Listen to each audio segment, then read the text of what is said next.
The squad members bid each other goodbye before returning to their residences to rest. Generally speaking, after such a large-scale battle, no major skirmishes would break out for the next 10 to 15 days. So, nothing major should happen in the next half-month. Yang Kai had been living with Qin Kuei ever since he returned from the Black Ink clan's territory, so he naturally left with him. But after taking a few steps, he suddenly stopped and looked towards a certain direction, where a familiar figure caught his attention. "What are you looking at?" Qin Kuei also stopped and curiously asked. "You go first, I'll be right back," Yang Kai replied before heading in that direction. Soon, Qin Kuei saw Yang Kai stop a person and start chatting with him with a smile. He couldn't help but ask Suing Shui in a low voice, "Junior sister, is Yang Kai close to someone else other than us here?" Suing Shui shook her head, a look of exhaustion taking over her face. "It's fine as long as it's not a woman, why worry?" Qin Kuei nodded lightly. "I guess you're right." The two of them casually chatted before quickly leaving. On the other side, the cultivator who was stopped by Yang Kai wore a gloomy expression. "You're mistaking me for someone else." Yang Kai continued with a smile. "Divine Monarch's noble bearing is still the same. How can I mistake you for someone else?" The man glared at him. "I'm only a 7th Order master. How could I dare call myself a Divine Monarch?" Yang Kai replied, "With Divine Monarch's aptitude, it's only a matter of time before you reach the 8th Order. The 7th Order is just a temporary stopover. So why should Divine Monarch act so humbly? What do you want?" The man grew impatient. Yang Kai replied, "Nothing. It's just I was pleasantly surprised to run into a familiar face. I came to chat with the Divine Monarch to talk about old times. That's all." The man immediately flew into a rage. "There is only enmity between you and me. What's there even to talk about?" Yang Kai countered with a smile. "So Divine Monarch admits that you know me?" The man's face went black as he grit his teeth and asked, "What exactly do you want?" Yang Kai replied with a sigh, "I really don't want anything. It's just that when I spotted Divine Monarch's figure, I couldn't believe it and came here to confirm I wasn't seeing things. I didn't expect that Divine Monarch would also be here." "Isn't this all because of you?" The other party gnashed his teeth, as if he had an irreconcilable grudge with Yang Kai. Yang Kai innocently stated, "I don't remember doing anything to Divine Monarch. The one who captured you back then was Senior Fisherman from Bright King Cave Heaven." The man waved off, stating, "Don't call me Divine Monarch anymore. I'm only a 7th Order master now. Others will laugh at you if you keep calling me that." "Then, Brother Bloodcrow." Yang Kai slightly raised his brow. The person in front of him was none other than the Black Crow Divine Monarch he had met in the Blood Monster Cave Heaven centuries ago. After cultivating the Great Evolution Indestructible Bloodlight Scripture, Black Crow seized the body of a great Thousand Bloodland disciple named Zhou Yi and escaped from the Blood Monster Cave Heaven. Afterwards, he hid in the Shattered Heaven and committed all sorts of crimes, leaving a bloodbath in his wake, causing many disciples from the Cave Heavens and Paradises to be killed or injured. As he already possessed the foundation of an 8th Order Open Heaven Realm Master and had obtained the Great Evolution Indestructible Bloodlight Scripture, his cultivation rapidly rose. Even his strength had also exceeded his own order. To a certain extent, the Great Evolution Indestructible Bloodlight Scripture was similar to Wu Kuang's heaven-devouring battle law. Both used external forces for their own gain, but in comparison, the Great Evolution Indestructible Bloodlight Scripture only consumed blood essence, while Wu Kuang's heaven-devouring battle law could devour anything. Which was superior was obvious. In the past, Yang Kai had been curious about who would devour whom if Wu Kuang were to meet with Bloodcrow. However, this was only a thought experiment as these two had never met. When he was hiding in the Shattered Heaven, Black Crow had changed his name to Bloodcrow. Yang Kai had fought with him several times before in the Blood Monster Cave Heaven. If Yang Kai hadn't ruined his plans, he would have closed the Blood Monster Cave Heaven long ago, and everyone who had entered at the time to train would have become his food and nourishment for his growth. The Blood Monster Cave Heaven also had various resources left behind by its previous master over his lifetime. Once Blood Crow absorbed all of these resources, he might be able to reappear in the world as a divine monarch. By then, even the cave heavens and paradises might not be able to do anything to him. Later, Xianxia once again encountered him and fought him in the shattered heaven. At that time, Xianxia was a 6th-order open heaven realm master, the same as Bloodcrow. Relying on his superior 8th-order foundation and knowledge, Bloodcrow hadn't taken Xianxia seriously and wanted to take him down in one fell swoop. However, Xianxia's cowpunch had made him greatly suffer. In the end, Bloodcrow was captured by an elder from Bright King Cave Heaven. Afterwards, Xianxia ventured into the depths of the shattered heaven, where he encountered Xia Lin Lang and obtained the world's spring by chance. Later, Chongyang chased him until he entered the divine spirit ancestral land. Since then, Xianxia had not heard any news about Bloodcrow and presumed he had been imprisoned in Bright King Cave Heaven, unable to free himself. Therefore, Xianxia was extremely surprised to see Bloodcrow in Yinyang Pass. In a place like the Black Ink battlefield, all battles were against the Black Ink clan and past grievances between people had long been forgotten. Xianxia would never have been so calm and cordial if he had encountered Bloodcrow in the 3000 worlds. He would have immediately thought that he had escaped from Bright King Heaven and was about to commit something atrocious again. But it was different here. Every human on the Black Ink battlefield was a comrade they could fight side by side with and depend on. It could be said that Xianxia didn't have any great enmity towards Bloodcrow, and this was something Bloodcrow could clearly feel. However, considering what had happened to him, Bloodcrow definitely held some resentment towards him. All of this was because Xianxia had ruined his grand plan in Blood Monster Cave Heaven. Seeing him remain silent, Xianxia asked, "Brother Bloodcrow, why did you come to the Black Ink battlefield?" Bloodcrow angrily snapped, "What?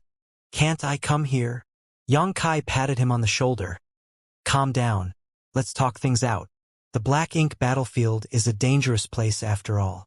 Bloodcrow stepped aside and coldly snorted, rebuking, "Do you think I wanted to come to this damned place? Do you think I had a choice? Between being imprisoned in a dark and damp cell forever and coming to the Black Ink battlefield to fight the Black Ink clan, which one would you choose?" Xianxia finally understood after hearing this. Bloodcrow was a 7th-order Open Heaven Realm Master, and with an 8th-order Open Heaven Realm Foundation at that. He had quite a good chance of breaking through to the 8th-order Open Heaven Realm in the future. With such potential and strength, instead of leaving him to rot in prison, it would be better to send Bloodcrow here to kill the enemy. It was obvious that Bright King Heaven had such considerations before sending Bloodcrow here. No matter how twisted Bloodcrow's temperament was, it was impossible for him to have any treacherous thoughts in a place like this, unless he was willing to be corrupted and become a Black Ink disciple. However, Black Ink disciples had their minds warped by Black Ink strength and essentially became slaves, so if he really got corrupted by Black Ink strength, he would no longer be himself, an intolerable fate for almost anyone. "Brother Bloodcrow, you've had it hard," Xianxia sympathized. "All thanks to you." Bloodcrow became extremely annoyed. Xianxia chuckled. "Now you can finally act openly. It's better than sneaking around and hiding." Bloodcrow snorted and glanced at him. "I didn't expect you to also reach the 7th order so quickly. I was just lucky." Xianxia smiled. "It can't compare to Brother Bloodcrow's deep foundation. Don't even think about it. This king has a belly full of rage whenever I see you." Bloodcrow snorted before flicking his sleeve and leaving. Xianxia stroked his chin as a pondering look appeared on his face, watching him leave. At this moment, a figure suddenly landed beside him. It was Xianxia. Xianxia greeted him with a bow. "Senior, follow me." As Xianxia spoke, he mobilized his strength and wrapped Xianxia in it before quickly disappearing. Soon, they arrived at the marketplace, but the bustling scene Xianxia had first seen was now completely deserted. There was not a single person in sight. After giving it a thought, he did not find it strange either. The marketplace was crowded in the past because there had been no ongoing battles. Now that the Black Ink clan had surrounded Yinyang Pass and they were all busy fighting, who would they come here? Nonetheless, it wasn't as if there wasn't anyone here. At Lin's steamed bun restaurant, a small figure was sitting at a table while supporting her chin with one hand while playing with her hair with the other. She looked extremely bored. Spotting the figure, Yang Kai promptly stepped forward and bowed. Old ancestor. Ever since he had escorted the old ancestor back, he had been fighting against the Black Ink clan and had not seen her again. He had no idea why Tang Qiu had brought him here. N? The old ancestor lightly nodded before stretching out her hand. Sit. Yang Kai was just about to sit down when he suddenly felt a sharp gaze on his back. Looking back, he saw Tang Qiu glaring at him and immediately straightened up. Junior wouldn't dare. What can I do for the old ancestor? The old ancestor glanced at Tang Qiu but didn't say anything. Rather, she just asked Yang Kai, do you know why this marketplace exists in Inyang Pass? Yang Kai pondered for a moment after hearing her question. Although he had some ideas, he didn't dare to say them out loud and could only shake his head. Junior doesn't know. The old ancestor asked with a smile. Do you think the marketplace was built just for me to have fun? Having been seen through, Yang Kai could only brace himself and agree. Yes, the old ancestor admitted, nodding. You're right. This marketplace was built for me to play around in. But it's nothing so simple as a way to pass the time. There are circumstances that necessitate it. Yang Kai asked, confused. Please enlighten me, old ancestor. The old ancestor stood up and slowly walked to the door, staring at the empty street. The reason why the human race can hold on for so long is firstly because of these great passes, and secondly because of the Ninth Order Open Heaven Realm Masters, who can contend with the Black Ink clan's royal lords. You are now a Seventh Order Master, so you should also know the importance of top-tier combat power in the huge battlefield of the two races. Yang Kai earnestly nodded his agreement. Indeed, the old ancestor continued. To put it bluntly, the Ninth Order Open Heaven Realm Masters like me are the key to ensuring the safety of the Great Passes to a certain extent. Yang Kai listened attentively. The old ancestor continued. I cultivate a secret art called the samsara art, and my cultivation improves every time I undergo a cycle of rebirth. As a result, if I am seriously wounded, I become like this. It may seem like my cultivation has been completely destroyed, but in truth, this is simply a cycle of reincarnation to me. However, because of the samsara art, the method I use to heal my injuries is different from others. This marketplace was built for me and is related to the secret art I cultivate. This is where I heal my injuries. Observing the myriad forms of the human world, seeing all the prosperity of the bustling world, Yang Kai suddenly recalled the words etched at the entrance of marketplace. The old ancestor lightly nodded. Living inside the bustling world can quickly heal my injuries, which is why there is a marketplace in Inyang Pass. Yang Kai suddenly came to a realization. The old ancestor's healing technique was somewhat similar to Duan Hongchen's secret art. Duan Hongchen's title was Bustling World, and his entire cultivation was based on experiencing the baptism of the bustling world. Yang Kai couldn't comment on the profundities of this technique. After all, he had never cultivated such a technique before, but since the old ancestor had said as much, it must be so. At this point, he suddenly understood why the old ancestor had summoned him. Does old ancestor want this junior to help you heal your injuries? The old ancestor agreed, nodding. I've heard that you have raised many living beings in your small universe, and it can be considered a complete world. It would be a huge advantage if you could help me heal my injuries. I don't need to heal completely, just enough to regain the strength to fight. At this time, Tang Qiu also interjected. Although the Black Ink clan army isn't receiving many reinforcements, it will take at least 3 to 5 years to force them to withdraw. Compared to previous wars with the Black Ink clan, which took more than a decade or even a century to end, 3 to 5 years was already an extremely short time, and all of this was thanks to Yang Kai. Had he not destroyed so many Black Ink nests behind the enemy lines and occupied so many Black Ink clansmen, the Black Ink clan's forces wouldn't have been so strained. Although 3 to 5 years isn't a long time, if the war continues, Inyang Pass will definitely suffer some damage. But if the old ancestor can take action, she will definitely be able to end things in one fell swoop. Yang Kai cupped his fist, stating, if old ancestor requires it, this junior is duty-bound to comply. Good. Many thanks for your hard work in advance. Tang Qiu patted Yang Kai's shoulder in relief. In order to allow the old ancestor to experience the hustle and bustle of the mundane world and heal her injuries, Xianxia needed to spread out his small universe and let her wander about inside. The old ancestor was a ninth-order open heaven realm master, so Xianxia naturally couldn't take her into his small universe. He had no other choice but to do things this way. Since that was the case, Xianxia would be unable to participate in future battles as he would need to remain in one place. Xianxia could not easily move before the old ancestor had regained her full strength. Fortunately, Tang Qiu also said that since the old ancestor had decided to decimate the Black Ink clan army personally, Inyang Pass' next strategy would be to harden its defenses and wait. No matter how the Black Ink clan provoked them, they would pretend they didn't hear anything.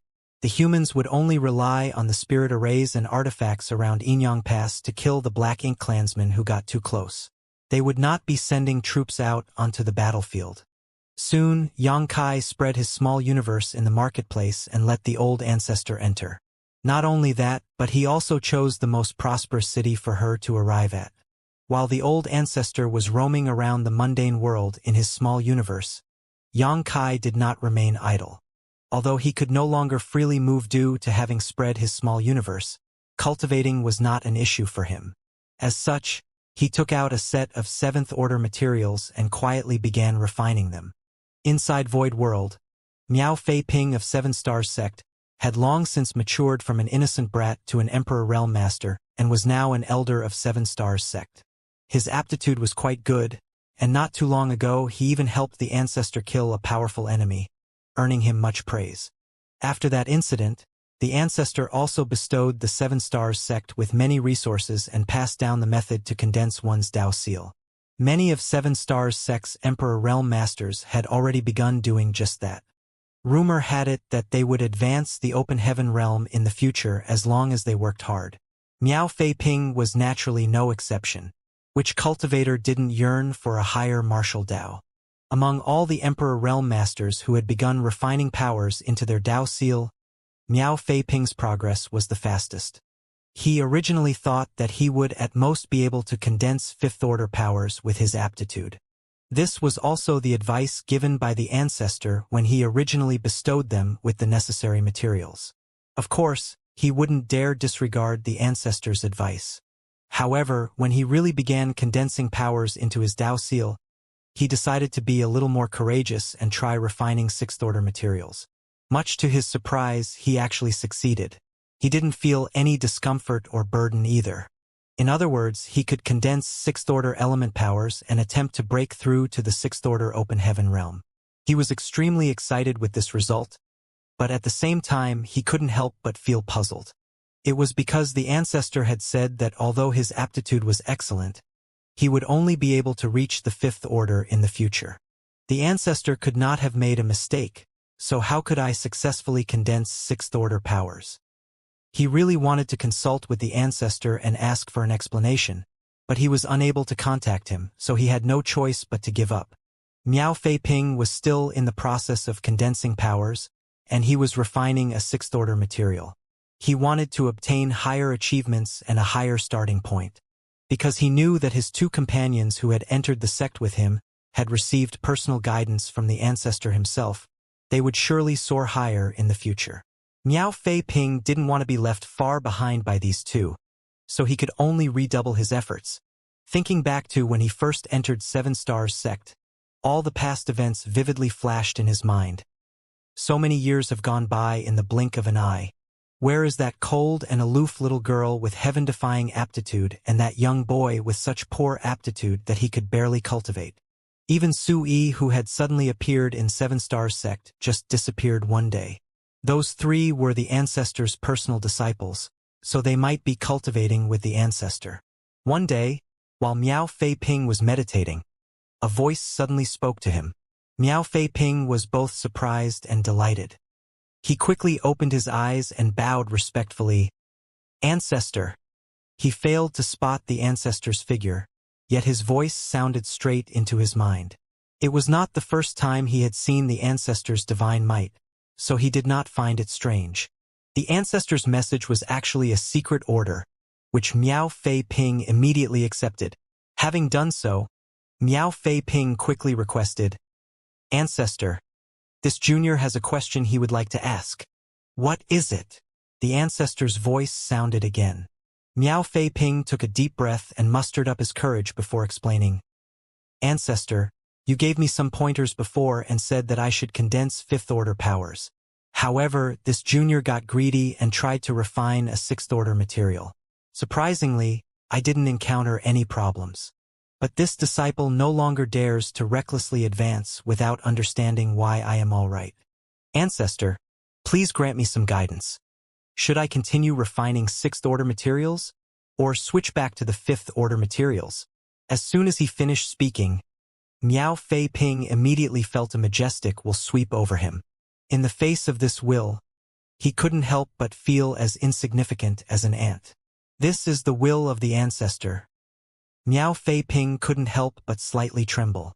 The third-order Emperor realm is already the highest realm in this world, but it is still nothing before the ancestor. Just how high is the ancestor's cultivation? Soon after the will swept over him, Miao Fei Ping heard the ancestor's voice in his mind. "Continue. Times are different now and you have a chance to advance to the sixth order." Junior obeys. Miao Fei Ping was overjoyed and gave his thanks. The unease that had been troubling him all the while finally disappeared after receiving his ancestor's guidance. Be that as it may, he didn't quite get why things were different now. "I haven't done anything recently, but from what the ancestor said, it seemed like something had changed, allowing me to advance to the sixth order despite only having the aptitude for fifth order in the past." What changed? Thinking about it, Miao Fei Ping recalled that the newly recruited disciples of the sect seemed to have much better aptitude than in the past. And it was not just true for Seven Stars sect, but for all sects across Void World. It's as if the entire world had suddenly become more suitable for cultivation. More and more geniuses were appearing, causing the higher-ups of the various sects to celebrate. Thinking so, Miao Fei Ping immediately understood that what changed was not himself, but the world he lived in. He didn't continue mulling over the issue, though. Rather, he quickly packed up his things and went to Seven Stars sect's sect master, Shang Guanji, requesting a leave to travel the world. Shang Guanji had no reason to refuse and promptly agreed. And so, Miao Fei Ping, without wasting any time, quickly left the sect. Purple Phoenix City was among the most prosperous cities in Void World and was under Purple Phoenix Palace's jurisdiction. Purple Phoenix Palace was also one of the strongest sects in the entire Void World. More importantly, the disciples of this sect had a gift for commerce. This commercial success allowed them to attract countless cultivators from all over the world to Purple Phoenix City, and it soon grew into a prosperous metropolis with over 10 million inhabitants. With Miao Fei Ping's third-order Emperor Realm cultivation, it had only taken him a few days to reach the city from Seven Stars sect, and following the ancestor's guidance, he quickly found his target, a 7- or 8-year-old girl, wandering alone in this massive Purple Phoenix City. Miao Fei Ping was certain that this little girl had never cultivated and was just a commoner who could be found anywhere. The secret order Miao Fei Ping had received was to take good care of this little girl and not let her suffer any injustice, while not letting his whereabouts be exposed. At first, he could not understand why someone like the ancestor would care so much about a little mortal girl and even ask him to personally keep an eye on her. But when he saw the rattle drum in the little girl's hand, Miao Fei Ping suddenly understood. He recognized this rattle drum as it had been personally crafted by an Emperor Realm elder of his sect. He had been next to him when that elder had made this rattle drum. This little girl is the ancestor's descendant. The ancestor had given a series of decrees back then, asking for steamed stuffed buns and candied fruits, all to coax this little girl. Having understood this point, Miao Fei Ping immediately felt a heavy weight on his shoulders. He felt extremely honored that the ancestor gave him such an important task. Because of this, Miao Fei Ping had been secretly following the little girl and protecting her at all times. After observing her for a while, Miao Fei Ping discovered that she was particularly interested in snacks, but she did not seem to have any money on her. Every time she saw someone eat something, she would always start drooling, making her look extremely pitiful. Several times, Miao Fei Ping couldn't bear to watch and almost offered his assistance. At these times, he couldn't help feeling a little puzzled. Since this little girl was the ancestor's descendant, why didn't the ancestor give her any money so she could buy the things she wanted? Obtaining mundane coins should be a breeze for the ancestor.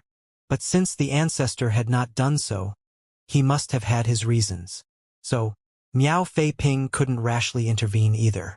Nonetheless, after seeing the same thing over and over again so many times, Miao Fei Ping really couldn't bear to sit back and watch any longer. But neither could he expose himself. Ultimately, he gave some coins to the others and asked them to buy some things for the little girl. The little girl happily ate from then on. When the night arrived, the little girl had no place to sleep. So, she found a random alley and spent the night sleeping there, curled up. Every night, Miao Fei Ping would secretly protect her from the cold. Originally, Miao Fei Ping had thought that his days would pass by peacefully. But contrary to his expectations, something did happen. The little girl's rattle drum was stolen.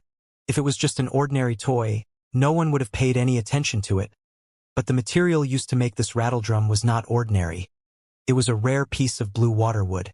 It was a toy for the ancestor's descendant, so the Seven Stars sect elders had put in a lot of effort to craft this rattle drum.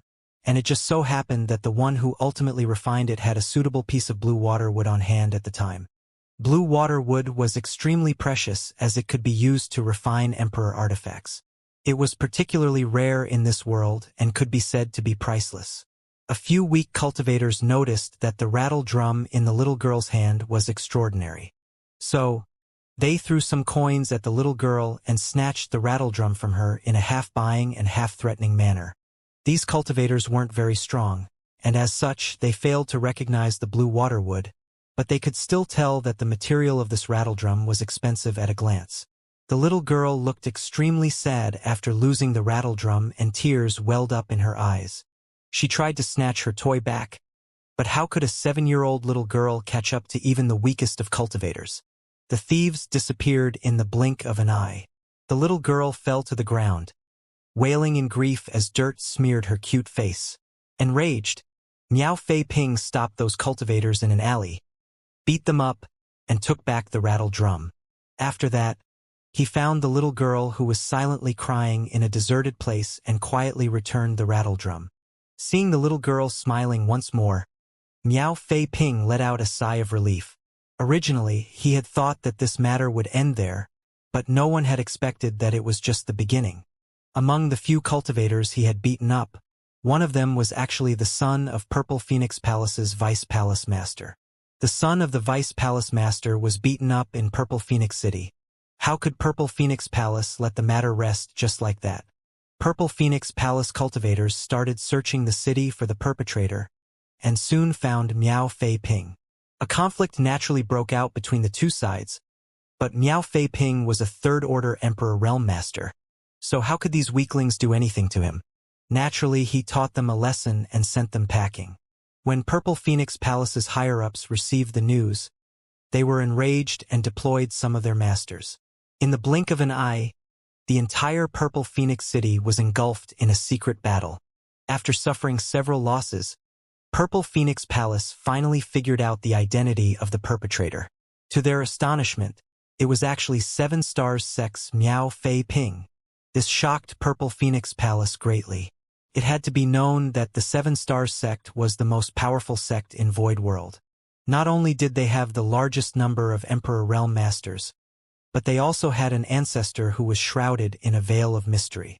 Rumor had it that the ancestor's strength had already surpassed the Emperor Realm, but no one knew what his exact cultivation was.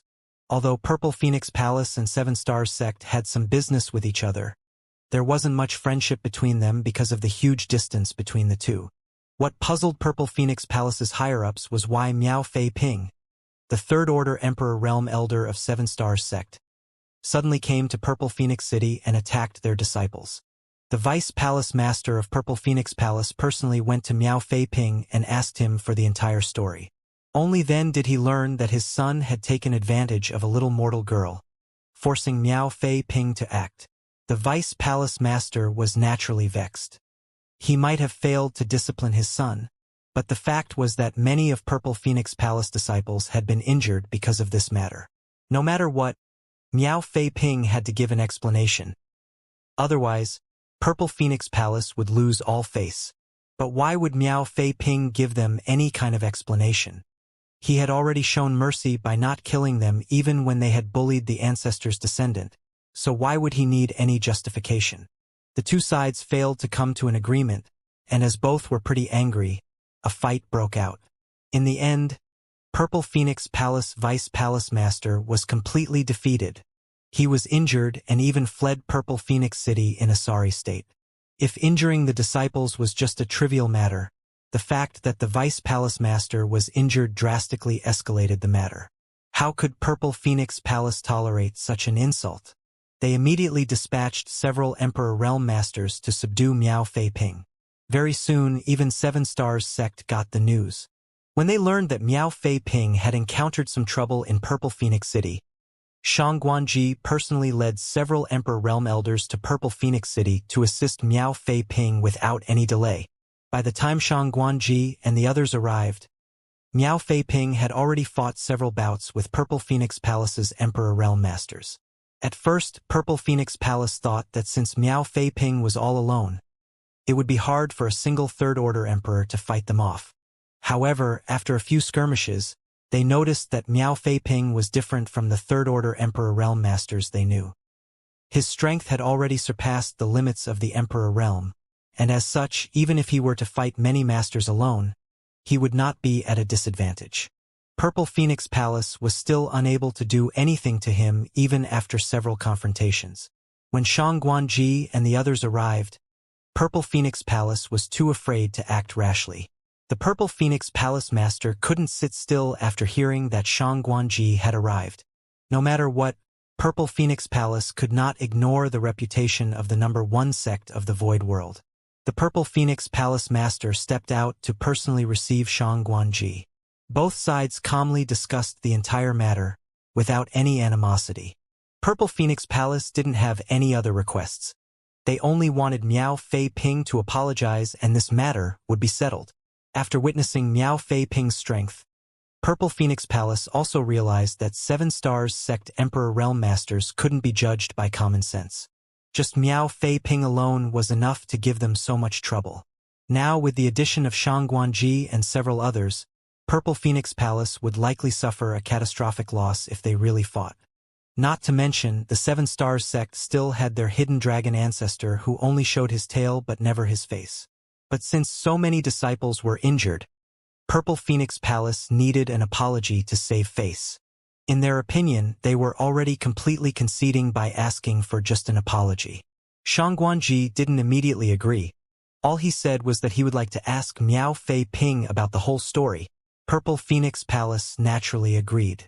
Soon after, Shang Guanji came to Miao Fei Ping and asked him what this situation was about.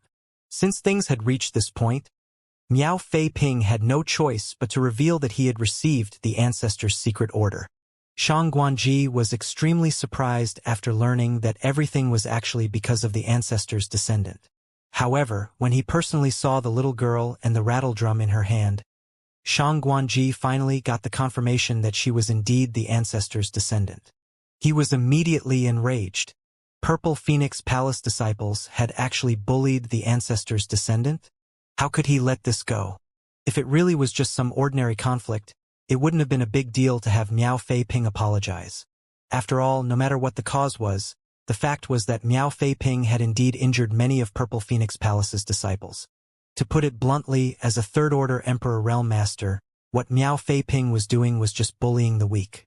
But the key point was that the ancestor was involved in this matter, so how could Shang Guanji give in? Shang Guanji visited the Purple Phoenix Palace Master and declared that it was impossible for them to apologize.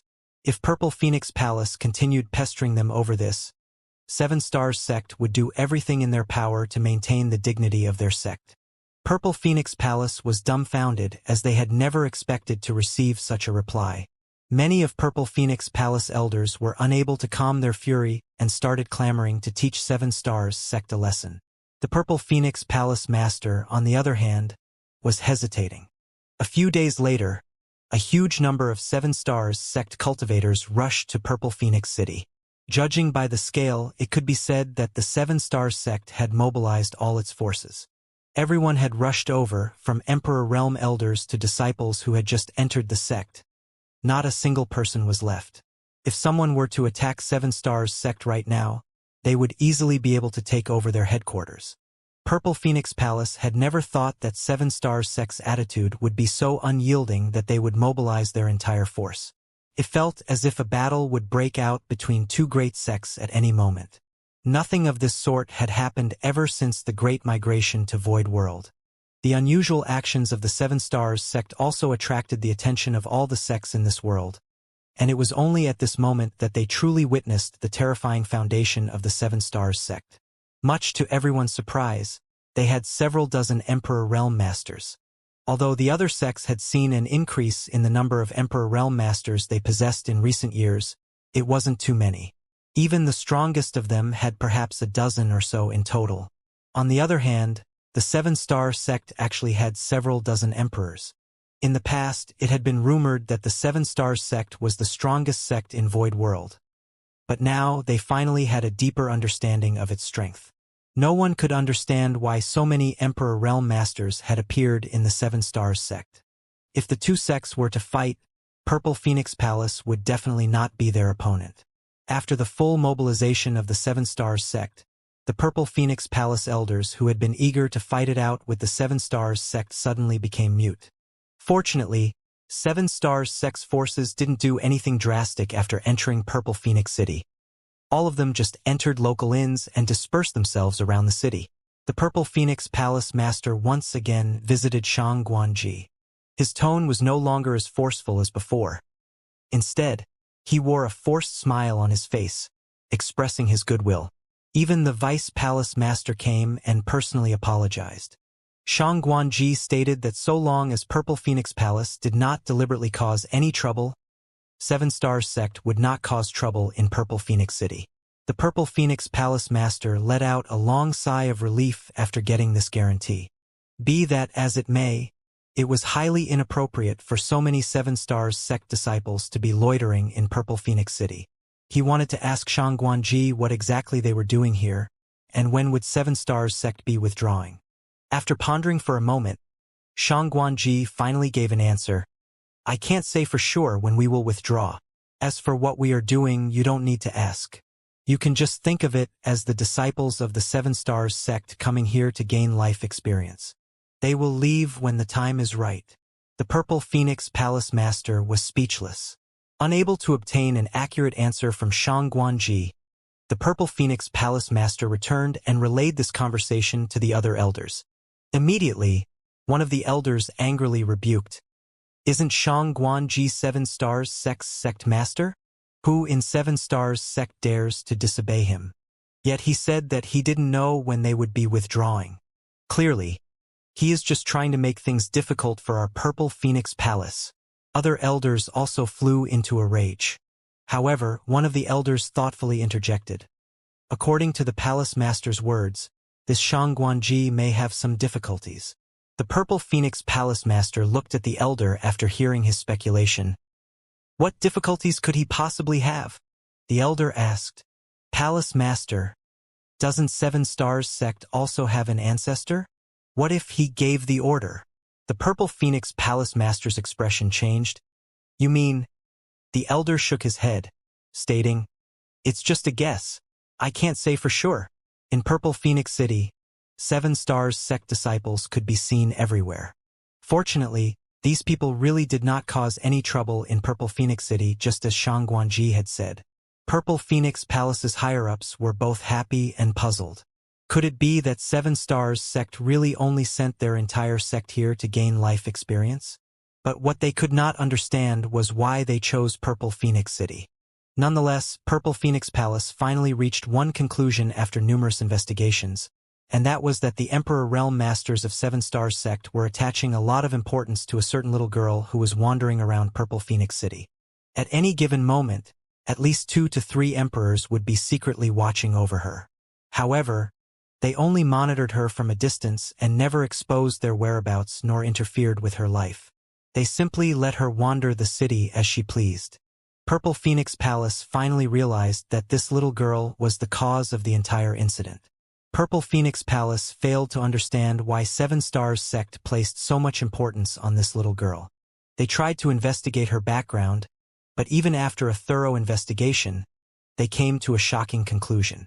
No one knew which family this little girl was from or when she had arrived in Purple Phoenix City.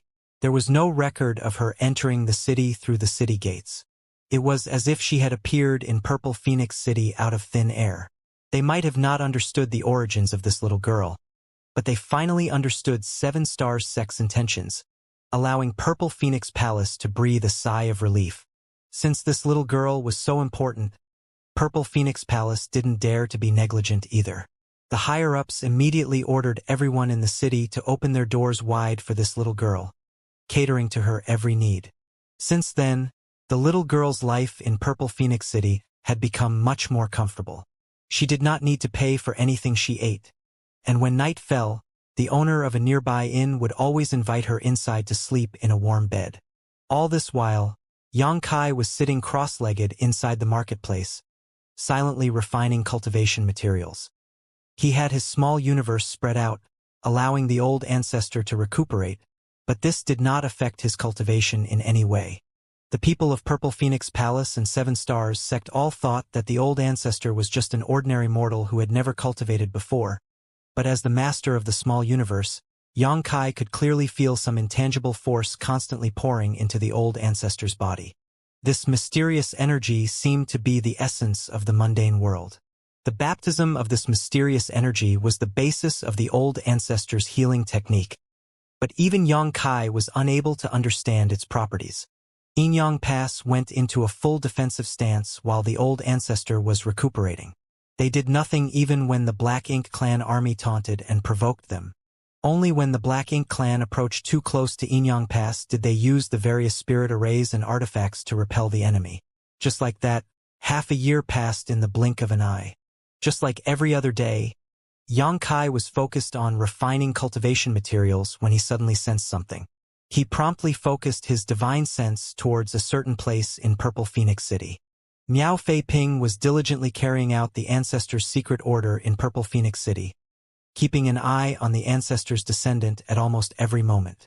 Fortunately, Purple Phoenix Palace seemed to have realized that this little girl's identity was special after the previous incident, so no one dared to seek trouble with her, which saved Miao Fei Ping a lot of effort. At this moment, the ancestor's descendant was eating breakfast at a stall. Usually, this little girl was like a storm, lively and hopping from one place to another, but today, she suddenly stopped eating as a thoughtful look appeared on her face. Immediately after, she stood up and walked straight towards Miao Fei Ping. Miao Fei Ping was beside himself. It had to be said that he was a third-order Emperor Realm Master who had not only used a secret technique to conceal himself, but had also withdrawn his aura completely. Not to mention an ordinary mortal, even another Emperor Realm Master would not be able to find him so easily. Nevertheless, the ancestor's descendant was actually walking towards him, forcing him to wonder, did she discover me? Miao Fei Ping quickly denied this possibility. Although the ancestor was powerful, his descendant didn't show any signs of cultivation. It was impossible for her to have discovered him. So, when she was approaching him, Miao Fei Ping just silently stepped aside. But much to his surprise, the little girl just stood there, and even turned towards him, looking at him with a smile on her face and a twinkle in her eyes. This time, Miao Fei Ping was truly shocked. He took a few more steps to clear the way, but the little girl just kept staring at him. Junior sister, can you see me? Miao Fei Ping asked, astounded. The little girl tilted her head and smiled. Junior sister? Miao Fei Ping was shocked beyond words. She really can see me. But how is that possible? He had been monitoring her for a long time, but he had never sensed any trace of cultivation from her, not in the slightest. He was really unable to explain the current situation. Just as he was beginning to doubt himself, the little figure in front of him continued with a smile. Forget it. It's been hard on you these past few days. Miao Fei Ping didn't know how to respond for a moment and muttered, Don't mind it, junior sister. It was my duty. The little girl nodded her acknowledgement like a worldly wise old woman before suddenly raising her head to the sky and shouting, "Bring me out." Just as she said so, the small figure before Miao Fei Ping suddenly disappeared into thin air. Miao Fei Ping couldn't help but stare absent-mindedly.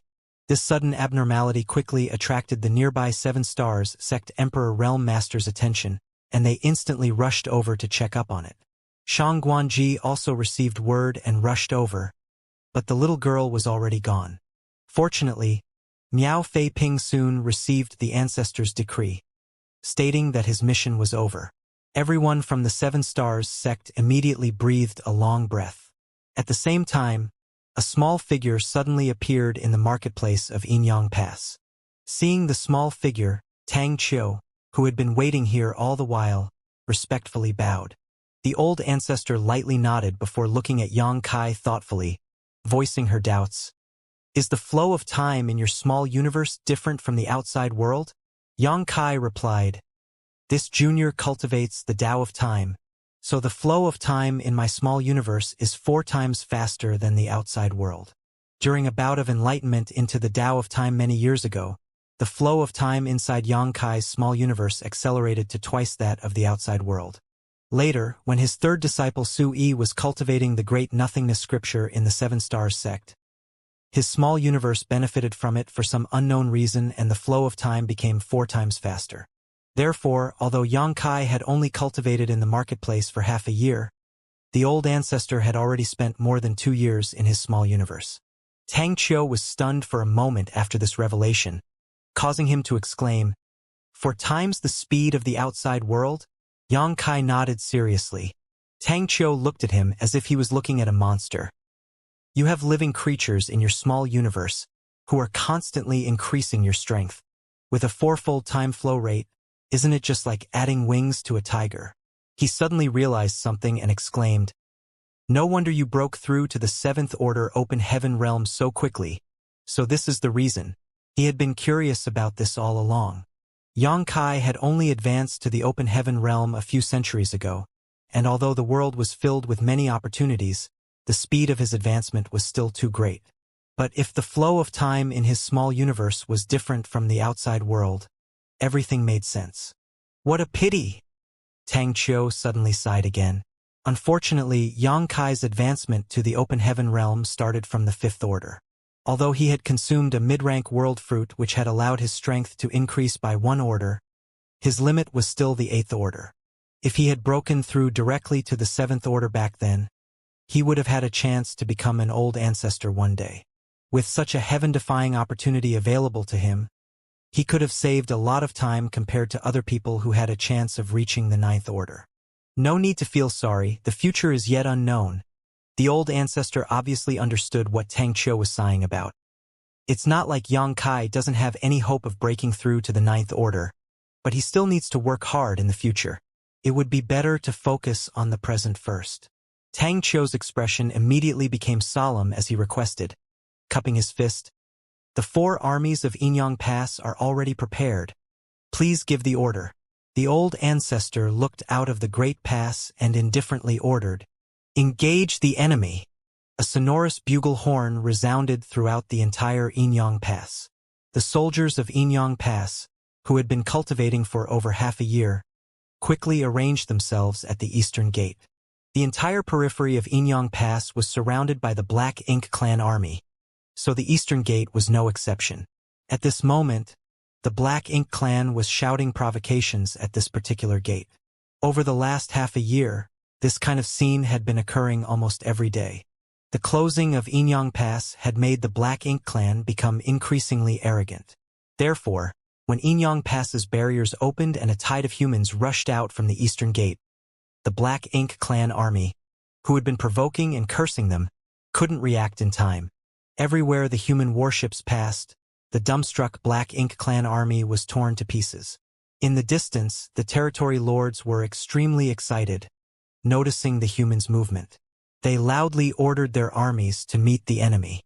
They had been feeling suffocated ever since Inyang Pass withdrew, so now that the humans had finally come out, they naturally wanted to kill to their heart's content. The two armies soon clashed with each other in the void. Dazzling secret techniques and artifacts lit up the battlefield as blood and mangled pieces of flesh flew everywhere. As soon as they clashed, the Black Ink Clan army showed signs of being suppressed. This was not surprising, though, as all of Inyang Pass's armies had charged out of the Eastern Gate, while the Black Ink Clan's army was spread out around the entire Inyang Pass. Aside from the Black Ink Clansmen outside the Eastern Gate, the other Black Ink Clan armies were still on their way to reinforce them. Furthermore, the Black Ink Clan army's strength had been reduced after the previous battles. In the past, the Black Ink Clan had been able to constantly replenish their forces from their home territories. But this time, the Black Ink Clan's rear had been thrown into chaos. Not only was the royal lord seriously injured, but they had also lost 5 territory lords and countless Black Ink nests. While the humans were recuperating, the Black Ink Clan had also received reinforcements, but their numbers were far fewer than normal, making it difficult for them to replenish their losses. Nonetheless, the Black Ink Clan continued to fight to the death. It wasn't that everyone from the Black Ink Clan was unafraid of death, but if the territory lord commanding the army didn't give the order to retreat, no one would dare to. Retreating in battle without permission was a capital offense. For the territory lords, as long as not too many feudal lords under them died, it did not matter to them how many high-rank and low-rank Black Ink Clansmen perished. On the contrary, they could rely on the high-rank and low-rank Black Ink Clansmen to exhaust the strength of the humans. In terms of replenishing their forces, the Black Ink Clan had it far easier compared to the humans. Therefore, this kind of exchange of forces was extremely beneficial to the Black Ink Clan. All the territory lords understood this principle. While the Black Ink Clan army at the Eastern Gate was retreating again and again, and the Black Ink Clan forces from the other areas were rushing over to provide assistance, a small figure suddenly appeared on an unremarkable warship.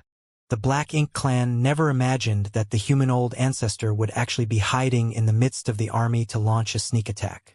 What they found even more difficult to understand was how the old ancestor got the strength to fight so quickly. According to the news they had received from the rear, the human old ancestor was severely wounded and would not be able to fight for the next 30 to 50 years. Otherwise, they wouldn't have continued besieging Inyang Pass for so long. The royal lord had fallen into a deep sleep, so their side was without a supreme master. Once the human old ancestor took action, the territory lords would not be able to resist. It was precisely because they knew that the old ancestor did not have the ability to fight that the territory lords were so fearless.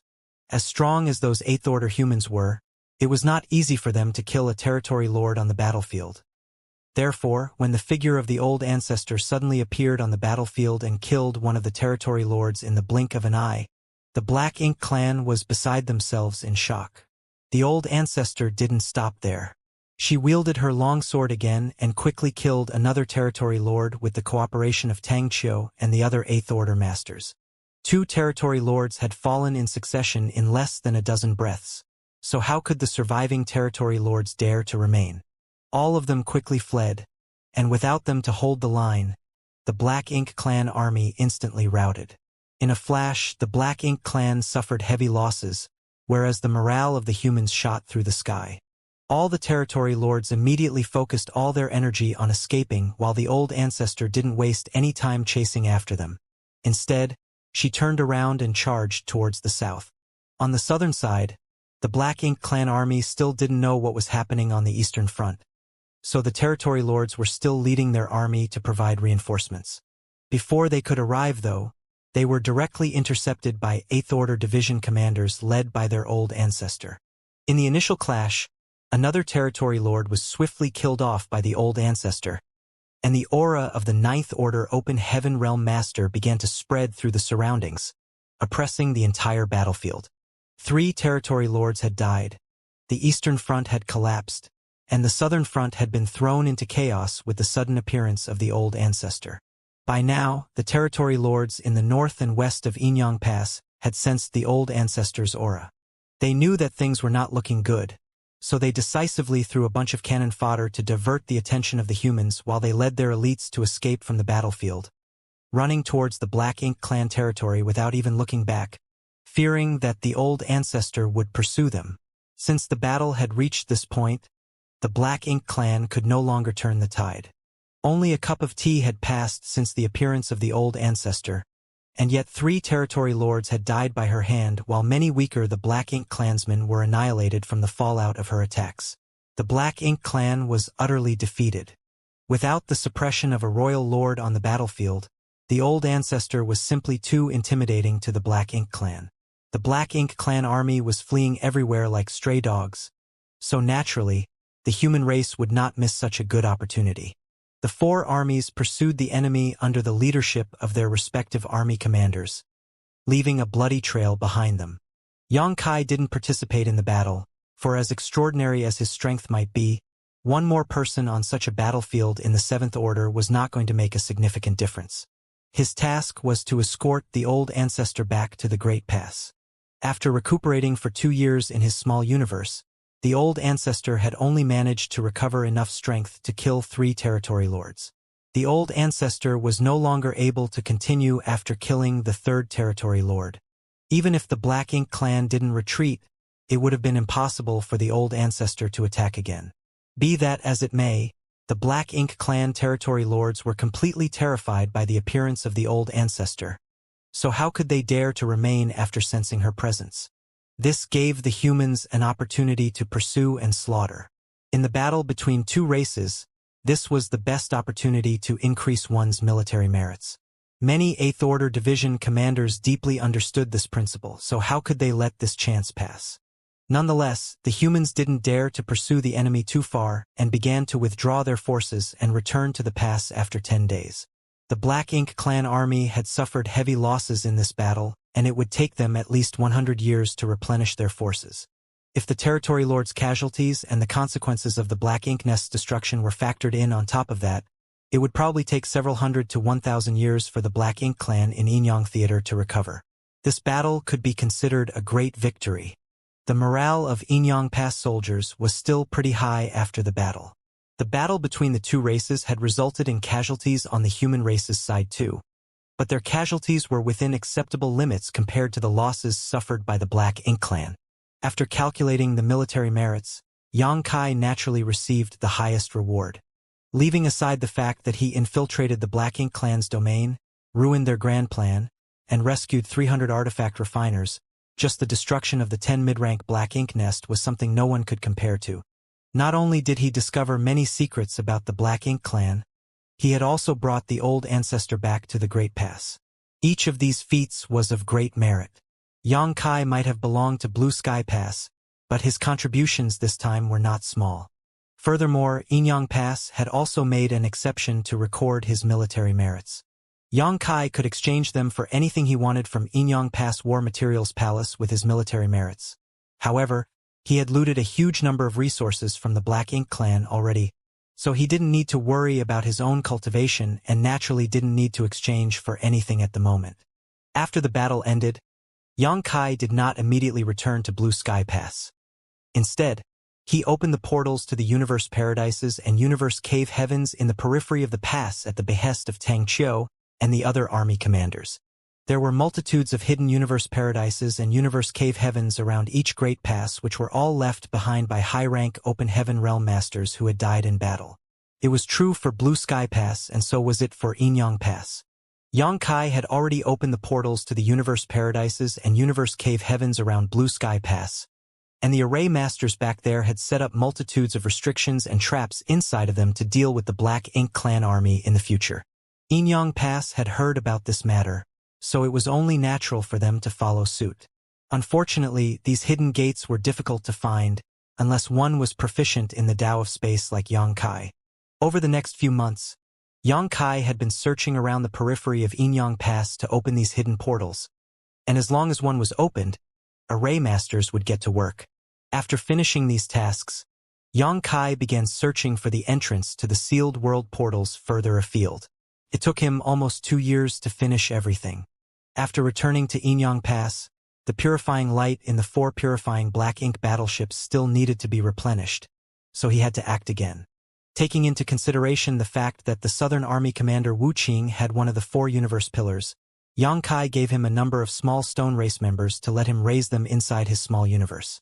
It was like a priceless gift to Wuxia. He was an 8th Order Open Heaven Realm Master, but he was not far from breaking through to the 9th Order. Now that he had the small stone race, the time it would take him to advance had been reduced.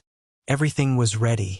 The marketplace was extremely lively at this moment, just like the first time Xianxia had come here. The entire street was crowded and bustling with activity, like a mortal city. But compared to his initial confusion, Xianxia now knew that this marketplace was built to treat the old ancestor's injuries. After easily finding the old ancestor, who happened to be listening to a story in the tea house, Xianxia sat down next to her without any trace of politeness. The speaker on the stage was an 8th Order Open Heaven Realm Master whom Xianxia didn't recognize. Xianxia had no idea which division commander he was, but he seemed to be telling some kind of fantastical story. It was wonderful, and a few among the audience were cheering in excitement. Xianxia's brow couldn't help twitching as he really couldn't get used to this kind of scene. After all, everyone in the audience was a powerful Open Heaven Realm Master. "Are you leaving?" the old ancestor asked casually while stuffing food into her mouth. Xianxia nodded his agreement. "Everything here has been taken care of, so there's nothing left for me to do. It's been hard on you all these years. You've been running all over the place and haven't had time to rest." "It is this junior's duty," Xianxia replied. "And when you get back, you should focus on your cultivation and strive to break through to the 8th Order as soon as possible. In the end, the 7th Order is not enough to ensure your safety on this black ink battlefield." "Junior understands," Xianxia replied respectfully. He hesitated for a moment before asking, "Does the old ancestor need help to heal?" "If the old ancestor needs it, the junior will not hesitate." The old ancestor answered with a smile. "There's no need, healing here is the same. Although the speed can't be compared to your small universes, the Black Ink Clan's forces have suffered heavy casualties and there won't be any war for the next several hundred years or more, so the speed of my recovery isn't important." Xianxia was just about to nod when the old ancestor suddenly added, "Why don't you come to Yinyang Pass? You're half a disciple of Yinyang Heaven, so it's only right and proper for you to come here." Xianxia replied, "This junior cannot make the decision on this matter. If the old ancestor really wants this junior to come to Yinyang Pass, Blue Sky Pass must be informed. If Blue Sky Pass allows it, I will not refuse." The old ancestor chuckled. "It was just a casual remark. Don't take it seriously. Since you're a human, no matter where you are, as long as you fight against the Black Ink Clan, it's all the same.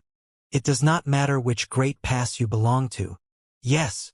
Xianxia nodded and accompanied the old ancestor for a while before standing up and stating, "This junior will take his leave then. Go on." The old ancestor waved him off. After leaving the marketplace, Xianxia went straight to some place inside the inner sanctum and stopped in front of a small courtyard. There was a barrier outside the courtyard, obviously to prevent anyone from disturbing its occupant. Be that as it may, Xianxia didn't pay it any heed and simply lifted his hand to touch it. Soon, a portal opened before Xianxia entered inside. In the courtyard, Blood Crow sat up straight and glanced over. "What is it?" Xianxia smiled. "Nothing important. I'm preparing to return to Blue Sky Pass, so I came to see you before I left." Blood Crow immediately became sullen. "Since when were we friends?" Xianxia reached out and grabbed a few bottles of wine out of thin air before placing them on the table in front of Blood Crow. Blood Crow looked at the wine and then at Xianxia before clicking his tongue. "Are you trying to make friends with me with just these few bottles? Have you forgotten what you did to me?" Xianxia placed 2 bowls, filled them with wine, and picked one up. "Let me ask you, do you want to drink it or not?" Blood Crow remained silent for a moment before picking up a bottle, unsealing it, and then pouring it. Xianxia didn't pay attention to this and just lifted his bowl. They didn't talk much, just kept drinking. After drinking a few bottles, Xianxia stood up and stated in a slightly drunk manner, "Brother Blood Crow, the battlefield is dangerous, and fighting alone will not guarantee your safety. All the humans here are wearing the same robe. I hope that when next I come to Yinyang Pass, I will see you again." Saying so, he waved his hand and turned to leave. Watching him disappear, Blood Crow snorted, "How boring! Yang Kai smoothly returned to Blue Sky Pass through the hyperspace array. When he looked up, he saw Zhong Liang waiting for him. Yang Kai quickly bowed in response. Zhong Liang raised his hand as he stated with a smile, "Well done. It's been hard on you these past few years." Yang Kai was stunned for a moment, but he quickly realized that Zhong Liang must have been informed of everything he had done at Inyang Pass. It needed a massive amount of resources to travel between great passes. After all, each great pass was quite far from its neighbors, but if it was just passing on some information, it didn't cost much. The purifying black ink pills recipe and the refining method of the void Inyang mirrors were all transmitted to other great passes from Blue Sky Pass in the form of jade slips.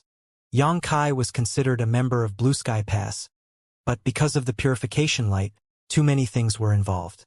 If it weren't for the fact that the Black Ink clan's plan to refine the warships was too great a threat to the human race, how could Blue Sky Pass be willing to put Yang Kai in danger? When he went to the Inyang Theater, Blue Sky Pass naturally paid attention to his movements. Almost every month, Blue Sky Pass would send a message to Inyang Pass, inquiring about the situation.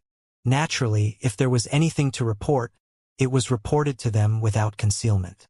While Yang Kai was hiding in the Black Ink clan's territory, Inyang Pass hadn't received any news from him either, which made Blue Sky Pass quite anxious. When Yang Kai finally showed up, the Black Ink clan army was besieging the Great Pass, and Yang Kai needed to assist Inyang Pass's old ancestor in healing her injuries. After driving back the Black Ink clan army, Yang Kai needed to remain there to open the portals to the Universe Paradises, Universe Cave Heavens, and Sealed Worlds. Zhong Liang and the others even suspected that Inyang Pass wanted to forcibly retain Yang Kai, that they had no intention of returning him. To be honest, if Yang Kai hadn't returned to Blue Sky Pass soon, Zhong Liang would have personally gone to Inyang Pass and looked for Tang Qiu and the others. Fortunately, Yang Kai had returned, which finally put Zhong Liang at ease. Regarding Yang Kai's deeds in the Inyang Theater, Zhong Liang was not stingy with his praise.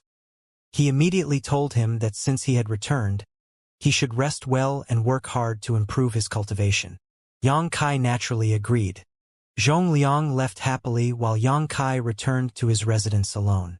Sensing the movement of the restriction, Feng Ying and Bai Yi, who were cultivating, came out to investigate. When they saw that Yang Kai had returned, the two women were overjoyed. This place was originally Feng Ying's residence, but because it was a courtyard with extra rooms, Yang Kai had always lived here. Later, Bai Yi also joined them after Yang Kai had rescued her. After all, they were all members of the same squad, so it would be easier for them to convene in times of war. After not seeing each other for over a decade, their auras had clearly become stronger. In fact, it wasn't just them, but everyone in Blue Sky Pass had improved after such a long period of rest. Before Yang Kai's arrival, there was always a shortage of cultivation resources regardless of which great pass it was. So, the distribution and use of each and every material had to be carefully calculated. However, ever since Yang Kai brought out the void Inyang mirrors, resources were no longer a problem, especially in Blue Sky Pass. The amount of resources stored in the War Materials Palace now could be said to be as vast as the mountains and seas, enough for the soldiers in the Great Pass to cultivate for thousands of years. So, their cultivation was bound to improve with the availability of abundant resources and the lack of any threats. Moreover, Yang Kai had opened many sealed worlds, acquiring many profound in-spirit fruits and fruit trees. Many people in Blue Sky Pass had repaired their damaged small universes and recovered their original cultivations. It could be said that the strength of those in Blue Sky Pass had greatly improved compared to before. On the other hand, the Black Ink clan was currently recuperating after the struggle for resources had concluded with the human race's victory. There wouldn't be any more battles anytime soon. It could be said that the soldiers of Blue Sky Pass were enjoying the most leisurely time. Every cultivator cherished this moment because no one could guarantee that they would be able to make it to the next time they could enjoy such leisure. After chatting with Feng Ying and Bai Yi for a while, Yang Kai returned to his room and went into retreat. From the 7th Order to the 8th Order was an extremely long process of accumulation. However, the flow of time in Yang Kai's small universe was different from that of the outside world. Furthermore, the living beings inside his small universe were constantly improving his heritage, and the world tree clone was able to purify and strengthen his world force. Be that as it may, the main way to increase one's cultivation was still the boring and monotonous routine of refining resources. Xianxia didn't lack supplies. His small universe already had enough cultivation resources stored in it to break through to the Eighth Order, and adding the looting he had done in the hinterlands of the Black Ink clan, he now had an almost inexhaustible supply of materials. Originally, he wanted to donate some resources to Blue Sky Pass, but now that Blue Sky Pass didn't lack resources, he gave up on this notion. Day after day, year after year, Xianxia's cultivation slowly and steadily increased as a large number of resources were consumed. However, unlike others, Xianxia couldn't cultivate in seclusion for extremely long periods of time.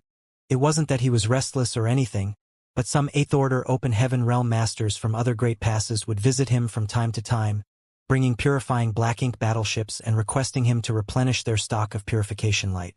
Purification light consumed resources to cast, and the more black ink strength it purified, the faster it would be consumed. Xianxia was the only one who could replenish the purification light. As such, once the purification light sealed in a purifying black ink battleship had been exhausted, it had to be sent to Blue Sky Pass. This matter couldn't be handled by others, so basically every time he went into retreat, it would not last for too long. At best, Xianxia would be interrupted once a year, but there were times when he had to take action every other month or so. Replenishing purification light was as easy as lifting a finger for Xianxia. At most, it would consume some yellow and blue crystals. However, the rapid consumption of the purification light was also a testament to the intensity of the battle at the various great passes, causing his heart to inevitably sink. The Black Ink clan was like moss, unkillable no matter how many you cut them down.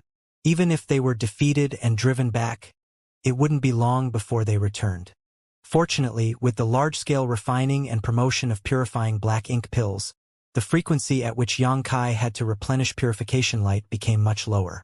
The purifying black ink pill recipe was an inheritance left behind by an ancient alchemist. It was incomplete though, so Zhu Guming and Zhou Fang, two alchemy great-grandmasters, had derived its complete formula after many experiments. It was an effective method to deal with the corrosion of black ink strength. Many of the materials used to refine purifying black ink pills had disappeared from the 3,000 worlds, but they could still be found in the many sealed worlds scattered across the black ink battlefield. Currently, every great pass was cultivating large quantities of these spirit herbs in their own medicine gardens. After many years of effort, their hard work had finally borne fruit. This was especially true for Xianxia's small universe's medicine garden, which was cultivating those spirit herbs in large quantities. After all, his small universe's time flow was different from the outside world. He had a unique advantage when it came to cultivating herbs. He could grow them faster. He had planted many profound fruit trees in his medicine garden when he was exploring the sealed worlds. And as the medicine garden was under the care of the two wood spirits, whether it was the herbs or the fruit trees, they were all growing quite well. Xianxia had already given the first batch of mature herbs to Blue Sky Pass. The alchemists inside the pass had naturally used these herbs to refine purifying black ink pills and distributed them to the soldiers. During these years of retreat, Xianxia had also made some arrangements in his small universe. It had been a few years since his small universe had integrated with the World Tree clone. The feedback of the clone had enveloped the entire small universe by now, so the humans living inside it had also begun to benefit from it. The most obvious example was Miao Fei Ping. Miao Fei Ping's original aptitude wasn't bad. When he had participated in 7-Star Sect's disciples' recruitment with Zhao Ye and Zhao Yibai, he had received a ranking second only to Zhao Ye. His cultivation had been smooth sailing over the years, resulting in him advancing to the Emperor Realm. According to Xianxia's investigation, when Miao Fei Ping had reached the Emperor Realm, the latter had the qualifications to advance directly to the Fifth Order Open Heaven Realm. However, because of the World Tree clone's nourishment, he now had a chance to advance to the Sixth Order. Since even Miao Fei Ping was affected, the new generation of children would naturally be able to receive even more benefits from the World Tree clone. This was also the reason why the various sects had recently taken in many good seedlings. Moreover, this kind of feedback would only become stronger until it reached its peak. After a certain number of generations, perhaps cultivation geniuses would be seen just about everywhere. When Xianxia left the star boundary, it had already become the ultimate open heaven realm cradle. The change in the star boundary was also due to a world tree clone's feedback. Since the star boundary could become the cradle for the open heaven realm, Xianxia believed that his small universe could achieve the same. Although his small universe's population was not nearly as high as the star boundaries, it wasn't small either. Be that as it may, if he wanted to develop the potential of these prodigies, he would need to spend some effort. As such, he used his power to create a phenomenon in his small universe. One day, under the witness of all the living beings in the small universe, a giant palace suddenly appeared in the sky. No matter where one was, they could clearly see this palace which had appeared out of thin air. The palace was surrounded by a dazzling halo of light which attracted everyone's attention as soon as it manifested. The Emperor Realm Masters of the various great sects immediately became extremely interested in this palace that had appeared out of nowhere, and all of them flew straight towards it to investigate. Nonetheless, no matter what the order these Emperor Realm Masters were in, no matter how hard they tried, they were unable to reach the palace. It was as if the palace was right in front of them, but also very far away. Only one person succeeded. It was none other than Seven Stars Sect's Miao Fei Ping. Under everyone's stunned gazes, Miao Fei Ping successfully arrived at the palace.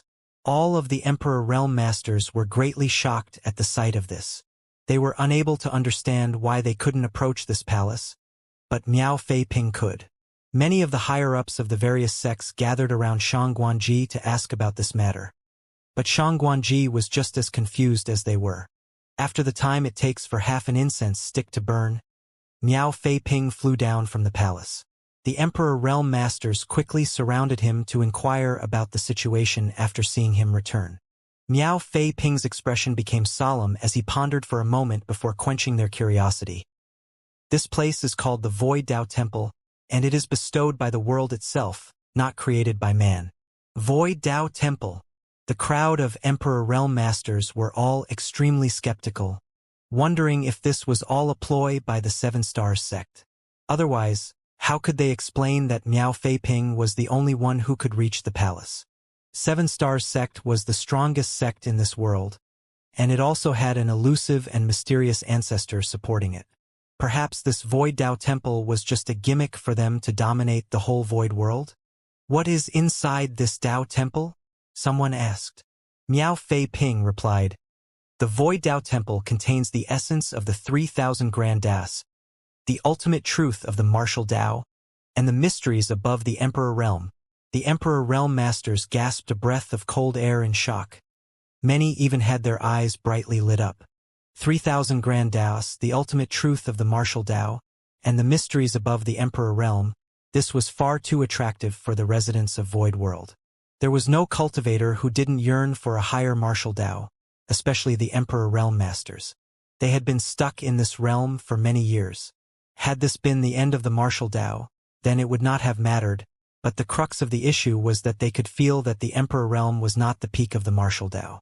There were even more profound realms ahead, but they had no idea how to break through to those realms. There were rumors that the ancestor of Seven Stars sect had a cultivation that surpassed the Emperor Realm, but he was quite elusive. Even the higher-ups of Seven Stars sect couldn't easily meet him, let alone outsiders like them. Now that the Void Dao Temple bestowed by the world had appeared out of thin air, containing the mysteries of what lay beyond the Emperor Realm, how could these Emperor Realm Masters not be tempted? Be that as it may, they had all tried to approach it before, but no matter how hard they tried, they were unable to reach it except for Miao Fei Ping. "Elder Miao, what must we do to ascend to the Void Dao Temple?" An Emperor Realm Master from another sect humbly asked. Miao Fei Ping replied, "Aptitude. Only those with outstanding aptitude can reach the Void Dao Temple. It has nothing to do with cultivation." Immediately, someone indignantly asked, "Does Elder Miao mean that your aptitude is better than everyone else here?" These words were undoubtedly quite revolting to everyone present. After all, everyone standing here was an Emperor Realm Master. Furthermore, all of them were extremely confident in their own aptitude. However, if they were to admit that admittance to the Void Dao Temple was based solely on aptitude, it would mean admitting that Miao Feiping's aptitude was far better than theirs. Shang Guanji glanced over at the Emperor Realm Master who had just spoken and replied, Elder Miao is a member of our 7-star sect and reached the Emperor Realm before turning 100. With such aptitude, who can compare to him? His words immediately made the questioning Emperor turn silent. A 100-year-old Emperor Realm Master was truly unprecedented. Such cultivation speed was far better than any of the other Emperor Realm Masters present. Another person asked curiously, Elder Miao, how do you know all this? One had to know that Miao Feiping had only been in that hall for the time it takes for half an incense to burn. So how could he have obtained so much information? Miao Feiping cupped his fist slightly. This untalented Miao has been acknowledged by the Void Dao Temple. From today onward, I will be the first temple master of the Void Dao Temple. That is why I have obtained some information about this Void Dao Temple. As soon as these words left his mouth, the entire audience fell silent. All of the Emperor Realm Masters stared at him blankly. Even Shang Guanji and the others from the 7-star sect were shocked. A palace had appeared out of nowhere. Then Miao Feiping declared that it was the Void Dao Temple and was bestowed by the world itself and contained the 3,000 Grand Daos, the highest truths of the martial Dao, and the mysteries above the Emperor Realm. Now, he even proclaimed that he had obtained the recognition of the Void Dao Temple and had become its first temple master. This revelation was really shocking, so shocking that the Emperor Realm Masters couldn't immediately respond. Miao Feiping pondered for a moment before replying, The purpose of the Void Dao Temple is to teach the 3,000 Grand Daos.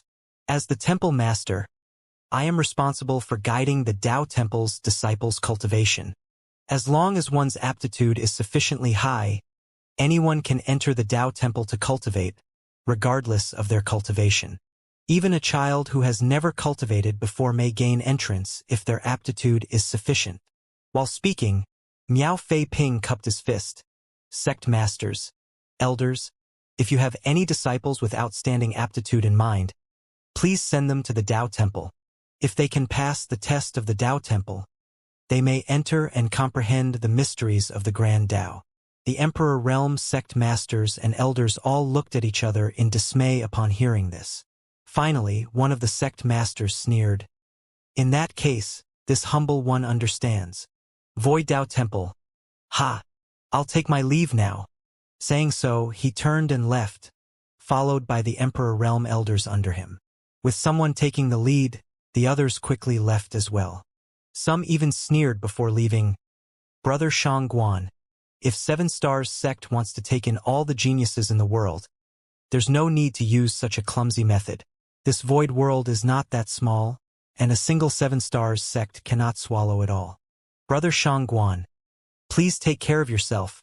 Shang Guanji slightly furrowed his brow but didn't try to explain. Right now, he also had no idea what this was all about. He vaguely felt that this Void Dao Temple was related to the ancestor, but it was not appropriate to ask with so many people around. The sects that left first were all top sects in Void World. These sects were not weak, so they naturally regarded the strongest, 7-Stars sect as their competitor, hoping that one day their sect's strength would surpass them and become the overlord of Void World. After listening to Miao Feiping's explanation, everyone thought that this Void Dao Temple was created by the 7-Stars sect to attract talents from all over the world. If they let all the good seedlings be taken away by the 7-Stars sect, they would not have any successors. Perhaps 7-Stars sect would really be able to dominate Void World in less than 100 years if they could accomplish this plot. Since the Emperor Realm Masters of the top sects had taken their leaves, the small and intermediate sects didn't stay any longer and quickly took their leave as well. When only the higher-ups of the 7-Stars sect remained, Guan Qianxing finally spoke. Feiping, this Void Dao Temple. Shang Guanji immediately interrupted him. Let us return first. Guan Qianxing understood that Shang Guanji stopped him because he was afraid that someone was trying to spy on them, so he didn't ask any further. After everyone had returned to 7-Stars sect, Shang Guanji finally asked Miao Feiping, Is what you said about the Void Dao Temple true? Miao Feiping earnestly nodded his affirmation. It's true. I did not speak a single lie to those people. A solemn look took over Shang Guanji's face. Is this related to the ancestor? And it is indeed related to the ancestor. It was also ancestor who appointed me as the temple master. As soon as these words came out, all 7 stars sect Emperor Realm Masters were thrilled. Since it was the ancestor's handiwork, there was no need to doubt or worry. Previously, Shang Guanji had also suspected that the Void Dao Temple was created by the ancestor, but now he had confirmation. Why did the ancestor create this Void Dao Temple? Guan Qianxing hurriedly asked. Miao Fei Ping replied, Ancestor intends to take many of Void World's geniuses under his tutelage and teach them about the Grand Dao. Shang Guanji and the others' eyes lit up. The ancestor had long passed down the method to condense one's Dao seal to the 7 stars sect and had given them many resources to do so with. Some of them had even already begun to form their Dao seals, while Miao Fei Ping was far ahead of his peers in this regard and had even begun refining element powers. Nonetheless, the Void Dao Temple was still extremely attractive to them. Shang Guanji couldn't help but awkwardly cough at those words. He had also tried to ascend to the Void Dao Temple before, but unfortunately he was unable to do so. In other words, his aptitude wasn't high enough to be recognized by the Dao Temple. Regardless, their ancestor had already taught them the method to form their Dao seal, so as long as they diligently cultivated, they could break through the shackles of the Emperor Realm someday. Right now, the Void Dao Temple was a turning point for others. Fixing his expression, Shang Guanji stated, Since the Void Dao Temple is ancestors' handiwork, the 7 stars sect will naturally cooperate unconditionally. Fei Ping, since you are the temple master and have received the ancestors' favor, you must be diligent in the future. Yes, Miao Fei Ping replied respectfully. Regarding the matter of the Dao Temple, how do you want my 7 stars sect to cooperate? Please give the order to all disciples to present themselves to the Dao Temple. It only takes an incense stick for those with appropriate aptitude to receive the blessing of the Dao Temple and enter it to cultivate the Grand Dao. Shang Guanji lightly nodded as a look of admiration appeared on his face.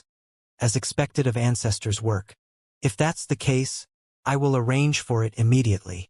Soon, the 7 stars sect began moving. All of 7 stars sect's disciples, regardless of their cultivation, received orders from the higher-ups to step out from their abodes or places of cultivation and present themselves to the palace in the sky for the time it takes for an incense stick to burn. The disciples didn't know why they were asked to look up and observe the floating palace, but since it was an order of the higher-ups, they just had to follow it. In any case, it was just an incense stick's worth of time, so it wasn't like it was a burdensome task. Even the Emperor Realm Masters, who had tried to ascend to the Dao Temple before, found a secluded place and secretly focused on the palace, hoping for a miracle to occur. The dozen or so giant squares in 7 stars sect were soon filled with people, all of them gazing up at the Void Dao Temple. Time slowly passed.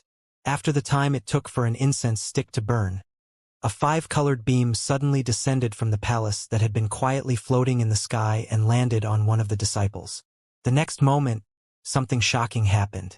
The disciple's body slowly floated up, and as the beam of light rapidly withdrew towards the Void Dao Temple, the disciple's cry rang out from midair. After the first beam of multicolored light, several more descended. Each of these beams seemed to have some kind of restraining power, taking away a disciple who was currently observing the Dao Temple. These rays of light were not all the same though. They were divided into 3 colors, 5 colors, and 7 colors. In just a short period of time, more than 30 disciples had been taken away by the colorful beams. Among them, the 7-colored beams numbered the least, just 2, followed by the 5-colored and then the 3-colored beams. As for the disciples who had been taken away by the beams, all of them were excellent seedlings with outstanding aptitudes. The greater their aptitudes were, the more colorful the beam that fell on them had been. The higher-ups of the 7 stars sect could vaguely tell that these light beams were related to the aptitude of the disciples. The disciples who were taken away by the 7-colored beams obviously had the best aptitude, while the 3-colored beams represented lower levels of talent. The ancestors' means were truly marvelous. Everyone in Void World could clearly see the strange Void Dao Temple and the commotion in 7 stars sect. The Emperor Realm Masters, who had just returned to their residences, were also stunned. They had no idea what Seven Stars sect was up to now. There were also some who were secretly anxious. Miao Feiping had said that the Void Dao Temple contained the 3,000 Grand Daos, the ultimate truth of the martial Dao, and the mysteries above the Emperor realm. Naturally, they were also looking forward to it. However, the matter of the Void Dao Temple was too strange. Many people suspected that it was Seven Stars sect's ploy, so for now, they wanted to get a clear picture of the situation before deciding what to do. But now, Seven Stars sect had already started moving. If Miao Feiping had told the truth, and the Void Dao Temple was really bestowed by the world, and Seven Stars sect would gain an advantage by acting first. Seven Stars sect was already the most powerful sect, and now that they had entered the Void Dao Temple before all others, everyone was worried about who would be able to compete with them in the future. Southern Star Palace, one of the top sects of Void World. At this moment, all of the higher-ups present, including Palace Master Wu Dongxing, were looking up at the strange phenomenon occurring at the Void Dao Temple, watching the beams descending straight down on Seven Stars sect, each of them then bringing a Seven Stars sect disciple into the Dao Temple. This sight was clearly seen by all. They might have no idea what was going on, but it worried them. Since such a strange event had suddenly occurred in Void World, Southern Star Palace naturally wanted to find out if this Void Dao Temple really was the work of the Seven Stars sect or not. Originally, all of them had thought that this was the case, but now it seemed that it wasn't so. The phenomenon that appeared from the Void Dao Temple had far exceeded the scope of what Emperor Realm Masters could accomplish. Although the Seven Stars sect had many Emperor Realm Masters, they did not have such ability. Just as they were wondering what was happening, a beam of multicolored light suddenly descended from the Void Dao Temple, not towards the Seven Stars sect but towards the Southern Star Palace. It was a seven-colored beam. Wu Dongxing immediately looked in the direction of the light beam and saw a disciple wearing a Southern Star Palace uniform slowly rising into the sky towards the Void Dao Temple. The disciple's behavior could be considered quite calm, just curiously looking around with a confused expression. "Who is that disciple?" Wu Dongxing hurriedly asked. Southern Star Palace had many disciples, so it was practically impossible for the palace master to know all of them. Furthermore, this disciple's cultivation appeared to be extremely low, so he should have just entered the sect recently. It's Xue Fei. One of the higher-ups recognized this disciple. Wu Dongxing's expression changed. The genius disciple who joined just 3 years ago? He didn't know Xue Fei personally, but he had heard of him. Among the new batch of disciples 3 years ago, some of them had extremely outstanding aptitudes and could be said to be the most outstanding since Southern Star Palace's founding. One of those supreme talents was Xue Fei. What's going on? How did Xue Fei get taken away by the beam of light from the Void Dao Temple?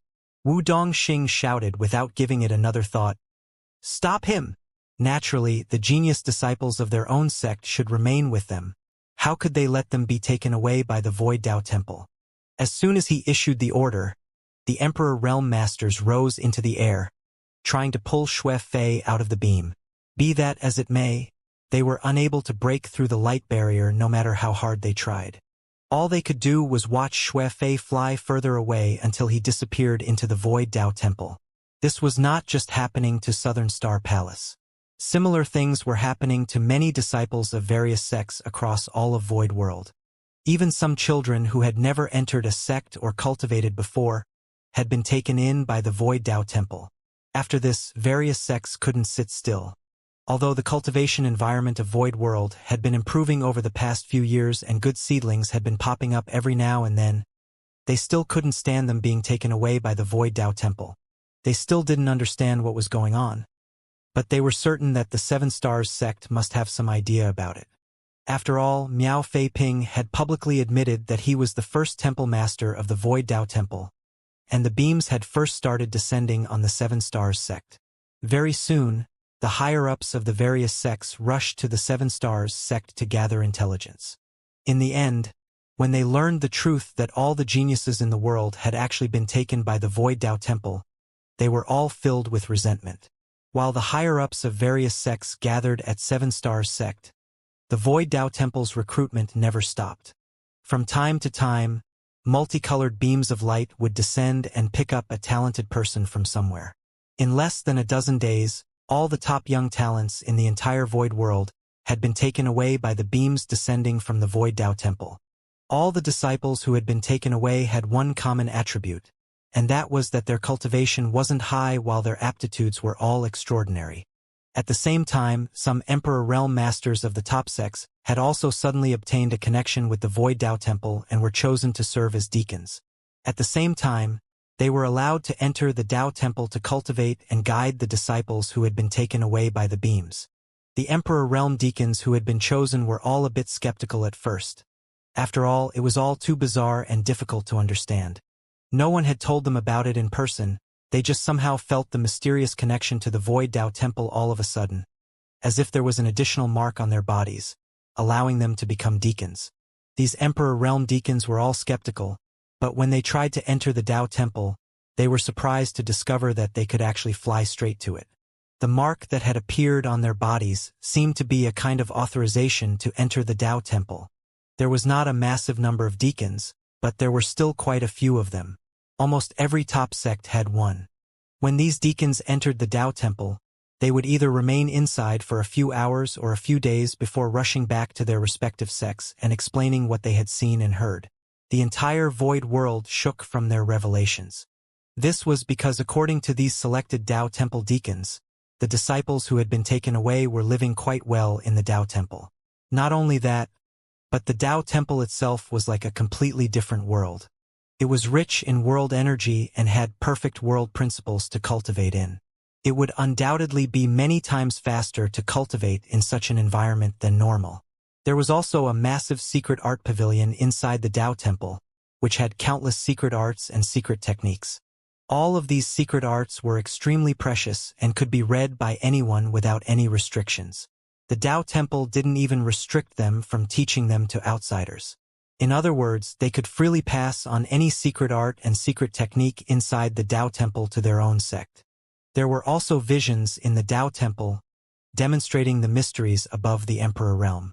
Now, the Emperor Realm Masters of Void World knew that there was an open heaven realm above the Emperor Realm, and if one wanted to reach the open heaven realm, they would first need to condense a Dao seal. Then, if they wanted to complete their Dao seal, they would need to refine cultivation materials of appropriate elements and orders. What was most shocking was that these materials were all readily available in the Dao Temple, but they could not be taken at will. It needed a certain amount of contributions to the Dao Temple. As for how to gain contribution, the deacons were unable to figure this out because their time in the Dao Temple was too short. Only one thing was clear: if a sect's disciple was chosen by the Dao Temple, they would be able to obtain a certain amount of contribution points. The more disciples were chosen, the more the contribution points they would receive, and these contribution points could be exchanged for resources in the Dao Temple. Everyone had already understood the requirements to enter the Dao Temple. Apart from the chosen deacons who were freely allowed to enter and exit, entrance to the Dao Temple depended on one's aptitude. If one's aptitude was outstanding enough, a dazzling beam would naturally descend from the Dao Temple as long as they presented themselves to it for an incense stick worth of time. Truly, the profundities of the heavenly way were endless and not something that could be fathomed by ordinary people. At this point, the sects no longer had any objections to the Void Dao Temple, and all of them ordered their disciples to pay their respects to it. After all, their sect could gain contribution points and exchange them for resources as long as their disciples were selected. Although these genius disciples were the foundation of the sect's future prosperity, cultivating them would require a great deal of time and effort. How could they be compared to the temptation of exploring a higher martial Dao on their own? What's more, the disciples who had been taken in by the Dao Temple still had their names registered under their original sect, and their connection to it had not yet been severed. If these disciples were willing, they could travel between the Dao Temple and the sect at any time. The entire Void world was bustling with noise and excitement. Since the appearance of the Void Dao Temple a month ago, multicolored beams would appear, taking away individuals with extraordinary aptitudes each day. After the Dao Temple Master Miao Feiping and the many Emperor Realm deacons entered, the Void Dao Temple officially began operating.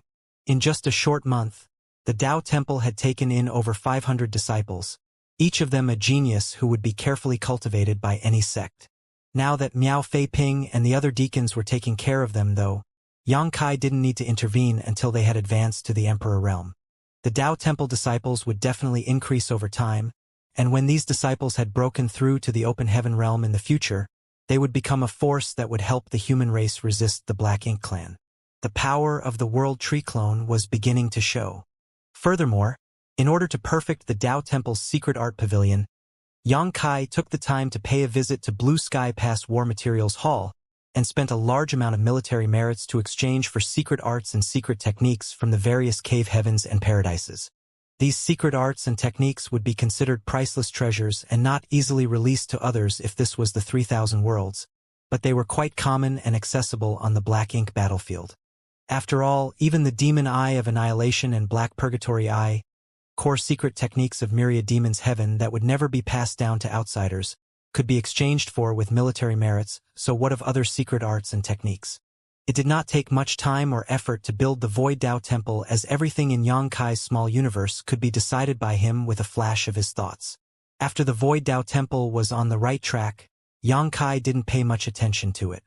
Currently, the Void Tao Temple had just taken in its first disciples and they had not been cultivating for too long.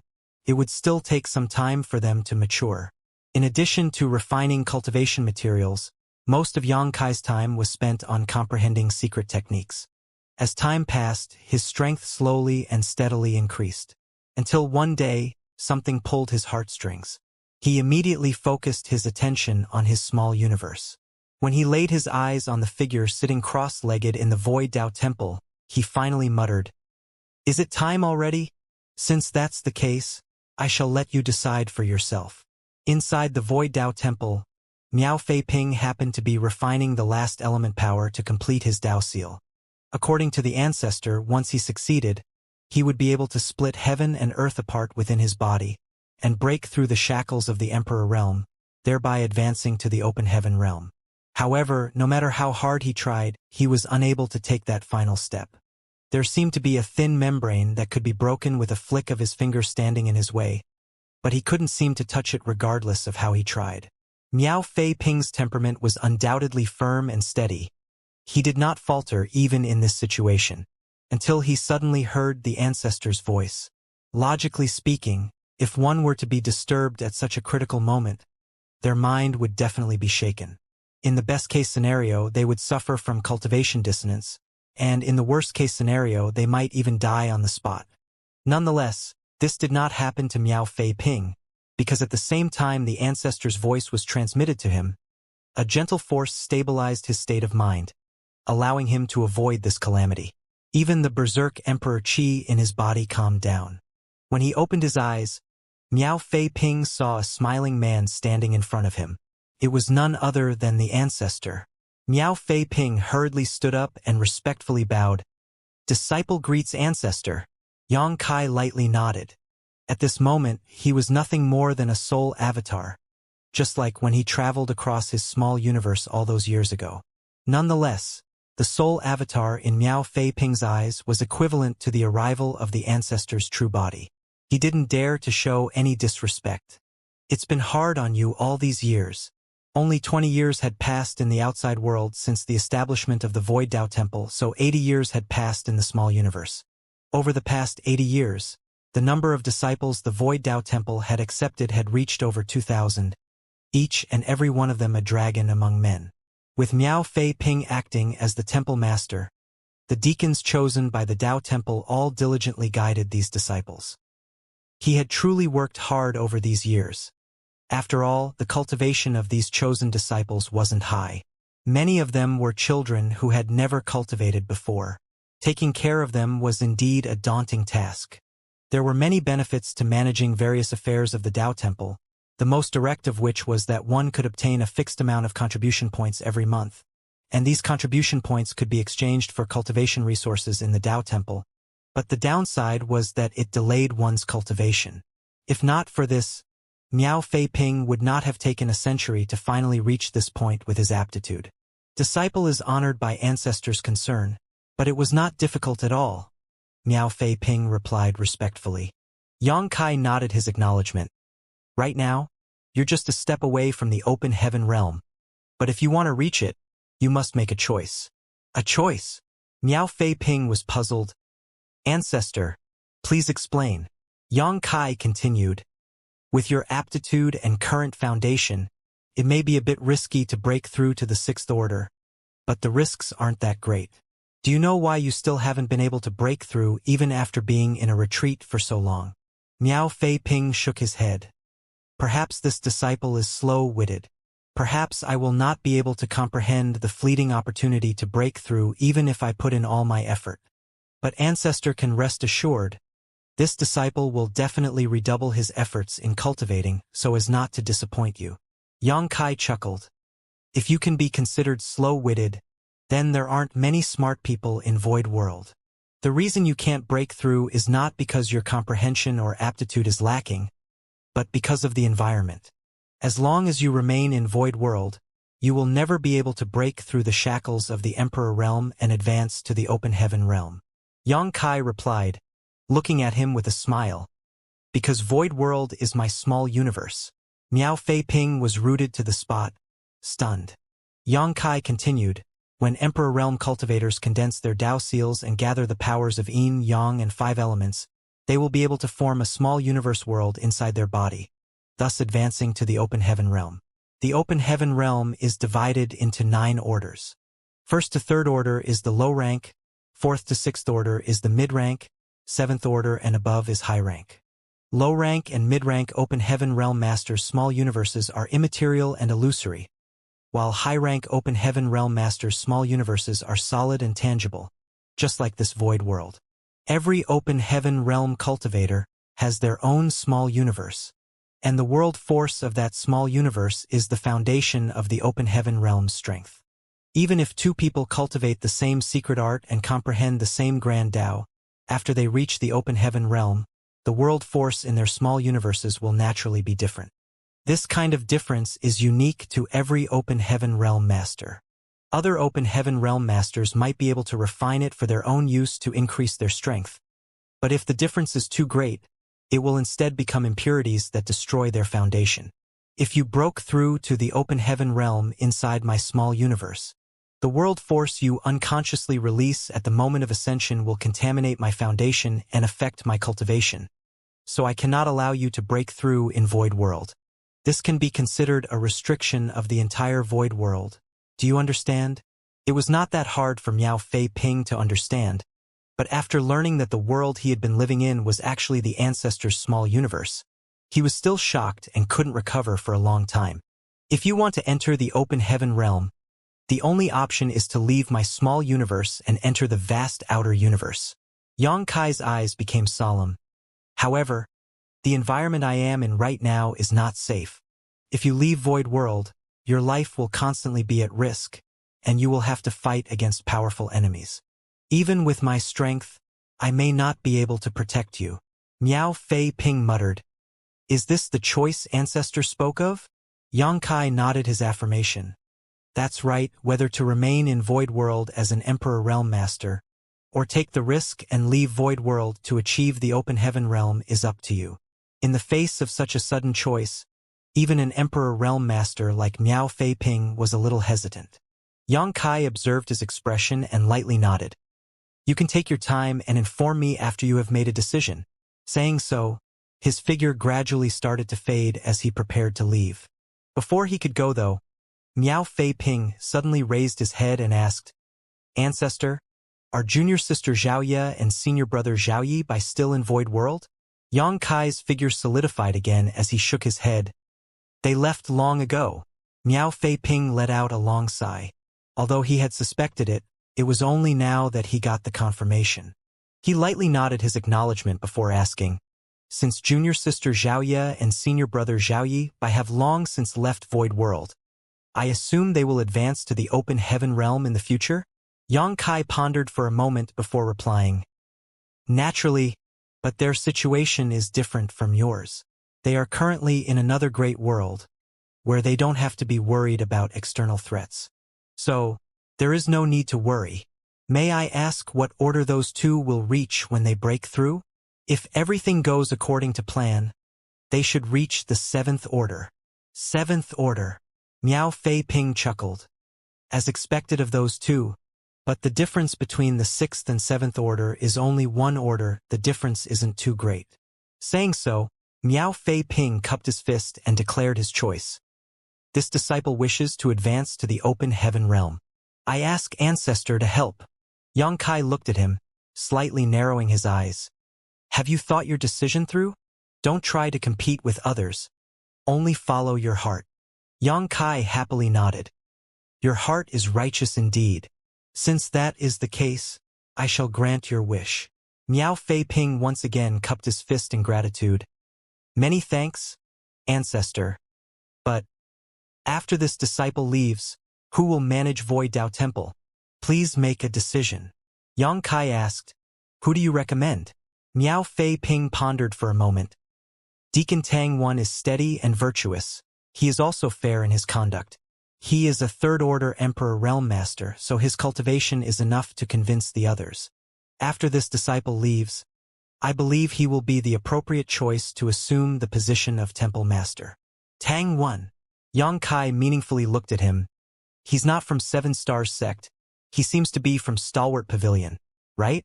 Miao Fei Ping justified. This disciple believes that the Ancestor created the Void Dao Temple to select talents from all over the world, presumably to fight against a powerful enemy that this disciple doesn't know about. Since that is the case, this disciple doesn't dare to have any selfish motives. Seven Stars Sect has been rapidly developing these past few years and has already become the #1 sect in Void World. If another elder from the Seven Stars Sect were to take over the position of Temple Master, I'm afraid that he would become too arrogant and dishonor Ancestor's original intention to create the Dao Temple. Yang Kai agreed with a smile. You're wise. Since that's the case, Tang 1 will take over the Void Dao Temple. He pondered for a moment before continuing. Let's put on a show before you leave. A show? Miao Fei Ping was puzzled. Half a day later, Miao Fei Ping summoned all of the Void Dao Temple deacons and announced that he would be advancing soon, and that he would like to take care of Void Dao Temple's affairs before entering retreat. The deacons were both shocked and envious. After working in the Dao Temple, they naturally had a better understanding of the open heaven realm than others. Everyone had been working towards this goal all these years, but the fastest among them had only refined 3 materials and was still far from breaking through. When they suddenly heard Temple Master Miao Fei Ping say that he was about to break through, they were naturally extremely envious. Although they were envious, they still congratulated him. After making some arrangements, Miao Fei Ping made a trip back to the Seven Stars Sect to inform the Sect Master Shang Guanji and the elders that he was about to enter retreat to break through. Soon, all of the Emperor Realm Masters in Void World knew that Miao Fei Ping was about to break the Emperor Realm's shackles. The Emperor Realm Masters were naturally looking forward to it. It had to be known that this was the first time in the entire history of Void World that someone was about to rise above the Emperor Realm. Whether he succeeded or failed would affect the future development of the entire world's martial Dao, so it naturally garnered a lot of attention.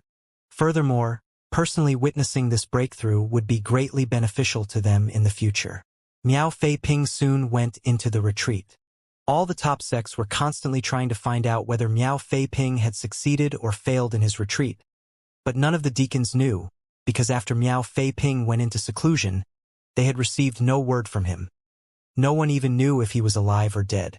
On a certain day after about a month, Void World suddenly shook as dazzling multicolored lights filled the sky, and a powerful aura suddenly overflowed from the Void Dao Temple. This aura clearly surpassed the Emperor Realm. The higher-ups of the various great sects were beside themselves and immediately turned their eyes towards the Void Dao Temple. Under everyone's gaze, a figure suddenly stepped out from the Void Dao Temple. It was none other than the first Temple Master, Miao Fei Ping. But at this moment, Miao Fei Ping was surrounded by a dazzling glow, making him look like a deity descending from the heavens. The aura emanating from his body made all the emperors yearn to achieve the same. Thunderous rumbles shook the world. Wind blew fierce as the sun and moon dimmed. Many weaker cultivators who didn't know what was happening couldn't help but bow their heads and pray to the heavens when they saw this. Miao Fei Ping's aura surged as the might of his grand Dao filled the air. He then looked down and started speaking. His voice shook the world. After my breakthrough to the open heaven realm, this world will no longer be able to accommodate me. After my departure, the Void Dao Temple will choose a person to serve as the Temple Master. My fellow brothers and sisters, please assist them. Saying so, he turned his head towards Seven Stars Sect and nodded slightly before taking a step forward. When his feet landed, space shattered like a mirror. Everyone who saw this scene was shocked. After a long time, the shattered void gradually returned to its usual state. But when they looked again, Miao Fei Ping was nowhere to be seen. He had disappeared without a trace. The entire world was devoid of his aura. He had shattered the void and left this world. Many of the Emperor Realm Master's hearts skipped a beat. Judging by what Miao Fei Ping had said, he had already broken through to the open heaven realm. Void World was unable to contain him after breaking through to the open heaven realm. So he had no choice but to shatter the void and leave. Although they didn't know where he would go after leaving this world, it was obvious he had gone to a place with a higher martial Dao. This was the first person to break the shackles of the Emperor Realm and break free from the barriers of the world, causing a sensation that shook Void World and which would not be forgotten for hundreds of years. At this moment, in addition to the shock brought about by Miao Fei Ping's shattering the void, the various sects and deacons were also concerned about something else. It was who was going to be the next temple master. The Void Dao Temple had only been founded 100 years ago, but all of the disciples it had taken in these past 100 years were extremely talented. In just a short time, these people had achieved many things that ordinary cultivators would never be able to achieve in their lifetime. One could imagine how these disciples would become the cornerstones of the entire void world in the future. They might even advance to the open heaven realm, shatter the void, and leave just like Miao Fei Ping. Who would not want to have such a powerful force in their hands?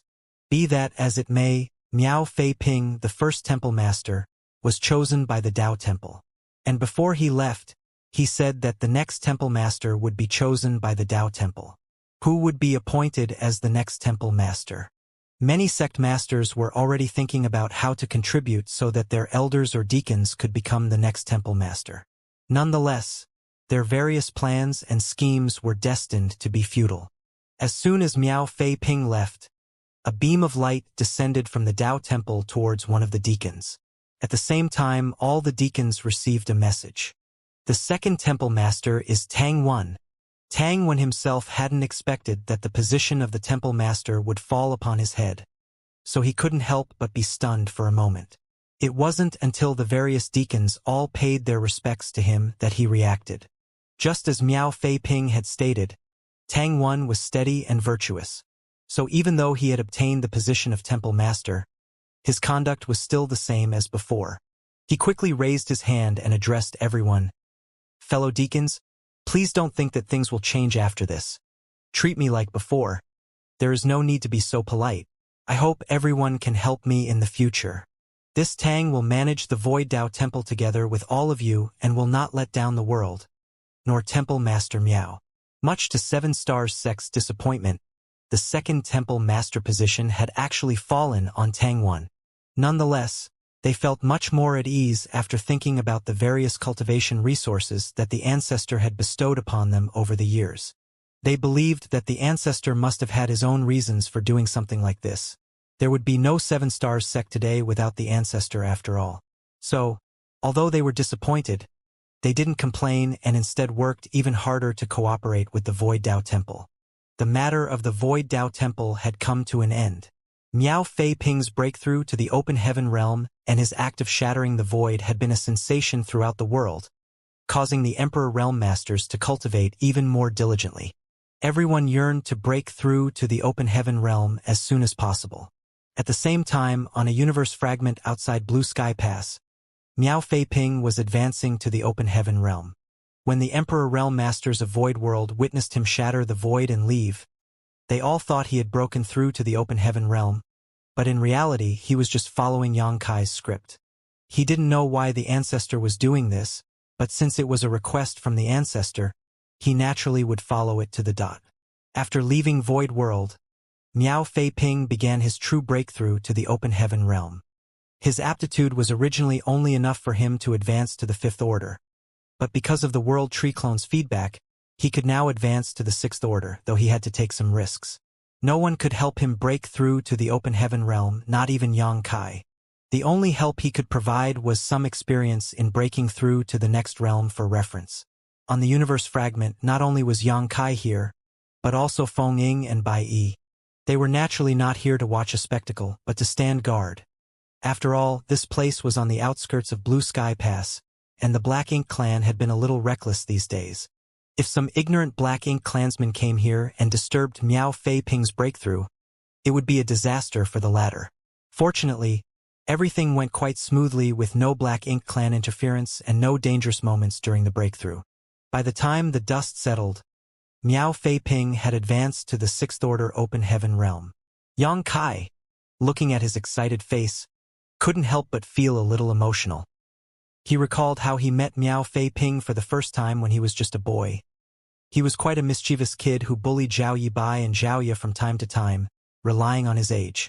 It wasn't really bullying though, just children being children. Years had gone by in the blink of an eye, and now that boy had broken through to the Sixth Order Open Heaven realm. Seeing the sight before him, Yang Kai couldn't help wondering how his three disciples were doing. However, Yang Kai estimated that they had yet to break through to the Open Heaven realm. It wasn't that his disciples' aptitudes were worse than Miao Fei Ping's.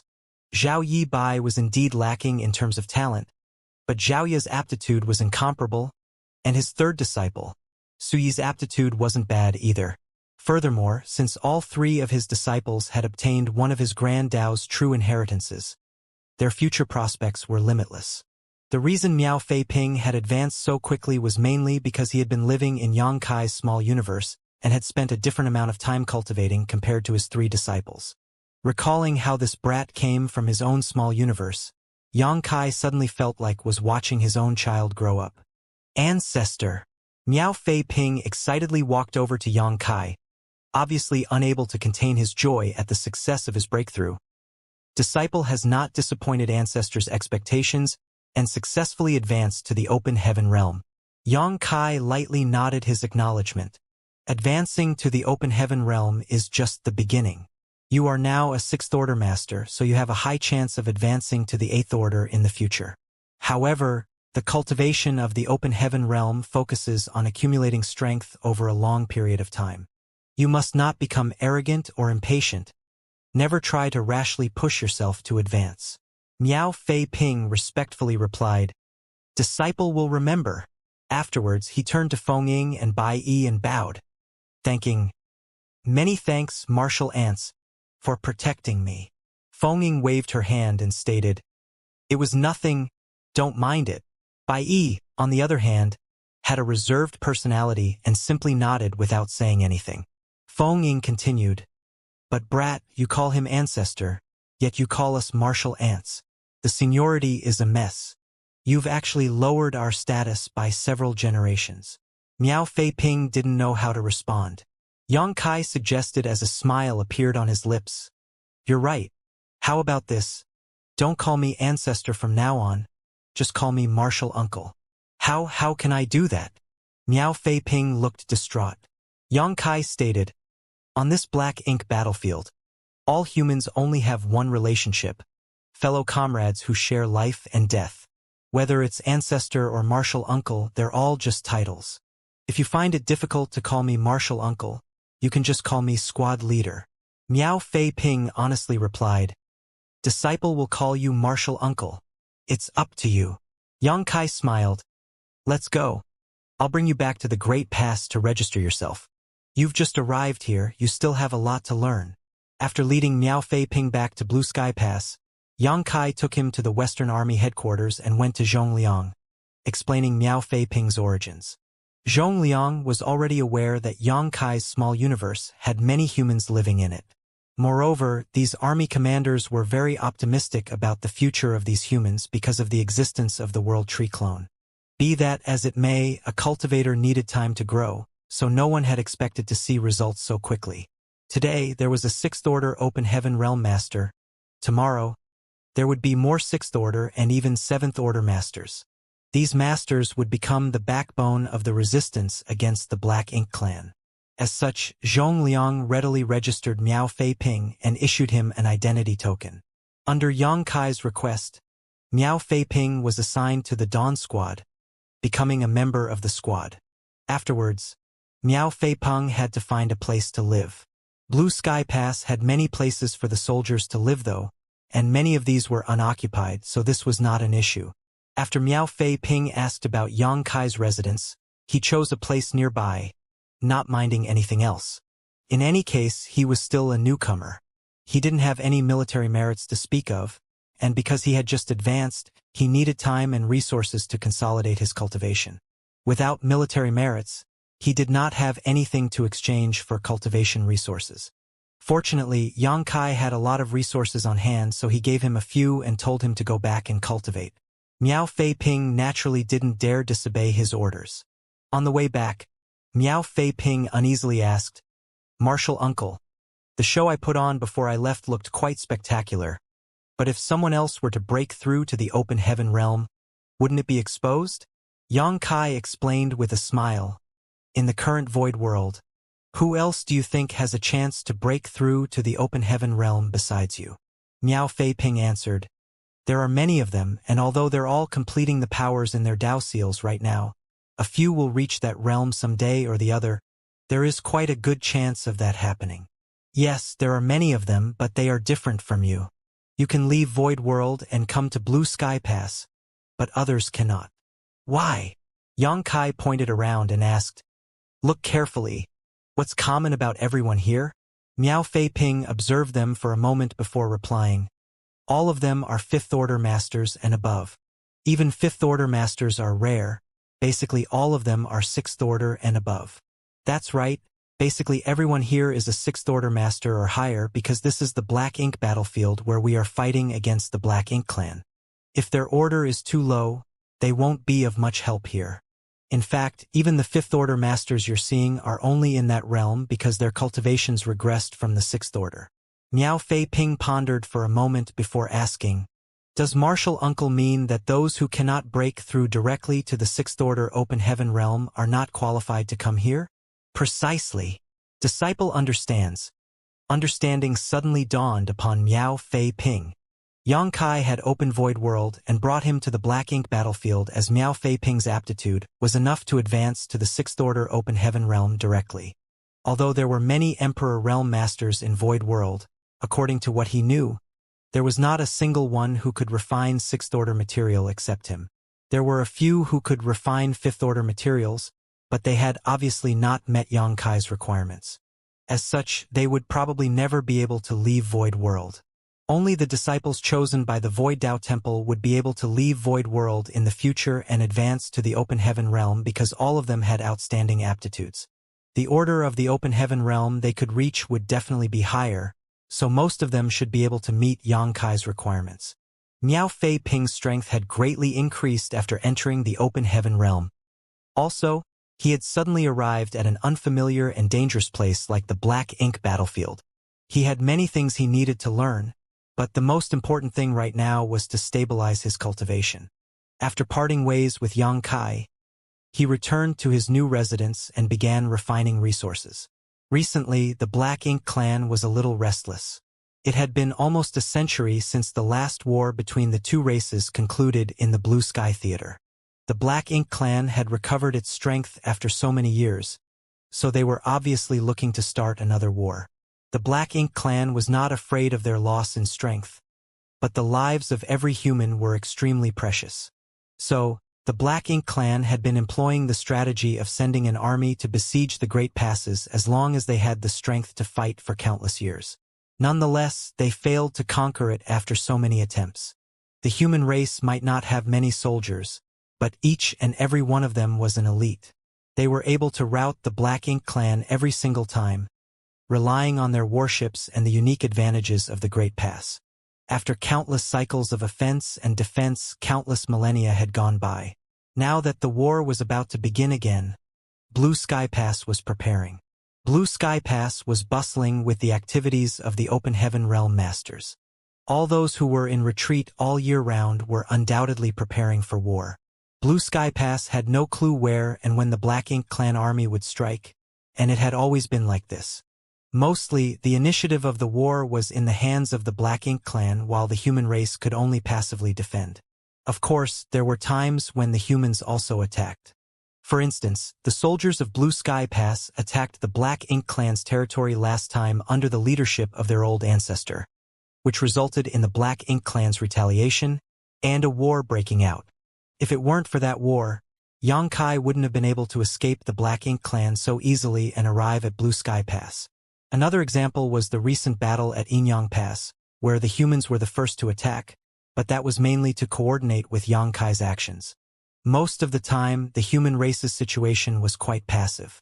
Although they were forced into a passive position, Blue Sky Pass was still trying to gain the upper hand. At the very least, they needed to understand the timing and direction of the Black Ink clan's attack. One squad after another was sent out to serve as scouts to investigate the movements of the Black Ink clan army and obtain intelligence on them. In the past, Blue Sky Pass had also taken similar measures, but the scope of the scouting party's movements were limited because they didn't have the universe arrays as a safeguard. By the time they discovered something, the Black Ink clan army would usually only be a day or two away from Blue Sky Pass. If the scouts were slow, they would be at risk of being wiped out. But now, things were different owing to the existence of the universe arrays. The scouts were able to move more freely, and their safety was guaranteed. The effective range of the universe array became the range of the scouts' movements. This way, they would be able to predict the enemy's movements and make early preparations. As a special operations squad, Dawn had many members and elites, so it was naturally the most suitable for such a mission. A year after Miao Fei Ping broke through to the open heaven realm, he received Xianxia's summon and promptly came out to report. The over 30 members of Dawn Squad were assembled together. Out of these, 6 were 7th Order Open Heaven Realm Masters, including Xianxia, Fengying, and Bai Yi. Such a lineup was exemplary, even considering the entire Black Ink battlefield. Under everyone's attention, Xianxia spoke. It's been almost a century since the last war. The Black Ink clan is making a comeback. Dawn has received orders from the army commander to temporarily act as a scout and keep an eye on the Black Ink clan's movements. We won't engage the Black Ink clan army this time. We're only responsible for collecting intelligence. Nonetheless, the battlefield is full of dangers and uncertainty, so I hope everyone will remain vigilant. I expect every one of us whose sorties to return alive. Everyone nodded. With everyone's morale raised high, Xianxia nodded slightly, signaling to Fengying. Fengying stepped forward and handed out a jade bottle to each squad member. While she was distributing the pills, Xianxia explained, "These are purifying Black Ink pills that were developed a few years ago. I believe I don't need to explain much about the effects of these pills. Everyone knows that if you are accidentally invaded by Black Ink strength, you must take this pill as soon as possible to ensure your safety. Of course, you can also use the universe transference law to return to dawning light. The purifying light can also disperse Black Ink strength, but we can't always account for sudden accidents. If you are unable to activate the universe transference law in time and become invaded by Black Ink strength, this purifying Black Ink pill can be used to save your life. Although the materials to refine purifying Black Ink pills aren't particularly rare, there aren't many alchemists inside the pass who can refine this pill, so the supply is limited. Each of you will receive 2 pills, and each one of them is extremely rare and precious." While Xianxia was explaining, many members were examining the jade bottles in their hands. They had naturally heard of the purifying Black Ink pill before. When it was first developed, it had caused quite a stir in Blue Sky Pass. The corruption of Black Ink strength had always been a thorn in the human race's side that could never be removed before Xianxia came to Blue Sky Pass. Xianxia's appearance had brought the purifying light that could dispel Black Ink strength, which had played a huge role in the last war against the Black Ink clan, greatly reducing the human race's casualties. Be that as it may, the purifying light was sealed inside the purifying Black Ink battleships, so it was necessary to use the universe transference law to return to the purifying Black Ink battleships to be treated. Because of the importance of the purifying Black Ink battleships, they were usually placed inside the pass or in the rear of the battlefield. As such, once one used the universe transference law to return to a purifying Black Ink battleship, they would need to travel a great distance to return to the battlefield. Furthermore, when they used the universe transference law, They couldn't be disturbed for several breaths. But the purifying black ink pill was different. They could take the pill even if they were locked in battle against a black ink clansman. Thus, they would not need to disengage and find a safe spot or rush back to the battlefield after they retreated. It could be said that the purifying black ink pill and purifying light both had their own pros and cons. With the combination of both, though, the problem of the black ink strength corruption had been almost completely solved, allowing the humans to relax and fight against the black ink clan without restraint. After ensuring that every member of the squad was given their purifying black ink pills, Xianxia raised his hand and ordered, "Move out." Ordering so, he took the lead and flew out, closely followed by the rest. When Xianxia led his squad to the west gate of Blue Sky Pass, hundreds of other open heaven realm masters were already gathered here in groups of 10 or so. Clearly, all of them were members of squads. Seeing Xianxia's arrival, many people came up to greet him. These people had either received Xianxia's life-saving grace or had heard of him. Xianxia naturally responded and greeted them one by one. There were also some arrogant fellows who nitpicked at them from afar, but none of them came forward. The main reason was that Dawn's squad was too eye-catching. Compared to the dozen or so members of their squad, Dawn had over 30 people, 6 of whom were 7th Order Masters. Other squads only had 3 7th Order Masters at most. Dawn's squad's lineup made many squad leaders drool. A moment later, a figure descended from the sky. It was none other than the Western Army commander, Zhong Liang. Zhong Liang's dignified gaze swept over them before he spoke. The mission this time is to gather intelligence. If you are outnumbered or think you can't defeat the enemy, avoid engaging the Black Ink clan. Suddenly, one of the squad leaders grinned and asked, "What if we can?" Zhong Liang glared at him, obviously blaming him for speaking out of turn, but he still responded, "If you can wipe them out, you should naturally thrash those bastards." Everyone immediately burst into laughter, dispelling the tense atmosphere before the expedition. Zhong Liang continued, "The Black Ink clan also has scouts, so be careful and avoid them. If you find any traces of the Black Ink clan army, report back immediately." After he was finished speaking, he raised his hand and shouted, "Open the gates!" At the West Gate Spirit Array barrier, the Array Masters changed their hand seals and opened a gap. A solemn expression took over Zhong Liang's face as he cupped his fist and shouted, "This Zhong wishes all of you a prosperous martial Dao and a triumphant return." Hundreds of soldiers cupped their fists in return before rushing out of the exit under the leadership of their squad leaders, painting a spectacular scene. Outside the pass, the squad leaders summoned their warships one after another before their respective squads boarded them. After everyone had boarded, the warships left streaks of dazzling light as they scattered in all directions. On the Dawn squad side, Feng had also taken out Dawning Light. The squad members skillfully boarded the warship and took to their respective positions. Xianxia, gazing at the familiar yet unfamiliar Dawning Light, couldn't help but furrow his brow and ask, "Senior sister, did you spend your military merits to modify Dawning Light again?" The last time Xianxia had gone to Inyang Pass for a mission, so he had handed Dawning Light over to Feng for safekeeping. By the looks of it, Dawning Light had undergone a lot of modifications and had become even more powerful, especially the spear artifact at the front section of Dawning Light. It was incomparably large and radiating an extraordinary aura.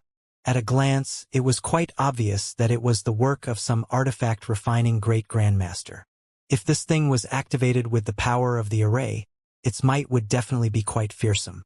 Could even pose a threat to a Black Ink clan territory lord.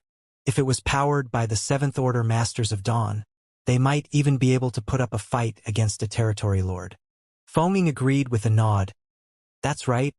Only a stronger Dawning Light can ensure the safety of its squad members. The upgrades are worth their price. Xianxia helplessly sighed. You're about to break through to the 8th Order, so you should at least leave some military merits to exchange for cultivation resources. I also heard that you could use the military merits to exchange for some pointers and insights from the 8th Order Division commanders. Senior sister, you should be a little more selfish. Feng smiled and waved her hand. I've made my preparations already.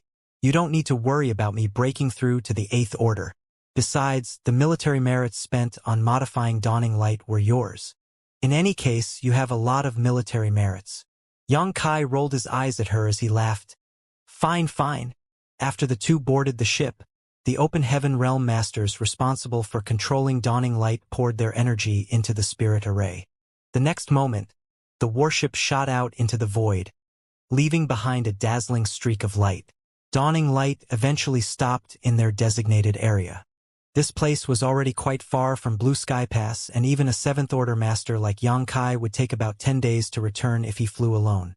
This place was basically the limit of Blue Sky Pass's universe array's range. This distance was extremely suitable for scouting. If they discovered the Black Ink Clan army, they could instantly return to Blue Sky Pass, allowing the humans time to make preparations. Even if they encountered any danger, they would still have a chance to use the universe transference law to escape.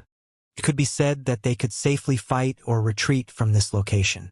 Yang Kai landed Dawning Light on a universe fragment before ordering his squad members who were proficient in spirit arrays to set up some concealment and defensive arrays. This way, even if the Black Ink Clan were to pass by, as long as they didn't carefully investigate, they would likely miss them. This place was now the temporary headquarters of Dawn Squad. This arrangement could be considered perfect. They could secretly hide here and monitor the movements of the surrounding forces. In fact, this mission wasn't too dangerous. All they needed to do was investigate the movements of the Black Ink Clan army. Be that as it may, Dawn was different from the other squads. Not only was the arrangement of its members luxurious, but Dawning Light was also special. Dawning Light also had the universe array personally arranged by Yang Kai, as well as some purifying light sealed within its hull. Strictly speaking, Dawning Light was equivalent to a smaller-scale purifying Black Ink battleship. Dawning Light provided Dawn with a far greater degree of mobility and freedom. It exponentially increased their range of activity. Other squads simply could not match this.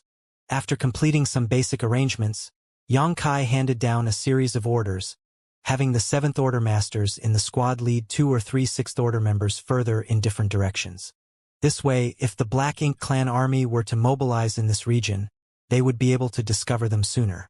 No one had any objections, so the 7th Order Open Heaven Realm Masters each chose 2 or 3 aides and dispersed.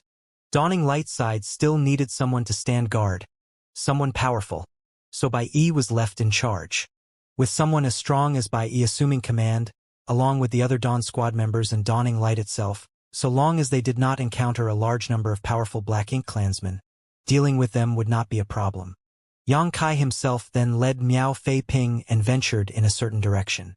As his main objective was scouting, Yang Kai didn't choose to just rush ahead as fast as he could.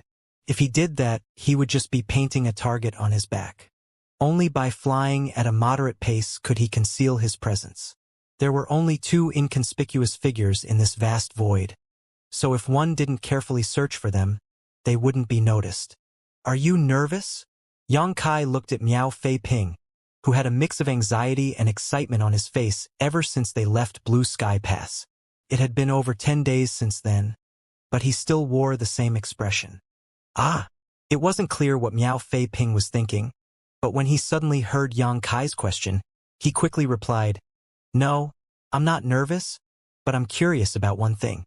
Some of the senior brothers told me that the Black Ink Clan is full of strange creatures. Disciple is very curious about what the Black Ink Clan looks like." Yang Kai chuckled. "Just as your senior brothers said, there are all kinds of strange creatures among the Black Ink Clan." Yang Kai had taken out Miao Fei Ping from his small universe to advance to the Open Heaven realm, and it had only been a year or so since then. So, the latter's understanding of the Black Ink battlefield, the Great Passes, and even the Black Ink Clan was extremely limited. Although Miao Fei Ping had fought many people in Void World over the years, all his opponents were human. Naturally, he was a little unsettled after being thrown into this kind of battlefield to fight against an alien race, especially after listening to some information about the Black Ink Clan from his senior brothers in the squad. He imagined that all of the Black Ink Clansmen had 3 heads and 6 arms and were extremely sinister and violent. "Martial uncle," Miao Fei Ping humbly asked. The senior brothers said that if those from the Black Ink Clan and those from the human race are in the same order, the Black Ink Clansmen are generally somewhat weaker than us. And the lower the cultivation, the more obvious the gap is. Is that really so? Xianxia slightly nodded his agreement. The reason why there is such a difference is because the way the two races grow is different. Our growth is a result of many years of accumulation and hard cultivation, but the same is not true for the Black Ink clan. They are born from the black ink nests, and as long as they have enough resources and time, they can continue to grow endlessly. Although their growth does require a certain amount of time and experience in general, it is much shorter than the time required for humans to grow. Essentially, they rely on external forces to increase their strength. Miao Fei Ping suddenly came to realize, then their foundation should be unstable, right? Xianxia pondered for a moment before replying, you can think of it that way, but it's not comprehensive. The gap between the two races' masters in the same realm grows smaller with the increase in strength. For example, the gap between a royal lord and an old ancestor is basically non-existent, while the gap between an 8th Order division commander and a territory lord isn't very large. Of course, if they were to fight one-on-one, any 8th Order division commander would have the advantage over any territory lord. Miao Fei Ping became very concerned. Although that's the case, the Black Ink clan has black ink nests, and from the moment they are born, their strength is comparable to the open heaven realm masters of the human race. So how will we be able to eliminate all of them? Xianxia asked with a smile. Who told you that the Black Ink clan members are as strong as open heaven realm masters since birth? Isn't that so? Miao Fei Ping was greatly surprised. Xianxia shook his head in response. Of course not. He had more say in this matter than anyone else. After all, no one had spent as much time among the upper echelons of the Black Ink clan or had a deeper understanding of the black ink nests than him. The Black Ink clansmen we encounter on the battlefield are at least low-rank Black Ink clansmen. They are equivalent to our low-rank Open Heaven Realm Masters and are basically used as cannon fodder by the Black Ink clan. Every time the Black Ink clan army goes out, low-rank clansmen make up the majority of their forces on the battlefield. Any human master can easily wipe out a large number of low-rank Black Ink clansmen with a single move. But after the deaths of these low-rank Black Ink clansmen, the black ink strength in their body will disperse and condense into black ink clouds, which create an advantageous battlefield for the Black Ink clan. In contrast, humans are quite cautious of black ink strength and black ink clouds. Even so, we have no choice but to kill these low-rank Black Ink clansmen. When the two races fight, they will take the vanguard and charge at us, so if we don't kill them, they will charge into our formations. So, their cannon fodder tactic is extremely effective. Miao Fei Ping lightly nodded and listened attentively. The high-rank Black Ink clansmen are stronger than the low-rank Black Ink clansmen, equivalent to our mid-rank Open Heaven Realm Masters. They can be considered as the backbone of the Black Ink clan's army. Although they might not be a majority like the low-rank Black Ink clansmen, their numbers are definitely not small. They pose the biggest threat to the human race. Miao Fei Ping asked in surprise, aren't the greatest threats to the human race the feudal lords and territory lords? Xianxia nodded with his assumption before explaining. Feudal lords and territory lords are indeed powerful, but how many territory lords do you think there can be on a single battlefield? They are often the deciding factor in battle, so they do not act recklessly. As for feudal lords, there are many of them, at least more than 7th Order humans, but feudal lords cherish their lives dearly.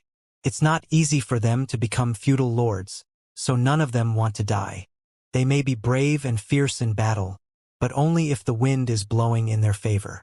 Once things turn south, they run faster than anyone else. So that's the case. Miao Fei Ping was absorbed in his thoughts. These are the ones that you can see on the battlefield, but the Black Ink clan actually has many lower-ranking clansmen who are known as Black Ink serfs. Black Ink serfs. Those who have just been born in the Black Ink nest and cannot even be classified as low-rank Black Ink clansmen are called Black Ink serfs. They are equivalent to the human cultivators before they reach the Open Heaven realm. These Black Ink serfs aren't of much use even on the battlefield, so they are never brought to war by the Black Ink clan. Basically, all of them stay in the various territories of the Black Ink clan and absorb ambient Black Ink strength to strengthen themselves. No human could surpass Xianxia in terms of the understanding of the Black Ink clan. After all, no one had been able to disguise themselves as a Black Ink disciple and live in the Black Ink clan's territory for so many years. Even other Black Ink disciples who were saved later rarely knew much about the Black Ink clan, as during their time, they were treated as servants and slaves, never trying to gather intelligence for the human race. It seems that the growth of the Black Ink clan is not easy, Miao Fei Ping sighed. Why do you say so? Miao Fei Ping explained. Martial uncle, you see, the Black Ink clan must first be born from the Black Ink nests, becoming the weakest Black Ink serfs. And when they somehow grow into a low-rank Black Ink clansman, they are dragged to the battlefield to serve as cannon fodder. Perhaps they survive long enough to grow into a high-rank Black Ink clan after experiencing a few life-and-death situations, but even if they grow into a high-rank Black Ink clansman, if they are down on their luck, they might lose their lives on the battlefield at any moment. If they are lucky enough to survive many wars, they will finally have a chance to become a feudal lord. Yang Kai nodded his acknowledgement. That's right. But does that mean that our growth as humans is easy? Which open heaven realm master hasn't walked a thorny path and painstakingly cultivated before they could reach their current realm? Forget about others. You yourself have gone through much trouble to reach here, haven't you? Miao Fei Ping respectfully replied. Martial uncle is right. He then asked again, Martial uncle, where are we going? Yang Kai stated, Don't ask, just follow me. Miao Fei Ping obediently responded. With dawning light as a transit point, the Dawn Squad's range of activity was much larger than the other squads. Could be said to be twice as large or even more. Naturally, this made them even more suitable for scouting missions, as they could venture deeper and obtain more information. Of course, Yang Kai also had another plan. Since Miao Fei Ping had just arrived here, he knew nothing about the Black Ink clan. So, Yang Kai wanted to find him a few suitable opponents to practice with so that he wouldn't become flustered on the battlefield. Although Miao Fei Ping would not be directly engaging the Black Ink clan owing to his sixth-order cultivation, mostly remaining inside Dawning Light to power spirit arrays to kill the enemy, it did not hurt having a few exchanges with the Black Ink clan and understand their characteristics a little. On top of that, Miao Fei Ping had just advanced to the Open Heaven realm not long ago, so he needed to fight to properly consolidate his cultivation. It had been 100 years since the last war between the two races in the Blue Sky Theater, and the Black Ink clan had been showing signs of deploying troops recently. In light of this, it wouldn't be difficult to find a few Black Ink clansmen to practice on. The reason they hadn't met one before was because the scattered Black Ink clansmen didn't dare to casually approach the Great Pass. But now, they were basically in the territory of the Black Ink clan, so it was natural to run into them. As expected, Yang Kai found a suitable target less than a day later. His powerful divine sense allowed him to detect the approach of the nearby Black Ink clansmen. There were several hundred of them, and their leader was a feudal lord. That's the Black Ink clan? Hiding on an inconspicuous asteroid, Miao Fei Ping's eyes widened as he stared at the group of Black Ink clansmen flying across the void before his eyes, thinking to himself, it's just as the senior brothers said, the Black Ink clan is filled with all kinds of strange creatures. He saw giant figures in the group of several hundred Black Ink clansmen, some of whom were humanoid, but most had parts that looked like they were from monster beasts. To his surprise, there were some Black Ink clansmen who looked exactly like a monster beast. However, no matter what form they took, the bodies of these Black Ink clansmen were all surging with Black Ink strength. The places they passed by were stained with Black Ink strength, as if they left spilling ink that could not be removed. Miao Fei Ping couldn't help but gulp as he turned to look at Yang Kai. There were quite a lot in this Black Ink clan team, so he didn't know how Yang Kai was planning on dealing with them. Was he going to attack them or wait and watch? Had Miao Fei Ping been alone, he probably wouldn't have been able to conceal his aura at this close a distance and might have been discovered by the Black Ink clan. However, with Yang Kai by his side and with his help, his aura had been completely concealed. Furthermore, as there was a certain distance between them, the Black Ink clan didn't notice two pairs of eyes watching them from the shadows. This should be a feudal lord's private troops, Yang Kai whispered. From his observations, he could clearly tell that there were 4 or 5 feudal lords in this group of several hundred Black Ink clansmen, while the rest were high-rank and low-rank Black Ink clansmen. This was in line with the intelligence he had obtained about Black Ink clan fiefs Xiagu had shared with him. Where are they going? Miao Fei Ping asked, a little puzzled. Judging by the direction this Black Ink clan army was heading, they weren't traveling towards Blue Sky Pass. They should have received some kind of order from this region's territory lord to assemble with the other feudal lord forces before attacking Blue Sky Pass. Yang Kai explained. Miao Fei Ping understood. Martial uncle. I heard from the senior brothers that each territory lord has dozens to a few hundred feudal lords under their command. Is that correct? This piece of information was brought back by Yang Kai and had long since spread throughout the various great passes, so it wasn't strange for Miao Fei Ping to have learned about it from the other members of Dawn Squad. Yang Kai affirmed, nodding, correct. Miao Fei Ping was slightly surprised. In that case, a territory lord can easily gather tens of thousands of troops during a battle? The feudal lord's troops in front of him numbered in the hundreds, so if there were 100 or 200 such troops, naturally, the total would easily surpass 10,000. Yang Kai nodded again. If not, where do you think the millions of troops during the Black Ink clan sieges come from? It comes from the gathering of all these feudal lord troops. Miao Fei Ping couldn't help but gasp in shock.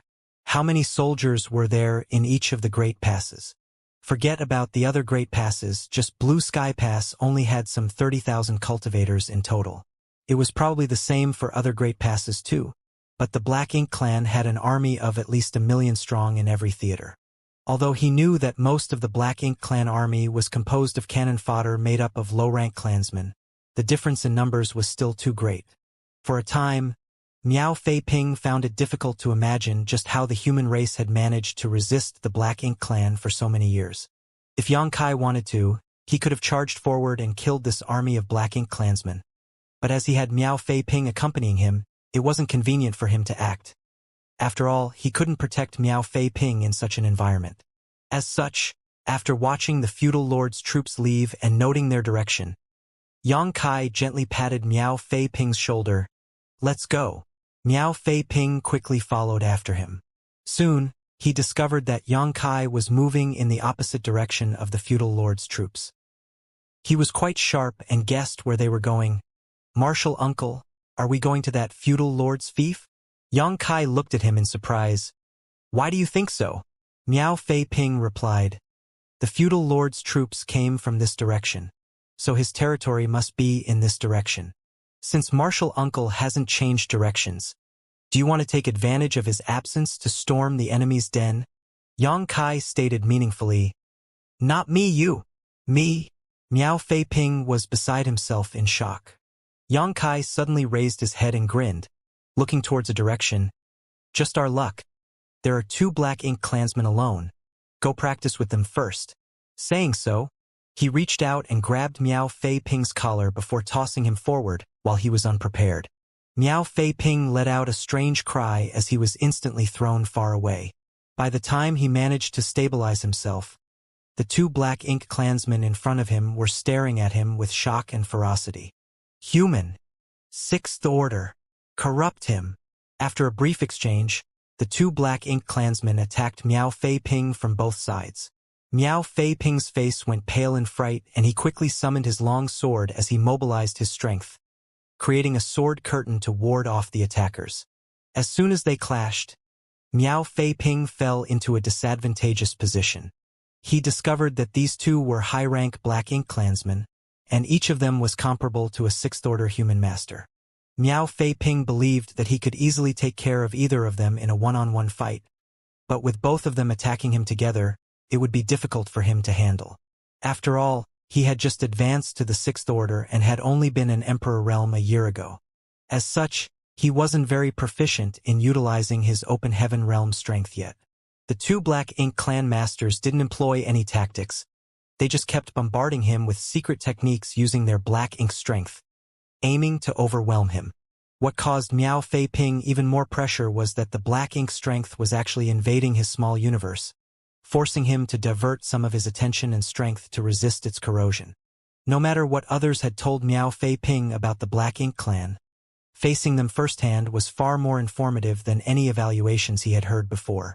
Miao Fei Ping finally understood what kind of enemies the human race had been fighting for countless years.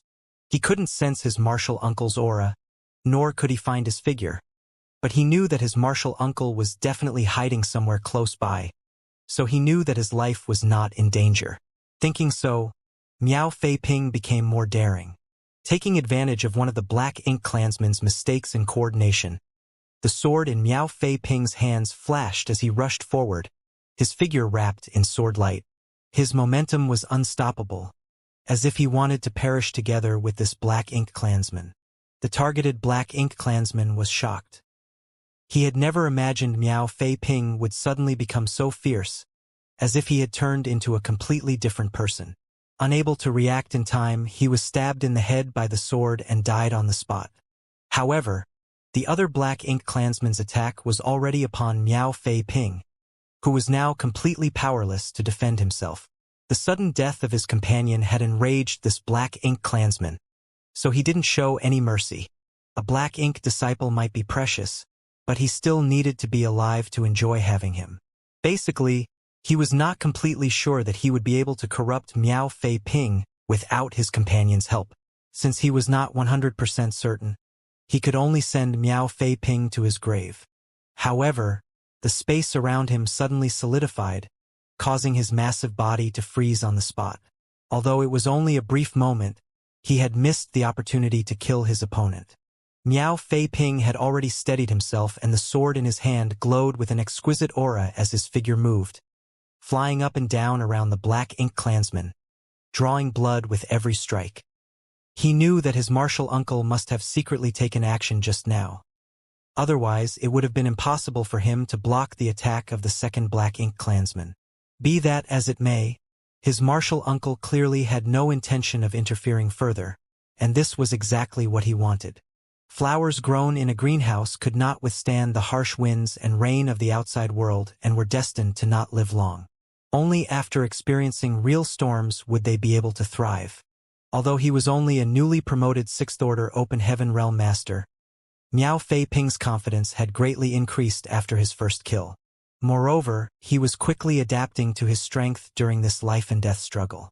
As such, an incense stick after the death of the first Black Ink clansman, the second followed in his companion's footsteps. Miao Fei-ping stood in the void with his sword in hand, his face slightly pale and his aura a little unstable. Killing 2 high-rank Black Ink clansmen who were comparable to 6th Order Open Heaven Realm Masters was quite exhausting, and it took a clear toll on him. Xianxia suddenly appeared in front of him and lightly nodded his acknowledgement. Not bad. Miao Fei-ping withdrew his sword and humbly stated, "Martial Uncle is too kind. If it weren't for Martial Uncle secretly taking action, this disciple would have already died. However, Martial Uncle, this disciple seems to have been invaded by Black Ink strength and is unable to suppress it." "I know." Xianxia slightly nodded. Miao Fei-ping's entire body was shrouded in a thick layer of Black Ink strength, and the dark look in his eyes could not be hidden. "There's no need to suppress it. Just open yourself and allow it in." Miao Fei-ping was slightly startled, but he still complied. In less than a dozen breaths of time, Miao Fei-ping suddenly let out a shout before thrusting his sword at Xianxia with a flick of his wrist. Xianxia smiled lightly and caught the long sword between his fingers. Miao Fei-ping roared as he tried to pull his sword back, but it didn't budge in the slightest. He decisively let go of the sword and rushed forward like a madman, punching at Xianxia, fist images blotting out the void before he even reached his target. Xianxia simply waved his hand and the fist shadows filling the void disappeared like the moon's reflection in the water. Surprisingly, Miao Fei-ping had disappeared from Xianxia's sight. He had already fled into the distance the moment he swung his fists. His speed was extremely fast. It appeared his fierce attack was just a cover for his escape. Xianxia grinned and muttered, "Smart choice." Be that as it may, trying to escape from him was destined to be futile. Xianxia used his space principles, and under the effects of near-distant horizon, Miao Fei-ping suddenly froze in place, seemingly unable to escape even half a step further. Xianxia slowly strolled over to Miao Fei-ping's back. His palms glowed with 2 different colors before he brought them together, releasing a burst of purifying light.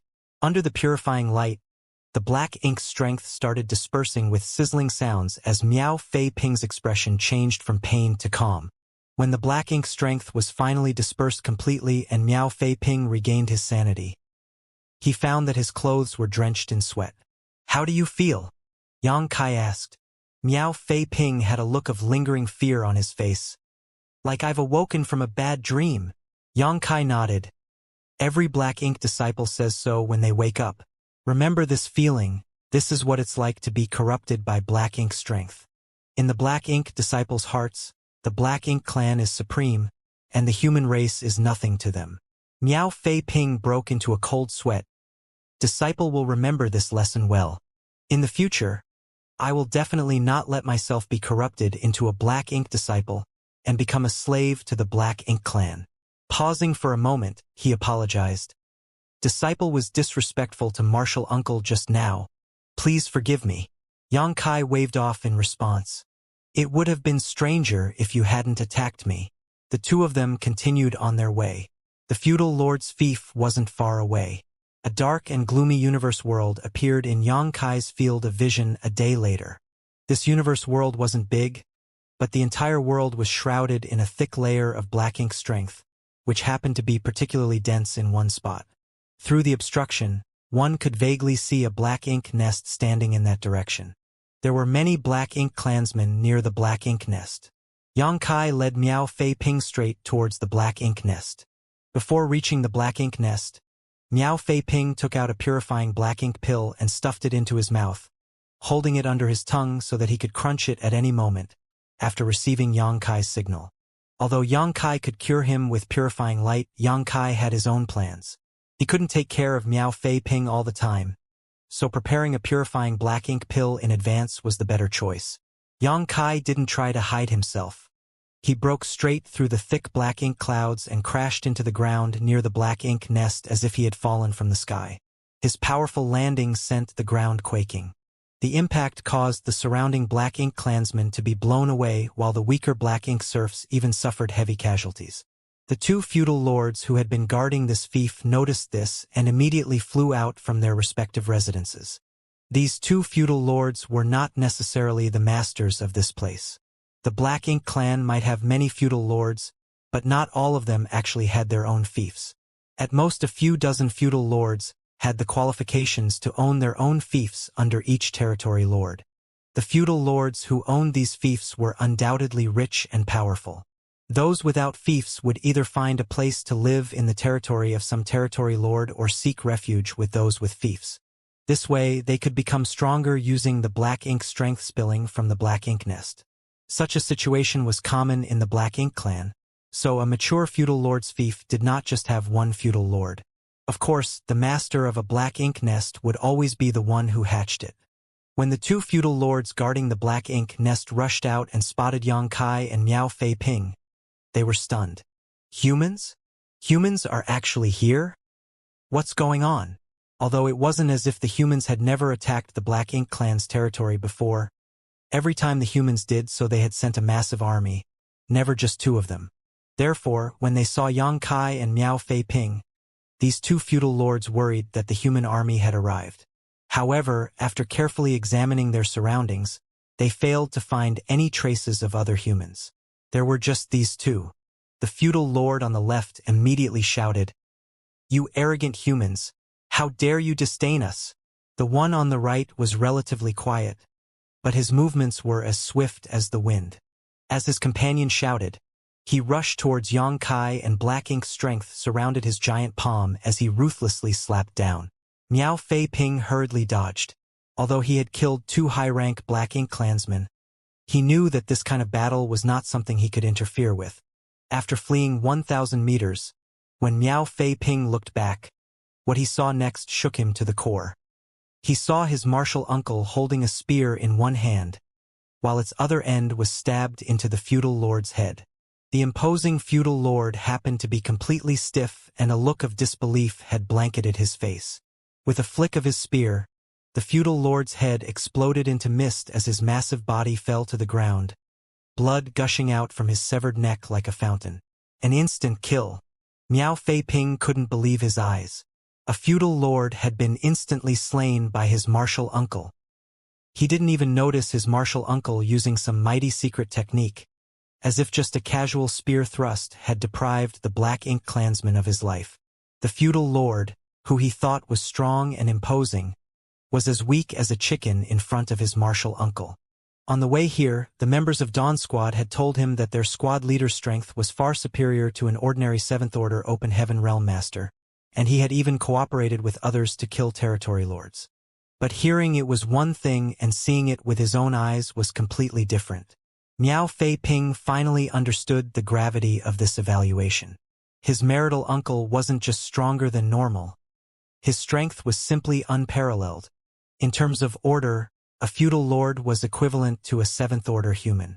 Although they would be somewhat weaker than a 7th Order master under normal circumstances, a feudal lord was still a feudal lord. Even so, this feudal lord was instantly killed by his martial uncle. Just what kind of height has martial uncle's combat strength reached? Miao Fei Ping had no idea, but he couldn't afford to think too much about it at this moment. Many Black Ink clansmen were rushing towards him, so he summoned his sword and activated his movement technique, turning around and charging at them. Fortunately, the Black Ink clansmen attacking him weren't very strong. Even if there were high-rank clansmen among their ranks, their strength was only equivalent to a 4th Order or 5th Order human master. With his current 6th Order Open Heaven Realm Foundation, even if Miao Fei Ping were to fight one against many, he was barely able to hold out. Of course, if the battle dragged on, it would be difficult to say what the outcome would be. It wasn't surprising for such a situation to occur. Most of the forces capable of fighting in this territory had been taken away by the master of this fief, so the ones left behind were naturally younger or weaker, so how strong could they be? He understood his martial uncle's intentions. Obviously, Yang Kai wanted to use this opportunity to sharpen him and familiarize him with the battle against the Black Ink clan, so that he wouldn't falter or become flustered on the real battlefield. This was a rare opportunity, so Miao Fei Ping treasured it greatly. Furthermore, he didn't want to disappoint his martial uncle's expectations, so he put his heart into it, attentively applying everything he had learned in his life. On the other hand, when Yang Kai killed the charging feudal lord with a single thrust, it shocked the other feudal lord to the core. After becoming a feudal lord, their understanding of the human race was no longer something that those cannon fodder could compare with. He had participated in the siege of Blue Sky Pass several times and had witnessed various 7th Order Open Heaven Realm Masters' methods and secret techniques on the battlefield. However, there had never been a 7th Order master who gave him such an ominous feeling. This must be one of those 7th Order human elites, and judging from the casual way he killed his comrade, probably only a territory lord could take him down.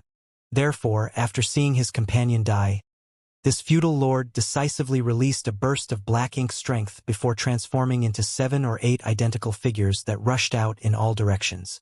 One of them even rushed straight towards Yang Kai, wanting to stall for time. Yang Kai looked around, slightly taken aback. The secret technique of this feudal lord was quite interesting. It was obviously derived from some kind of escape technique of the human race. In fact, many of the Black Ink clan's tactics and secret techniques could be traced back to the humans. After all, during the countless years of war between the two races, the Black Ink clan had been learning and improving. If it were any other 7th Order master, he or she might not have any idea what to do in the face of this escape technique. But unfortunately, this kind of trick was useless against Yang Kai. With a flick of his spear, Yang Kai dispersed the figure that was pouncing towards him. The figure immediately transformed into a thick wave of black ink strength that enveloped Yang Kai, attempting to corrupt his small universe. Be that it may, Yang Kai didn't care about this kind of attack at all. A golden vertical eye suddenly appeared in his left eye. The demon eye of annihilation immediately allowed him to see through all illusions. Most of the figures were created using black ink strength to divert Yang Kai's attention, but only one of them was the true body of the feudal lord. This feudal lord's secret technique wasn't bad, but he had not perfectly mastered it, so his flaws became obvious under the demon eye of annihilation's gaze. Space principles surged, and a certain figure suddenly froze before an extremely dangerous aura shot towards it from behind. The feudal lord hurriedly looked back and was frightened out of his wits. Much to his surprise, the human was still standing in the same spot, but had hurled the long spear in his hand at him. The long spear seemed to ignore the limits of space and arrived instantly at its target. To his dismay, The feudal lord discovered that no matter how he tried to dodge this attack, he was unable to. The spear seemed to have locked onto him. In his panic, he roared as a tangible sound wave swept out in all directions. It seemed to have some kind of repulsive effect, but the spear still did not slow down at all and easily broke through his black ink strength defenses, leaving a hole in his chest. The feudal lord went stiff, as if struck by lightning. The next moment, the long spear flew back into Xianxia's hand. Xianxia did not even spare the feudal lord a glance and just walked towards the black ink nest. Xianxia's contemptuous attitude made the feudal lord feel both sad and angry. He raised his hand, trying his best to grab Xianxia, but as soon as he used his black ink strength, his entire body exploded into a blood mist, leaving not even his bones behind. The two feudal lords had only taken a single attack from Xianxia each before dying on the spot, a testament to the latter's great strength. Although Xianxia could also do this over 20 years ago, it was even easier for him to do so now. After returning from Yinyang Pass and entering retreat for so many years, not only had his cultivation improved, but he had also gained a deeper understanding of the Spear Dao and the Dao of Space. Now, he was able to integrate these two grand Daos into a single spear strike. When he attacked with the Azure Dragon Spear, space around it froze, making it impossible to avoid. This was the biggest reason why the two feudal lords were so vulnerable. His comprehension of his own grand Daos allowed Xianxia's combat strength to rise to a whole new level. Once the two feudal lords who had remained behind in the fief died, the remaining Black Ink clansmen fell into a panic. Although there were still some who were attacking Miao Fei Ping, most of the Black Ink clansmen were now fleeing as fast as they could, afraid that they would be buried together with the feudal lords if they were too slow. Xianxia casually killed some of them who were in his way, but didn't pursue the ones who fled. These lower Black Ink clansmen were simply too massive in number, so he could not kill them all in short order. There was no need to waste time here. His goal was the low-rank Black Ink nest. The Void Dao Temple had already been founded for over 100 years, and all of the talented seedlings in Void World had been sent there to cultivate. In the future, these people would definitely be able to break through to the Open Heaven realm and become a force that would resist the Black Ink clan. Miao Fei Ping's performance was undoubtedly excellent. Although he had only come into contact with the Black Ink clan for a short time, he had become familiar with how to fight them after killing the previous two high-rank Black Ink clansmen and was now chasing after the fleeing low-rank Black Ink clansmen. However, circumstances and environment affected one's temperament greatly. Perhaps the disciples of the Void Dao Temple were talented in terms of cultivation, but if they really faced the Black Ink clan, it was difficult to say how each of them would fare. Perhaps many people would be intimidated when they first came face to face with this kind of fiendish and hostile alien race. So, how could they have the courage to fight them? Xianxia wanted to let them familiarize themselves with how to fight the Black Ink clan while they were still in their early growth period, so that when they advanced to the Open Heaven realm, they could directly enter the war on the Black Ink battlefield. Since Xianxia wanted these young disciples to familiarize themselves with how to fight the Black Ink clan, he naturally had to have some kind of control over the situation. The Black Ink clan was born from Black Ink nests, so Xianxia figured all he needed to do was get his hands on one. Xianxia now only hated himself for not having enough foresight and simply destroying so many Black Ink nests in Mu Guang's royal domain. Fortunately, he could still salvage the situation. The reason he had come to this area under the Black Ink clan's control was because he had set his eyes on this Black Ink nest. As for whether he could take it into his own small universe, Xianxia wasn't certain. Back then, he had personally witnessed Jiagu hatching a Black Ink nest and had some understanding of its various characteristics. So, he knew that it would be difficult to implement this plan. There were still some Black Ink clansmen inside the Black Ink nest, but Xianxia quickly cleaned them up. He then opened his small universe, allowing the Black Ink nest to devour his world force. Then, using the Black Ink nest's will as a medium, Xianxia's consciousness instantly entered a strange space. This space was formed by the will of this region's territory lord Black Ink nest, and at this moment, there were no less than 30 consciousnesses gathered in this space. These consciousnesses were surging, obviously communicating with one another. The Black Ink clan of the Blue Sky Theater had not experienced the tragedy in Mu Guang's royal domain, so they were completely unaware of what would happen next. So, When Yang Kai used his spiritual energy to attack them, they didn't even have time to react. The consciousnesses were destroyed in an instant. After all, Yang Kai's spiritual energy was on par with the territory lords, meaning none of these Black Ink clansmen were a match for him. When the commotion started, the remaining consciousnesses immediately sensed that something was wrong and naturally pushed their strength to attack Yang Kai. Yang Kai did not fear this counterattack. The situation he had encountered in the Mu Guang's royal domain could not be compared with what he was experiencing now. At that time, He Yuan's will had also been lying in ambush for him, together with over 30 feudal lords, but in the end, He Yuan failed to kill him and his soul had even been severely wounded, forcing him to retreat. If it weren't for this, He Yuan wouldn't have been chased down by a mere 7th-order human master. As a result, after Yang Kai's rampage, the consciousnesses here suffered heavy casualties, and as many as 8 feudal lords had their consciousnesses destroyed, with those of several other high-rank Black Ink clansmen were also wiped out. The destruction of these consciousnesses also signified the fall of these Black Ink clansmen. The surviving consciousnesses realized that something was horribly wrong and no longer dared to remain. They quickly scattered like birds and beasts in a wildfire, only thinking of escaping. Yang Kai was unable to chase them all down and could only helplessly sigh as they fled. Destroying the consciousnesses of a few feudal lords was just a matter of course, but that was not Yang Kai's original plan. After a while, he withdrew his consciousness and exited the Black Ink nest. His divine sense surged like a tide as he probed the foundation of the Black Ink nest. The Black Ink nest in front of him was thousands of meters tall, like a giant flower bud planted in the ground. It was the typical size of a fully mature low-rank Black Ink nest, but under Yang Kai's investigation, he realized that its foundation stretched far further. The entire universe world was enveloped in the power of this Black Ink nest. If the Black Ink nest before him was like a giant tree, then its roots were spread across the entire world. If Yang Kai wanted to take this Black Ink nest into his small universe, he would have to take this entire universe world. This universe world was not big, but even Yang Kai was unable to take it into his small universe. He already knew this would be the case though and had no intention of taking away the entire Black Ink nest. As space principles surged and the void shattered, the roots of the Black Ink nest were severed one by one, and with the Black Ink nest as a center, an area with a radius of over a dozen kilometers was excised from the universe world. The next moment, a gateway opened as Yang Kai's divine sense enveloped the landmass with the Black Ink nest on it, forcefully dragging it into his small universe. This sudden change quaked the entire universe world.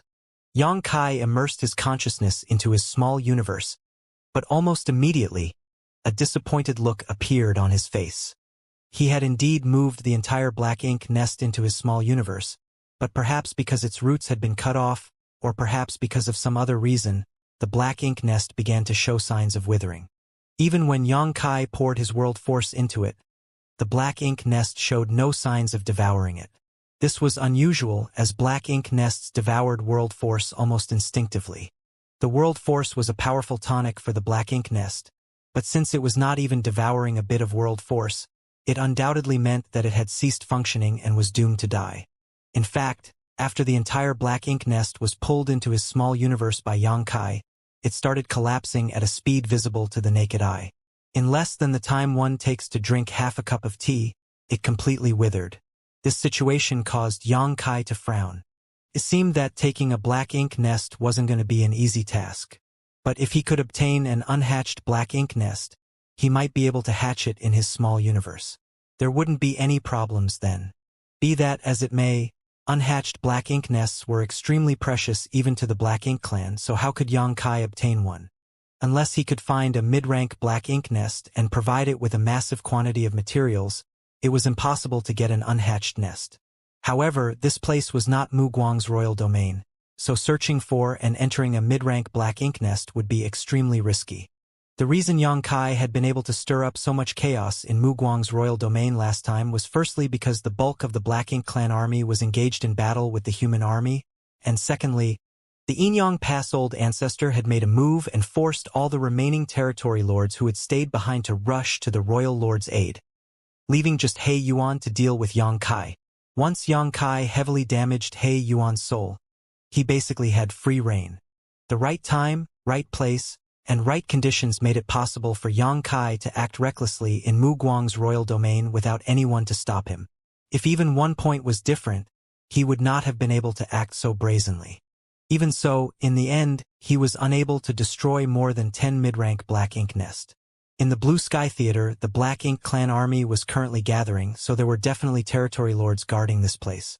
If Yang Kai tried to wreak havoc, he would attract the attention of those territory lords. Not many territory lords needed to take action, just 2 would be enough to threaten him. Once 2 territory lords came at him, even if Yang Kai was proficient in the Tao of space, he might not be able to escape unscathed. Yang Kai could not bear such a risk. Therefore, he didn't insist on sticking to his plan of plundering a Black Ink Nest after this attempt failed. There was still time before the young talents in his small universe matured, so he was in no rush for now. It wouldn't be too late to think of a solution later. Miao Fei Ping had already returned with his body covered in multiple wounds. Apparently, he had killed many Black Ink clansmen in this short period of time. His appearance might have been miserable, but he was still filled with zeal and vigor. Furthermore, because of the purifying Black Ink pill, he didn't have to worry about being corrupted by Black Ink strength for a short time. Martial Uncle, since the Black Ink clan has fled, should we pursue them? Miao Fei Ping asked eagerly. Obviously, he still did not have enough of the slaughter. There's no need for that, they're all low-rank Black Ink clansmen. It's useless to kill them, we will only be wasting time. Yang Kai indifferently replied. Oh, then where are we going? Yang Kai pondered for a moment before turning his eyes in the direction they had come from. You should return to Dawning Light to rest. What about Martial Uncle? Miao Fei Ping asked. Yang Kai replied with a smile. I'm going fishing. Fishing? Miao Fei Ping was puzzled. Nonetheless, Yang Kai didn't pay any heed to it and just stuffed something into his hand. Take this with you. Don't put it into your space ring. Miao Fei Ping grabbed it and found that it was a bead. But he had no idea what it was for. So, he asked, Martial Uncle, what is this? A space beacon. With this bead, I can send messages back to you at any time. Miao Fei Ping nodded before carefully pocketing the space beacon. Go! Yang Kai waved at him. Miao Fei Ping stated, cupping his fist. Disciple will go now, Martial Uncle. Please be careful. While speaking, he activated the universe transference law.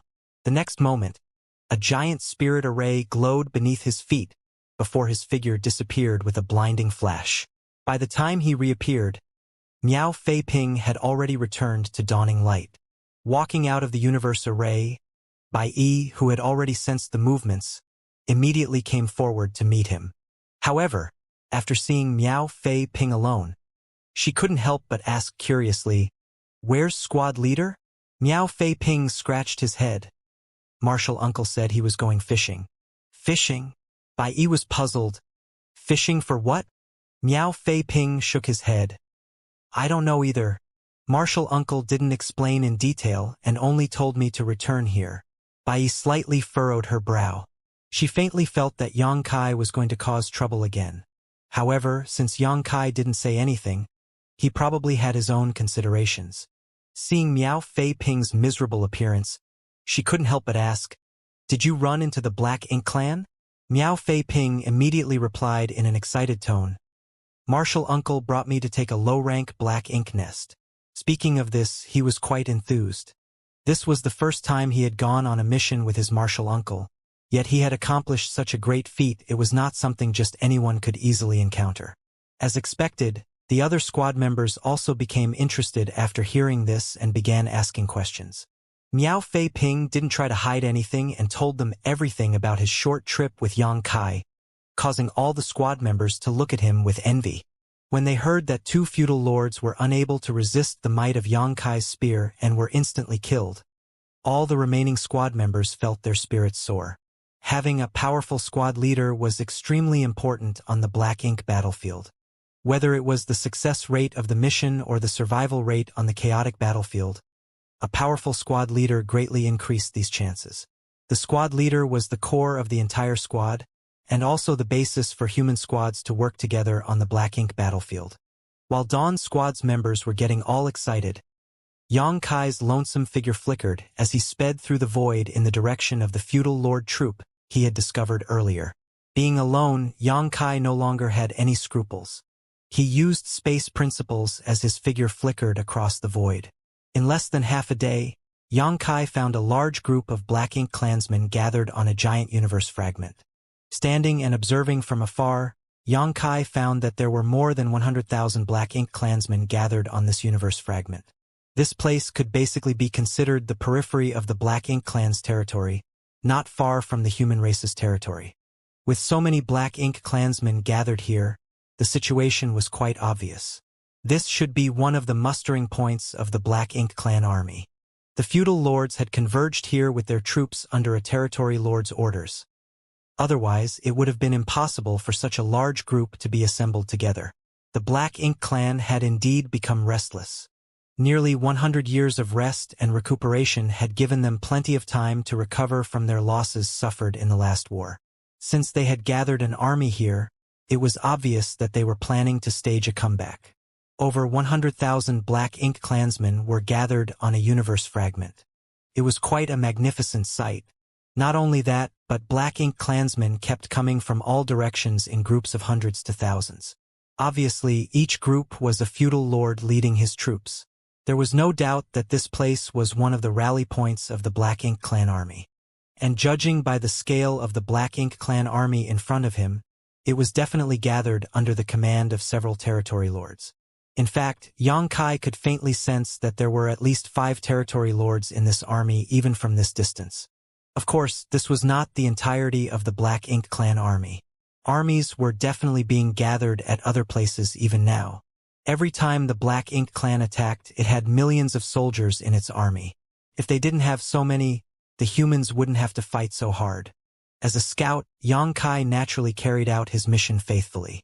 Very soon, he sent a jade slip detailing everything he had seen back to Dawning Light via the space beacon, and with Dawning Light as a relay point, this information was sent back to Blue Sky Pass, allowing the army commanders to obtain the information right away.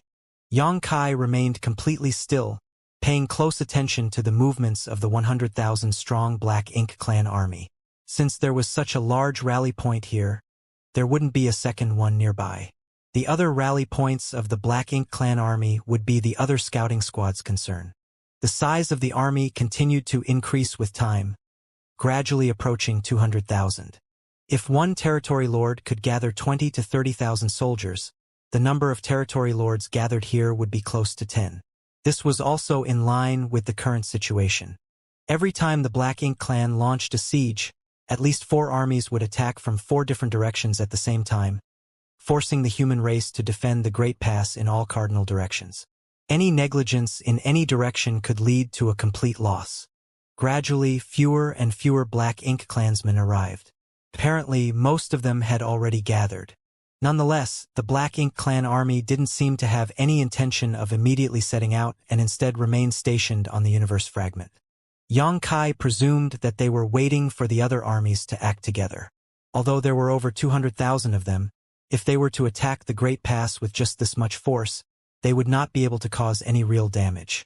As such, the Black Ink clan had to prepare all of their forces and attack from all sides in order to overwhelm the humans. After sending the last message to Dawning Light, Xianxia flew out of his hiding place, heading straight for the universe fragment. After observing for some time, Xianxia concluded that the size of the Black Ink clan army at this rally point wouldn't increase much further. Presumably, it wouldn't be long before they attacked Blue Sky Pass. Hence, there was no need to continue observing. He didn't try to conceal himself, so the Black Ink clansmen on the universe fragment soon discovered his tracks. The streak of light cutting through the void was extremely eye-catching, so it immediately sent the Black Ink clansmen on the universe fragment into an uproar. Some of the impatient feudal lords had already rushed out, leading their subordinates straight at Xianxia. Xianxia suddenly stopped, quickly turned around and fled, acting like a human cultivator who had accidentally run into the Black Ink clan army and was fleeing in panic. How could the pursuing Black Ink clansmen let this matter go so easily? They chased after him like a shadow, hot on his tail, soon disappearing together with Xianxia. Many Black Ink clansmen on the universe fragment saw this scene from afar, but most of them remained indifferent, while a few of them even sneered. In their opinion, things were not going to end well for the human cultivator who had rashly ventured here alone. However, what surprised them was that the seemingly lost human cultivator once again flew towards them after half an hour or so, leaving a dazzling trail as he cut through the void. It was quite eye-catching. On the other hand, the several hundred Black Ink clansmen who had chased after him were nowhere to be seen. This shocked the Black Ink clansmen who witnessed this scene. They were unable to understand how this human had managed to escape unscathed. And where did their fellow clansmen who had pursued him go? What was even more hateful was that when the human came over, he would first fly straight and then saunter left and right like he was enjoying the view. His movements had a thick sense of provocation. How could they tolerate this? In the blink of an eye, an army of several hundred Black Ink clansmen surrounded the human under the leadership of their respective feudal lords. Just like before, the human fled, while several Black Ink clan teams gave chase, gradually disappearing into the distance. At a certain spot on the universe fragment, a territory lord stared deeply in the direction Xianxia had fled in. The human race must have set up some kind of ambush over there. These idiots are probably dead. The territory lords weren't fools. Xianxia had tried to provoke them at close range twice, so how could they not see through his intentions? Another territory lord coldly snorted. The humans have become quite bold recently. They wouldn't have acted like this in the past. What gives them the confidence to dare come here and provoke us like this? Another territory lord added.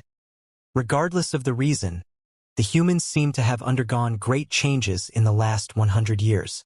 You should have heard the news of what happened at Mu Guang's royal domain, right? A territory lord agreed with a nod. I heard that the human race has developed something called purifying Black Ink pills that can dispel the corrosion of Black Ink strength. That is not good news. However, this also explains why there haven't been any new Black Ink disciples for so long. Although the human race's purifying Black Ink pills are troublesome, their disadvantage in numbers will never change. For the human race to dare set up an ambush so far outside their pass in these conditions is extremely stupid. You mean? One of the territory lords thoughtfully looked at him. The territory lord who had just spoken chuckled. Unlike my Black Ink clan, if any of the human cultivators were to die, the humans would feel the loss. Since they dared to set up an ambush outside the pass, we might as well beat them at their own game and try to eat them up. But do you know how many masters the human race has there? The territory lord stated. This place is about a dozen days away from their great pass, so how many people could the humans have sent here? And since our Black Ink clan army is preparing to attack, they are definitely preparing to defend as well. Even if they have sent a team to ambush us, it shouldn't be too big. If I've to guess, there should be a number of elites, but would our army of 200,000 not be able to handle such a small number of people? Many territory lords were moved by his words. Even though it should only be a small team of human masters, if they could really kill these masters here, it would be enough to make the humans' hearts bleed for a long time. In fact, after every war between the two races, the casualties on humanity's side might not even be as great as this. Furthermore, just as the territory lord had said, since the humans dared to set up an ambush outside the pass, they must have sent quite a number of elites. If they took this opportunity to eliminate them, the humans would suffer a huge loss. There must be an 8th Order Division commander among them. If we can kill 1 or 2 8th Order humans, we'll have avenged the royal lord and cleansed ourselves of our most recent shame. All the territory lords nodded in agreement. One of the territory lords stated, if we are really going to take action, we need to figure out the position and strength of the human ambushers. Any volunteers? A short, humanoid-looking territory lord stood up and smiled, taking the initiative to volunteer. I'll go. One of the territory lords added, nodding. You're perfect for this job. That human should not have gone far, so you'll be able to catch up to him without much effort. However, you must be careful not to fall into a trap. Rest assured. How could this lord die before the humans are destroyed? Saying so, he soared into the sky. Who knows what kinds of secret technique he cultivated, but his territory lord aura had been suppressed to the extreme. Coupled with his humanoid form, it would be difficult for ordinary people to find him. He was really fast. After chasing the fleeing human for a while, he soon felt violent energy fluctuations coming from the front. Obviously, someone was fighting up ahead. Combined with the previous scene, this territory lord had already guessed this would be the case and immediately restrained his aura further to stealthily approach the battlefield. A moment later, when he finally arrived at the periphery of the battlefield and gazed ahead, he couldn't help but stare in shock. All the territory lords had come to the conclusion that the humans must have set up an ambush. Otherwise, they could not explain why the several hundred troops that had chased after the human had disappeared so quickly. He had chased after the human because he wanted to check up on the position and size of the humans lying in ambush so that he could formulate a corresponding strategy. But he did not find a human ambush. Rather, it was just that one human who had lured the Black Ink clan troops away before killing everyone who chased him with his spear. This human might have been alone, but he was like a reaper of death, slaughtering the feudal lord troops like they were nothing. How could this human be so strong? The territory lord clearly saw a feudal lord quietly approaching this human from behind, attempting to launch a sneak attack, but in the end, he was pierced by a spear before he could even react. In less than the time it took for an incense stick to burn, nearly 30% of the feudal lord troops had been killed. The human was covered in blood and radiating intense killing intent, but the blood was all black. The long spear in his hands had reached the acme of perfection. Every time he thrust out, the lives of several Black Ink clansmen would be reaped. At this rate, it would only be a matter of time before he had finished all of them. This person is definitely an elite among elites of the human race. For a moment, the territory lord couldn't help but have an intent to kill. This human couldn't be allowed to grow anymore. He was already so strong in the 7th order, so if broke through to the 8th order, none of the territory lords could resist him. But just as he was about to act, he couldn't help but recall his mission. He still had not discovered the location and number of the human race ambushers, and rashly attacking this human would only alert the enemy. Furthermore, he could not figure out what was going on in this human's mind. Since he had lured out a few feudal lord troops, why was he fighting them alone instead of surrounding them? Does he think that he alone can take care of this, so he decided not to lure the enemy any further? With this thought in mind, the territory lord withdrew his killing intent and turned his eyes towards the distance. A moment later, he silently retreated just as he had silently arrived. On the battlefield, Xianxia's spear was dancing like a dragon. Suddenly, he relaxed as the feeling of being secretly observed by someone finally disappeared. When Xianxia parted ways with Miao Feiping and said he wanted to go fishing, he really meant to go fishing. As a scout, Xianxia had already completed his mission. He had basically figured out the location and deployment of the 200,000 Black Ink clansmen in this region. After he had sent their location to Blue Sky Pass, the higher-ups would naturally make plans to deal with them. His original plan was to lure some of the Black Ink clansmen out and kill them. Although alone, he could only kill a limited number of them and it would not affect the overall situation, it was still better than doing nothing. But after seeing over 200,000 Black Ink clansmen, Xianxia formulated a bigger plan. If he kept provoking them, maybe he could lure this Black Ink clan army into attacking in advance. In that case, this Black Ink clan army would definitely be separated from the other forces, which would be quite advantageous for Blue Sky Pass. However, the chances of this happening weren't high. The Black Ink clan weren't fools. After besieging the Great Passes so many times, they knew that they couldn't accomplish much just by relying on this army alone. So, they had been waiting for the other armies to gather so that they could advance together. Only by doing so would they be able to put pressure on Blue Sky Pass. Be that as it may, it was still worth trying. If he couldn't achieve it in one try, he could give it couple more tries. Even if he couldn't achieve his goal, he could still take advantage of this opportunity to eliminate some of the Black Ink clansmen and relieve some pressure on the battlefield. With his mastery over the Tao of Space, and Blue Sky Pass being just behind him, Xianxia could fight or flee at will. Even if a territory lord took action, he could escape at any time he wanted. The first attempt at luring the enemy had undoubtedly been a success. He drew off a troop of several hundred Black Ink clansmen, out of which 3 were feudal lords. The rest were all high-rank and low-rank black ink clansmen, not enough to threaten him. The second time, the number of black ink clansmen he had lured was quite high, almost 2,000 in total. Nonetheless, the situation was still under his control. Even if he couldn't kill them all, it didn't matter. But right as he was about to begin his slaughter, Xianxia suddenly felt as if he was being watched from the shadows. This immediately made his heart clench, and he silently split his attention to guard against any unexpected situations. He didn't know where this spy was hiding, but since he was able to evade his detection, the opposite party had to be a territory lord. They couldn't hold back, huh?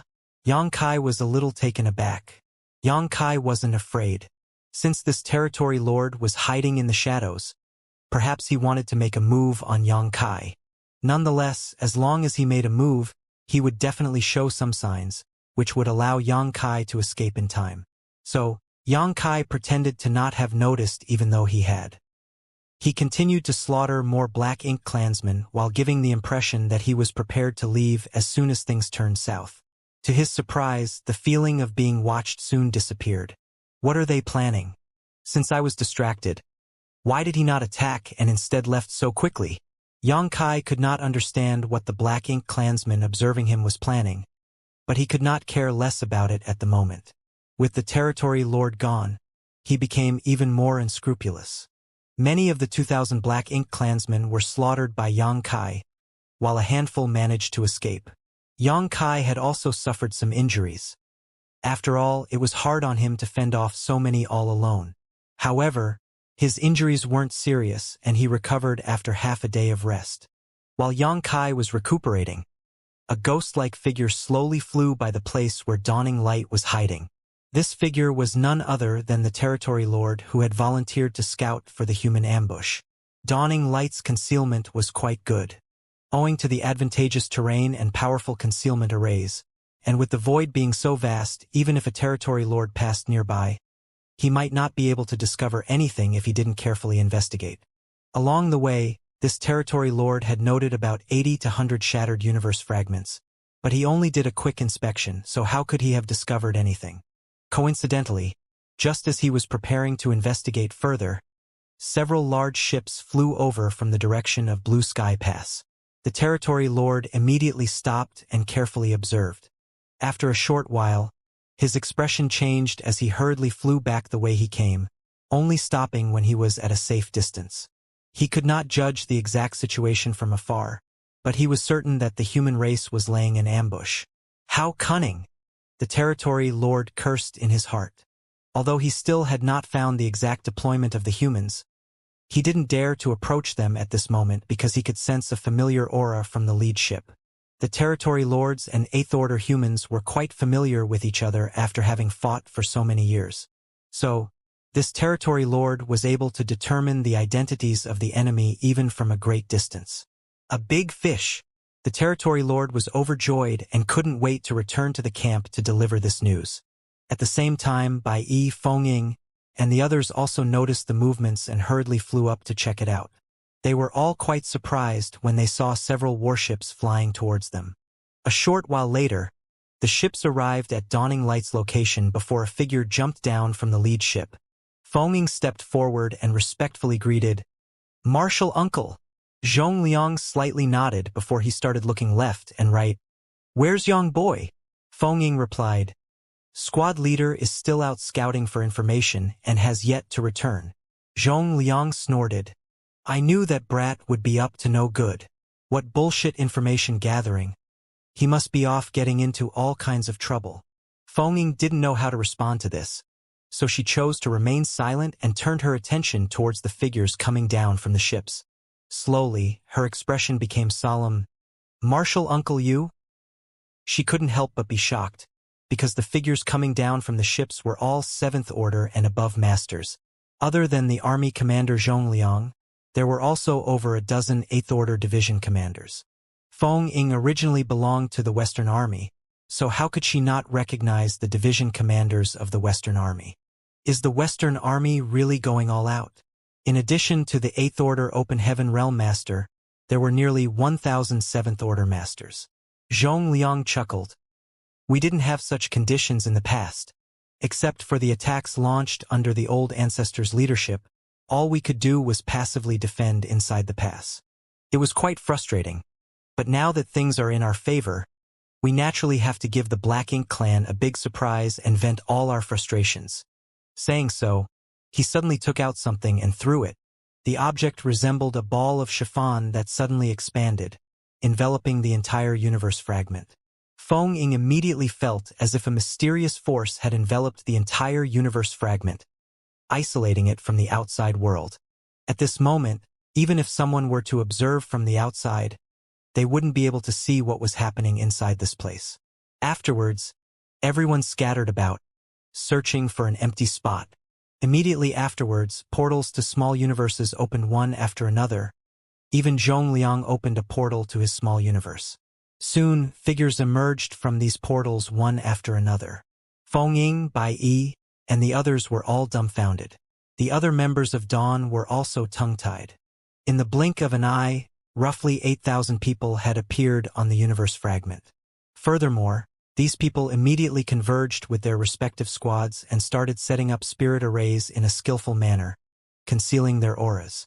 Feng Ying's brow twitched as she stared blankly at this scene unfolding before her eyes. She could not help but ask, "Martial Uncle, has the entire Western Army been mobilized?" At first, she thought that only the 7th and 8th Order Masters of the Western Army had come, but to her surprise, the entire Western Army was here. Blue Sky Pass only had about 30,000 soldiers, that's all. And when they were divided into various armies, each one made up between 8,000 and 9,000 soldiers. The number of soldiers gathered on this universe fragment was almost the same. Zhongliang stated in a heavy voice, "How could it be so easy to take down an army of over 200,000 Black Ink clansmen? It would take an army to end this battle quickly.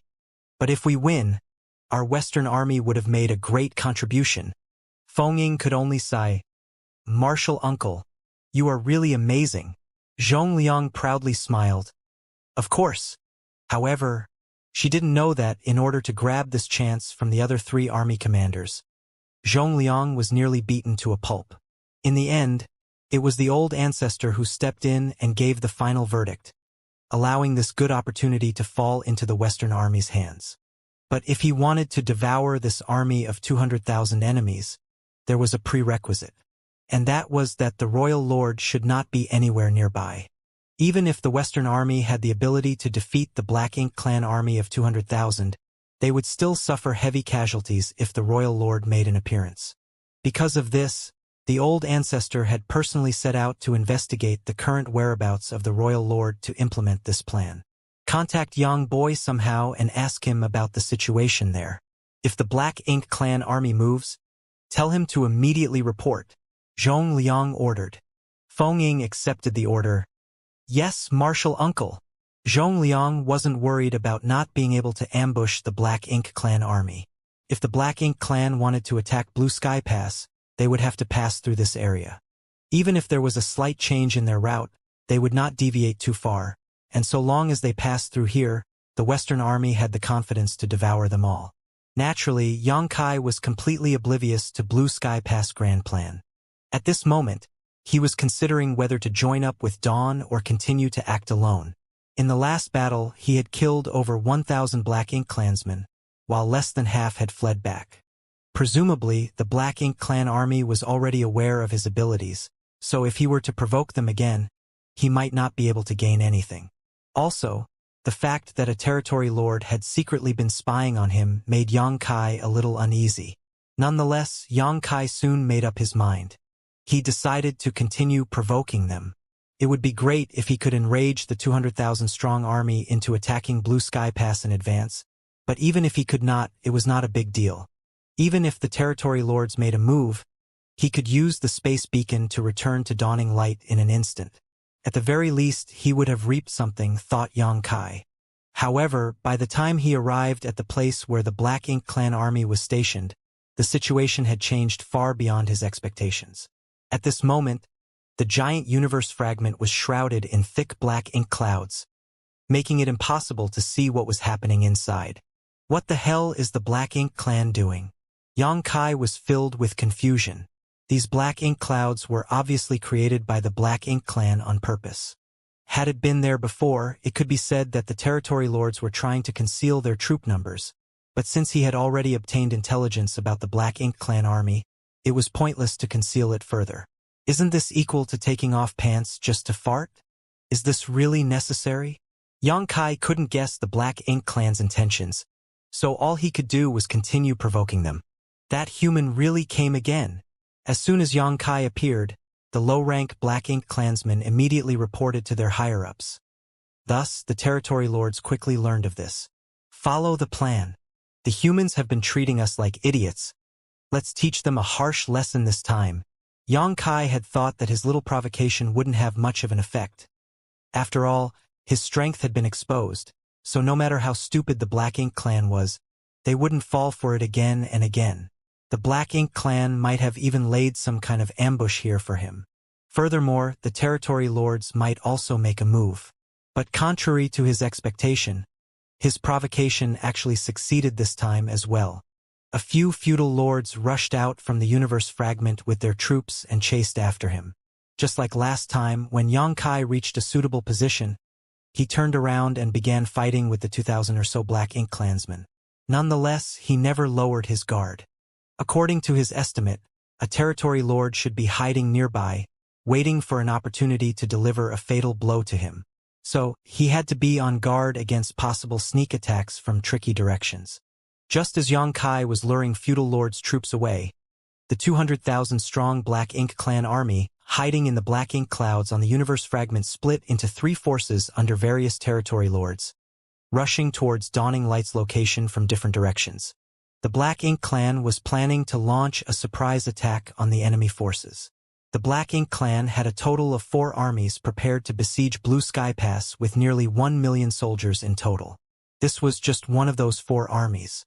Although it was not yet time for them to act, the temptation of the humans lying in ambush on the universe fragment was simply too great.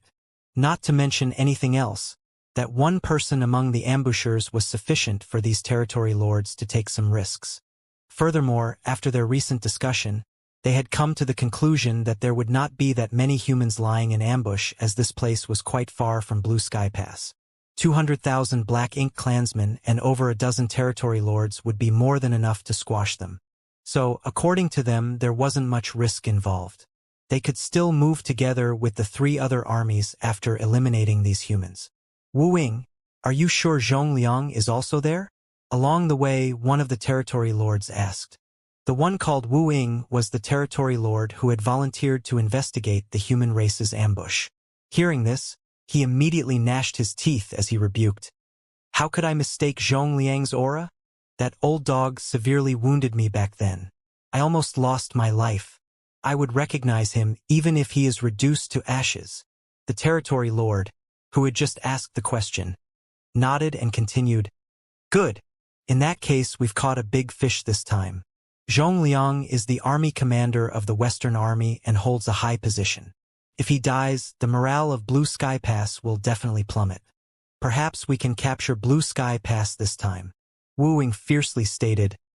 I want to kill him myself. Don't worry, you will get your chance. Something's wrong. Xianxia keenly felt this during the battle. This was the 3rd time he had lured the snakes out of their hole. The first time he had done so, he had managed to kill hundreds of Black Ink clansmen. The feudal lord troops were simply unable to escape from him. The second time, he was unable to kill all of them as there were just too many and he had no choice but to let a portion of them go. The third time, he was able to lure the same number as he had lured the second time. At first, he had thought that a territory lord was hiding nearby, waiting for an opportunity to sneak attack him, but after killing so many Black Ink clansmen and deliberately showing a few flaws, he still didn't encounter any sneak attacks. He didn't even notice the aura of any territory lords. Was there no territory lord here from the start?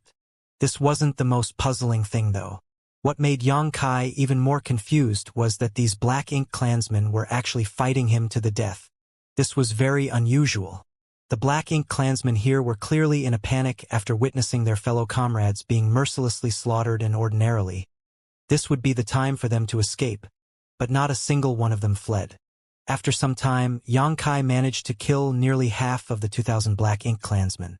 If the remaining half didn't flee, they would be wiped out sooner or later. Xianxia faintly felt that he had fallen into some kind of trap, but he could not worry about it at this point.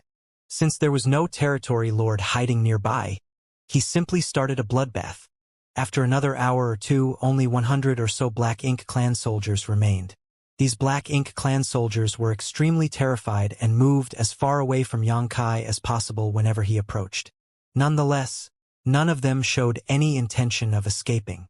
Suddenly, a boiling sword intent appeared not far behind Xianxia. The next moment, a sword cry reverberated through the void as a figure clad in sword aura came rushing in, shredding every Black Ink clan soldier in its path into pieces. The sword aura suddenly split into several directions before converging the next moment, killing or injuring most of the Black Ink clansmen.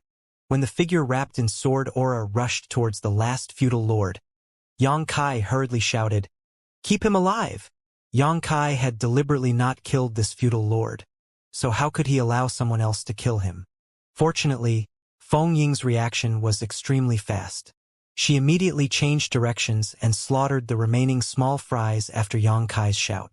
By the time she turned around, Xianxia had already used space principles to imprison the wounded feudal lord. "Why are you here?" Xianxia turned to Feng Ying. Feng Ying instead asked back, "Why can't your space beacon transmit messages in reverse?" "Martial Uncle Zhong Liang asked me to ask you about the situation here. But since I couldn't reach you, I had no choice but to come here personally." Xianxia was stunned. "You sent me a message? I kept the space beacon in my space ring, so naturally you couldn't reach me."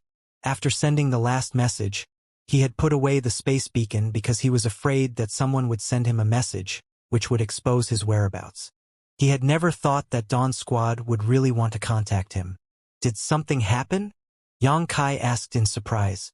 Feng Ying shook her head. "Nothing like that. What about here?" Xianxia replied, furrowing his brow. "It's a bit strange." Saying so, he turned to the imprisoned feudal lord and asked, "What are you plotting?"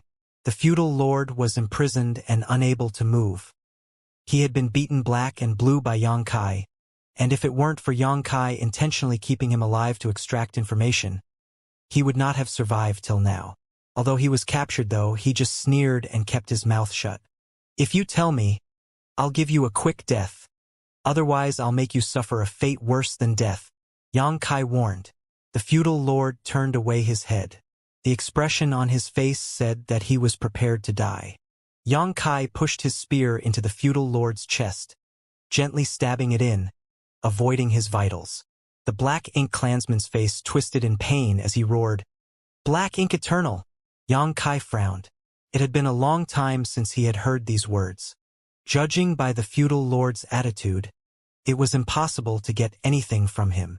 This feudal lord knew that he would not survive, so he stubbornly kept his mouth shut. What's more, he had no idea about the higher-ups' plans. He was just following orders to restrain Xianxia here at all costs. Xianxia tried several other methods, but the feudal lord still remained silent. Xianxia knew that he could not get anything from him and decided to finish him off. Although he could not get anything, the feudal lord's reaction gave him an eerie feeling.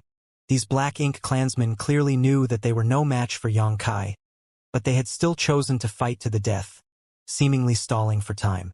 Right then, Xianxia seemed to have realized something and immediately shouted, "Damn it!" Saying so, his figure flickered as he disappeared from the spot. Feng Ying anxiously shouted, "Squad leader!" But Xianxia had already disappeared from sight. All she could do now was follow the residual fluctuations of space principles and chase after him. Xianxia soon arrived at the periphery of the universe fragment where the Black Ink clan army was stationed. The universe fragment was still shrouded in black ink clouds, making it impossible to see the situation inside. When he first saw these clouds, he found it a bit strange. Why would the Black Ink clan waste so much effort to create these black ink clouds?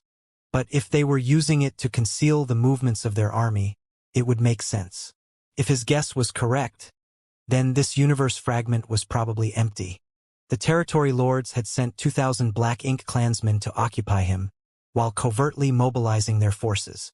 The Black Ink clan was not stupid. Although he had some guesses, Xianxia still wanted to personally verify them, so he dove straight into the black ink clouds. The facts proved that his guess was right. There really wasn't a single Black Ink clansman on this universe fragment. The 200,000-strong army stationed here had disappeared. Presumably, the Black Ink clan army had set out just after he left. Is it because they had discovered a human scout and wanted to take Blue Sky Pass by surprise? Fortunately, things are not that bad. I can instantly return to Dawning Light and report this back to Blue Sky Pass. Just as Xianxia flew out of the universe fragment in a hurry, he ran into Fengying, who was chasing after him. Xianxia hurriedly ordered, "Quickly return to Dawning Light. The Black Ink clan army has already set out." Saying so, Xianxia took out his space beacon and activated it, disappearing the next moment. Fengying didn't even have time to say anything before Xianxia had disappeared on her again. She immediately stomped her foot in anger. That impulsive bastard! Left with no choice, she could only activate the universe transference law and return to Dawning Light as well. On the universe fragment where Dawning Light was concealed, Xianxia's figure suddenly appeared next to Miao Fei Ping. The moment he appeared, he hurriedly shouted, "Fei Ping, quickly return to Blue Sky Pass and inform the army commanders that the Black Ink clan's 200,000-strong army has started moving." Marshal Uncle Zhong, why are you here? What's everyone doing here? Xianxia's face was filled with shock, staring at the figures around him. He was unable to comprehend what was happening. Zhong Liang asked, furrowing his brow, "You didn't meet Fengying?" "I met her. She should be back soon," Xianxia subconsciously replied. While they were talking, Fengying walked out from Dawning Light's cabin, obviously having teleported back through the universe array. However, she arrived a few breaths later than Xianxia. What's going on? Upon looking around, Xianxia noticed that there were 8,000 people on this universe fragment, preparing for battle. Although everyone was silent, there was a murderous aura lingering in the air. This sight caught Xianxia by surprise. "Is this the entire Western Army?" Fengying explained, angrily glaring at him. When Marshal Uncle learned that there were 200,000 Black Ink clansmen gathered here, he led the Western Army here to ambush them. He plans to eliminate one of the Black Ink clan armies before the battle to reduce the pressure on the Great Pass. "Why didn't you tell me this?" Xianxia looked at her. Fengying rebuked him with a glare. "Did you give me a chance to speak?" Xianxia couldn't help but scratch his nose in embarrassment. It was a mess caused by him. Zhong Liang asked, "Is there any movement on the Black Ink clan side?" Xianxia quickly reported, "I don't know where the Black Ink clan army has gone, but this junior's actions must have made them cautious. The Black Ink clan used black ink clouds to conceal their movements. I don't know their current location. They're gone." Zhong Liang was speechless. The Western Army had come here with such great fanfare, but now the Black Ink clan army had disappeared. What the hell? If I returned empty-handed, wouldn't I be laughed to death by Ding Yao and the other old farts? Right then, he suddenly turned his head, looking towards a certain direction in the void. Not just him, but all the other 8th Order Division commanders also sensed something and looked around. Xianxia also seemed to have sensed something, but at the end of the day, his foundation wasn't as deep as the 8th Order Division commanders, so his perception wasn't as strong. Fengying was confused, seeing this, and asked, "What's wrong?" Zhong Liang happily clapped his hands. "They didn't run away. They actually delivered themselves to us." "Interesting." An 8th Order Division commander nodded lightly. "They split up into 3 groups. Are they trying to surround this place?" Another 8th Order raised his brow. "Judging by the way they are acting, it seems they are aware of our ambush. Since they know there's an ambush here, why are they being so rash?" The 8th Order who had spoken earlier postulated. "Perhaps they only know that there is an ambush, but they don't know the extent of our deployment. Maybe they think that their army of 200,000 is enough to take us down. I think that's the case. Otherwise, there'd be no reason for them to willingly fall into this trap." Xianxia's expression changed as he reported, "Marshal Uncle Zhong, not long ago, when I was in a skirmish with the Black Ink clan, I vaguely felt a territory lord spying on me, but that territory lord didn't do anything and soon disappeared. This junior was still puzzled, but now that I think about it, that territory lord must have come here to investigate and notice something. Zhongliang nodded in agreement. We are 10 days away from Blue Sky Pass, a considerable distance by all accounts. The Black Ink clan would have never thought that we would have sent so many people here. They must be thinking that even if there is an ambush, there wouldn't be too many of us, which is why they are acting so rashly. He chuckled happily. In any case, this situation is advantageous to us. Since the Black Ink clan wants to see hell so badly, how can the soldiers of our Western Army not grant their wishes? Division commanders have the squads on standby. When I give the order, you will attack the enemy with me. All the Eighth Order masters readily accepted the order before dispersing. While they were speaking, the 3 groups of Black Ink soldiers had already arrived by the universe fragment and very soon finished surrounding it. The Western Army soldiers on the universe fragment had naturally noticed this, and this surprised them. They were here to ambush the Black Ink clan army. Yet, suddenly, it looked like they were surrounded. Be that as it may, they were not afraid. The Western Army deployed more than 8,000 troops for this operation. The Eighth Order division commanders alone numbered over a dozen. Although the Black Ink clan occupied the advantage in overall numbers, most of them were high-rank and low-rank Black Ink clansmen. The human masters had nothing to fear. Realizing that a great battle was about to break out, all of them palmed their fists in excitement. In their eyes, the Black Ink clan army of 200,000 was just a pile of military merits up for grabs. Is this the place? On the deck of a large ship, a territory lord looked down at the universe fragment while standing at the bow. Wu Ying, who was standing beside him, affirmed with a nod. This is it. The territory lord carefully looked around before lightly nodding. There are indeed traces of spirit arrays which only humans use. It seems they are all hiding inside. Apparently, they are too afraid to show their faces. Wu Ying slightly furrowed his brow, voicing his concerns. There were no spirit arrays when I first came here, so how come there are arrays here now? The territory lord, who had just spoken, sneered. The humans are like that. They like to rely on external forces, but this is not Blue Sky Pass, so how powerful can hastily arranged spirit arrays be? With our army of 200,000, we can break them with a snap of our fingers. Pass the order. We should end this battle quickly so as to avoid delaying the attack on Blue Sky Pass. Wu Ying nodded, and just as he was about to send a message to the territory lords of the other 2 groups, the universe fragment below glimmered. Suddenly, a gap appeared in the barrier that was covering the entire universe fragment in their direction before a large battalion-rank warship charged out from inside. A figure stood at the head of this warship with his hands behind his back, staring ahead with a cold gaze. That sharp gaze immediately caused Wu Ying's old wounds to ache. He was all too familiar with that figure. It was none other than Zhongliang. Wu Ying was extremely taken aback by the fact that the humans actually took the initiative to attack. But soon, his surprise turned into shock as he looked closely behind the battalion-rank warship. Smaller, but more maneuverable squad-rank warships appeared one after another. 1 ship, 2 ships, 3 ships. In an instant, an enormous number of squad-rank warships and battalion-rank warships filled his vision as the auras of Eighth Order Open Heaven Realm Masters spread across the void. Wu Ying was shocked. Have the humans gone crazy? The number of human ambushers on this universe fragment far exceeded his expectations. After having fought the humans so many times, Wu Ying could instantly tell from the size and number of these warships that the humans had mobilized an entire army for this operation. Blue Sky Pass only had a total of 4 armies, and one of them had come all the way here? Were the humans not worried that they would not be able to return to Blue Sky Pass if they got tied down? Regardless of what his thoughts on the matter were, Wu Ying had no time to ponder on them right now, because Zhongliang's figure swiftly rose from the ship and shot straight towards him, leaving a streak of light in his wake. Before he even arrived, he fired a fearsome divine ability at him. Wu Ying and the territory lord beside him both turned pale in shock and quickly dodged. They could dodge, but the ship they were standing on couldn't.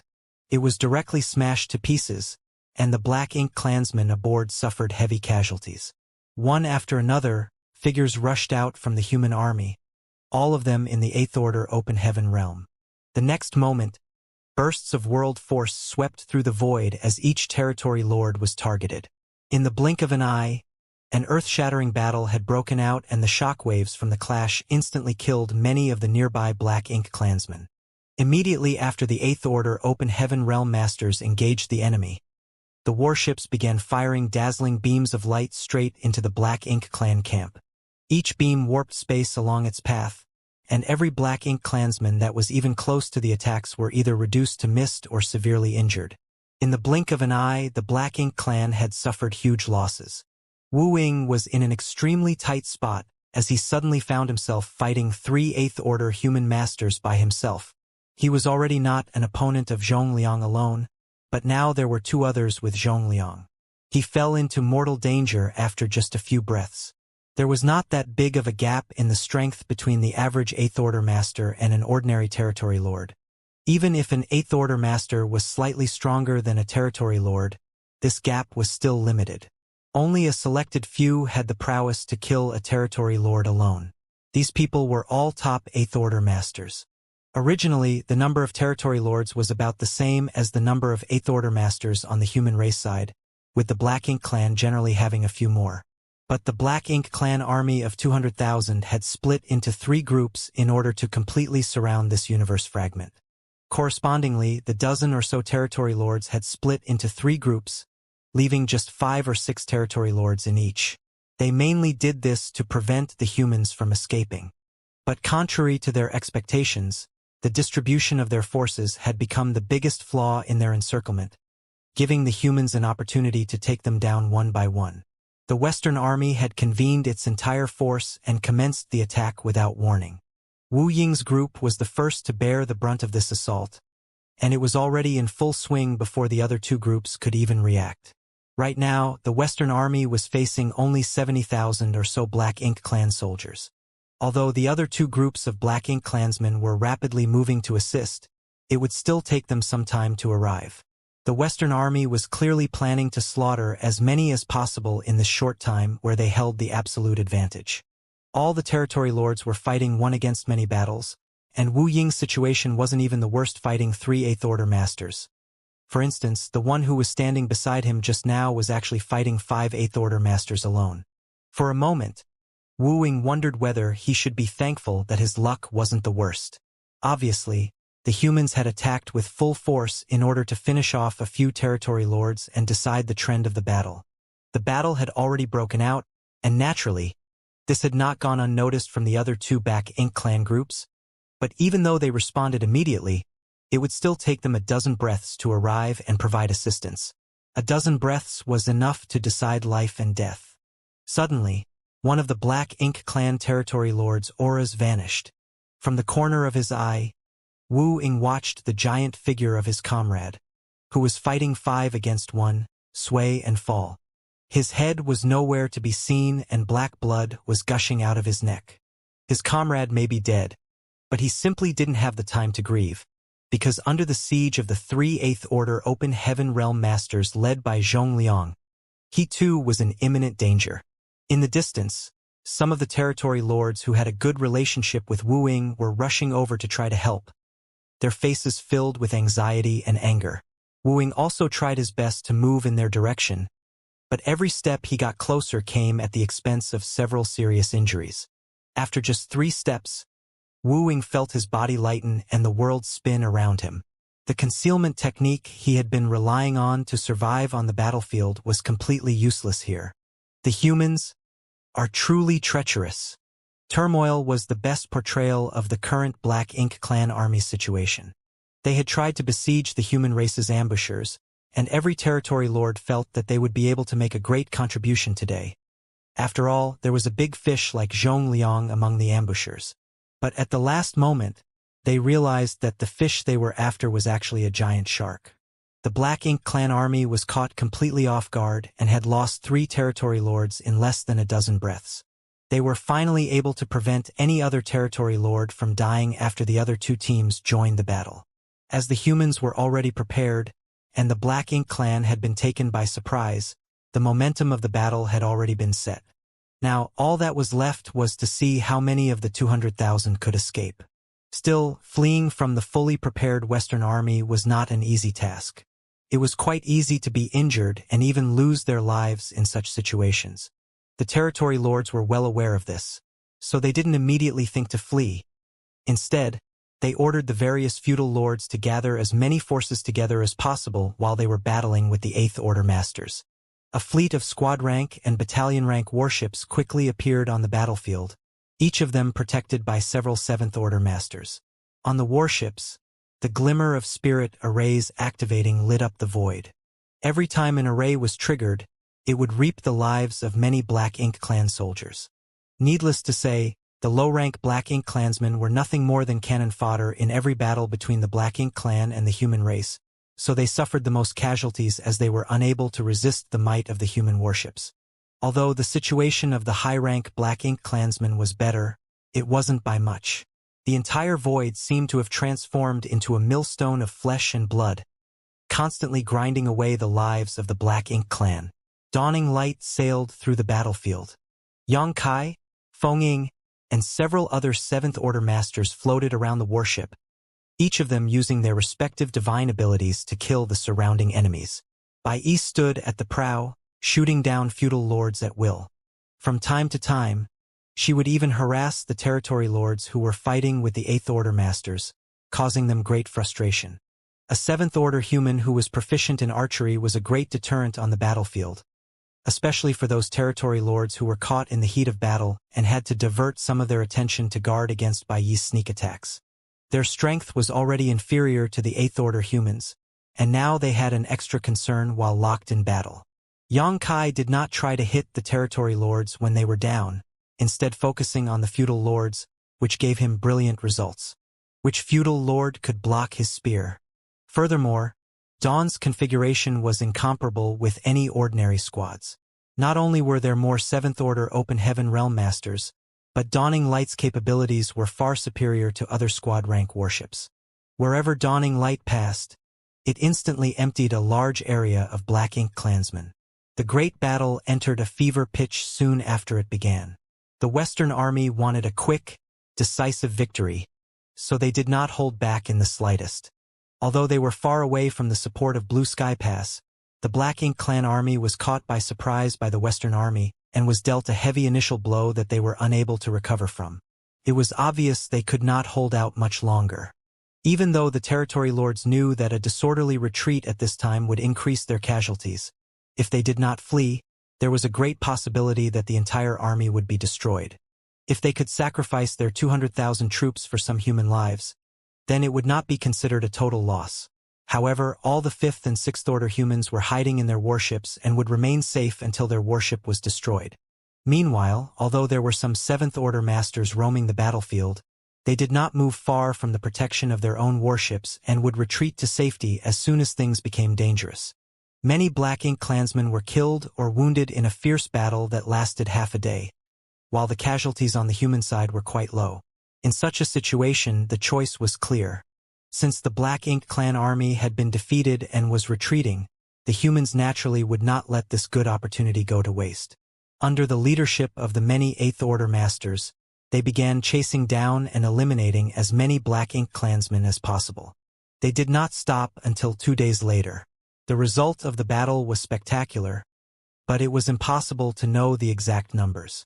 The Black Ink clansmen who escaped shouldn't have numbered more than 50,000, which meant that at least 150,000 Black Ink clansmen were killed in this engagement. Although it was not a total annihilation, it was still an enormous success. Among the 150,000 Black Ink clan casualties, less than half were killed in the initial battle while the majority were slaughtered as they fled. 150,000 casualties was not a big deal for the Black Ink clan, though as each time they laid siege to Blue Sky Pass with a huge army numbering in the millions. 150,000 troops worth of losses would not impact the overall situation much, only alleviate some of the pressure on the humans in the initial stages of the war. What was hard for the Black Ink clan to accept was that in this battle, they had lost 4 territory lords. 3 of them were killed by the Eighth Order masters at the beginning of the battle, and the 4th was killed during the subsequent battle. This was the loss that really hurt the Black Ink clan.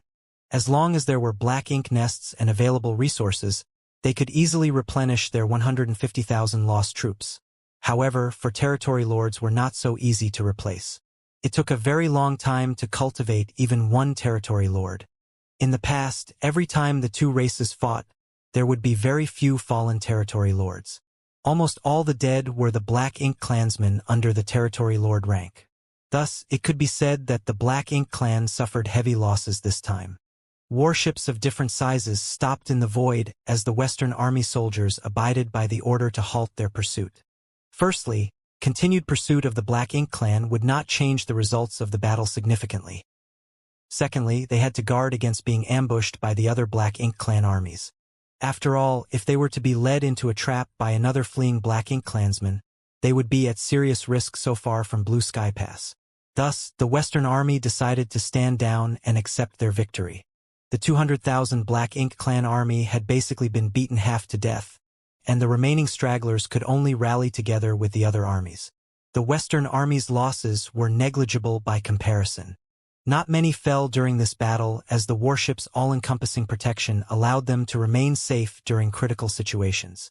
However, it was inevitable that the Western Army still incurred numerous casualties in such a large engagement. All squads regroup. We're heading back to Blue Sky Pass. Zhong Liang gave an order that echoed across the void. All abided by the order, and one by one, the squad leaders and battalion commanders collected their warships by placing them into their small universes. Then, huge flashing arrays of light appeared at the feet of the Western Army officers and soldiers one after another. Each flashing light represented an open heaven realm master returning to Blue Sky Pass through the universe array there. The withdrawal was large, but orderly. More than 10 Eighth Order Open Heaven Realm Master guarded the four directions, while those in the Fifth Order were the first to transport back to the Great Pass, followed by those in the Sixth Order, and then the Seventh Orders. Batch after batch of Open Heaven Realm Masters used the Universe Transference Law in a spectacular scene. In the past, before Yongkai had arrived on the Black Ink battlefield, Blue Sky Pass did not dare to let their troops use the Universe Arrays at will, even though they possessed them. If a Black Ink disciple infiltrated the Universe Array, then there might be serious consequences. Things were different now that they had purifying light sealed in each Universe Array. Even if a Black Ink disciple managed to sneak in, they would be instantly purified. Thus, there was no risk of being infiltrated via the Universe Array like before. Not to mention that before this battle began, everyone had received a purifying Black Ink pill for safety. Now that there was a way to resist invasion by Black Ink strength and a swift method to withdraw from the battlefield, the humans would naturally have the means to take the fight to the enemy. This was also the first time in countless years that the human race conducted this kind of action. It was considered a bold attempt with better-than-expected results. With the success of this initiative, there would surely be more such battles in the future. The Black Ink clan no longer held the initiative to wage war. Once all the Western Army soldiers had regrouped at Blue Sky Pass, the remaining Eighth Order Open Heaven Realm Masters each activated the Universe Transference Law. With the return of the Western Army soldiers, the victory of the battle quickly spread throughout the Inner Sanctum, and the entire Blue Sky Pass was in high spirits. However, this was not the end of it. The Black Ink clan countered with another 200,000-strong armies that approached from 3 different routes. Perhaps they had already learned what happened to the army that had branched out and lost their men. Either way, within 2 days of the Western armies' return to the pass, human scouts from afar reported that the enemy armies were advancing towards Blue Sky Pass. The entire Blue Sky Pass had been in a state of readiness for battle for countless years, so everyone knew exactly what they needed to do. This time, however, Blue Sky Pass had a pleasant surprise in store for the Black Ink clan army. Half a month later, the 3 Black Ink clan armies finally arrived at the 1,000,000 kilometers mark outside the pass. The gathering heads looked spectacular from afar, and with Black Ink strength emanating from them, it was as if a dark storm cloud was rolling in. However, the Black Ink clan did not attack immediately. After 2 or 3 days of gathering, they finally divided their forces into 4 groups and surrounded Blue Sky Pass from all 4 cardinal directions. The Black Ink clan army surrounded the Great Pass just as they had for countless years. The Black Ink clan could not be blamed for using the same tactics as usual. With a huge army numbering in the hundreds of thousands gathered in one place, there was really no need for original thinking. If they split up further, that would only provide the humans the opportunity to pick them off one group at a time. The troops were divided into 4 groups so that the humans could only deal with them head-on. In terms of numbers, the humans were always at a disadvantage. The 2 or 3 days of delay was most likely due to reorganizing the troops. The 3 armies were similar to the original army that fled and had about 200,000 troops each. The original 4th Army was beaten half to death and could not just rely on the 50,000 or so remnants to organize a counterattack. It would be suicide if they tried. They had no choice but to divide part of the 3 groups into 4 so that they could have an effective siege. With nearly 700,000 troops, it was still not the smallest number of troops the Black Ink clan had used to surround their enemy. There had been times when their numbers had been much smaller. After all, most of their troops were just cannon fodder, used to absorb the opening blow and create a favorable battlefield for the stronger Black Ink clansmen. When the Black Ink clan got into position, they did not hesitate at all and immediately attacked Blue Sky Pass. An endless number of low-rank Black Ink clansmen attacked from all 4 directions towards Blue Sky Pass, shouting and screaming with no regard for their lives. Once they reached a certain distance, the low-rank Black Ink clansmen used their powers to attack Blue Sky Pass. However, their attacks were destined to be futile. The entire Blue Sky Pass could be considered a massive mobile palace artifact. Through the countless years of operation by the humans, there were countless shield and barrier spirit arrays arranged to deal with the Black Ink clan's attacks. This was not only true for Blue Sky Pass, but for every Great Pass. The walls of the Great Pass were unfazed by the low-rank Black Ink clan's secret techniques. The walls of Blue Sky Pass were protected by an outer layer light barrier, and the attacks only created ripples on its outer surface. The Black Ink clan was not discouraged and kept attacking. It took energy to maintain such a barrier, and one of the tasks of the low-rank Black Ink clansmen, who were just cannon fodder, was to consume the power of the humans. 100,000 kilometers, 80,000 kilometers, when the Black Ink clan was within 50,000 kilometers of Blue Sky Pass, huge pillars of energy suddenly surged from the walls. As those pillars of energy blasted into the low-rank Black Ink clansmen, it was like crushing dry weeds and smashing rotten wood, blasting out attacks of different shapes and sizes. Under the terrifying bombardment, large numbers of low-rank Black Ink clansmen instantly turned into dust. At 50,000 kilometers, they were basically right under the nose of Blue Sky Pass, and the secret techniques from any 5th Order Open Heaven Realm Master with the support of offensive arrays could reach such a distance. So every time the Black Ink clan cannon fodder attacked, many would be killed at this 50,000 kilometer line.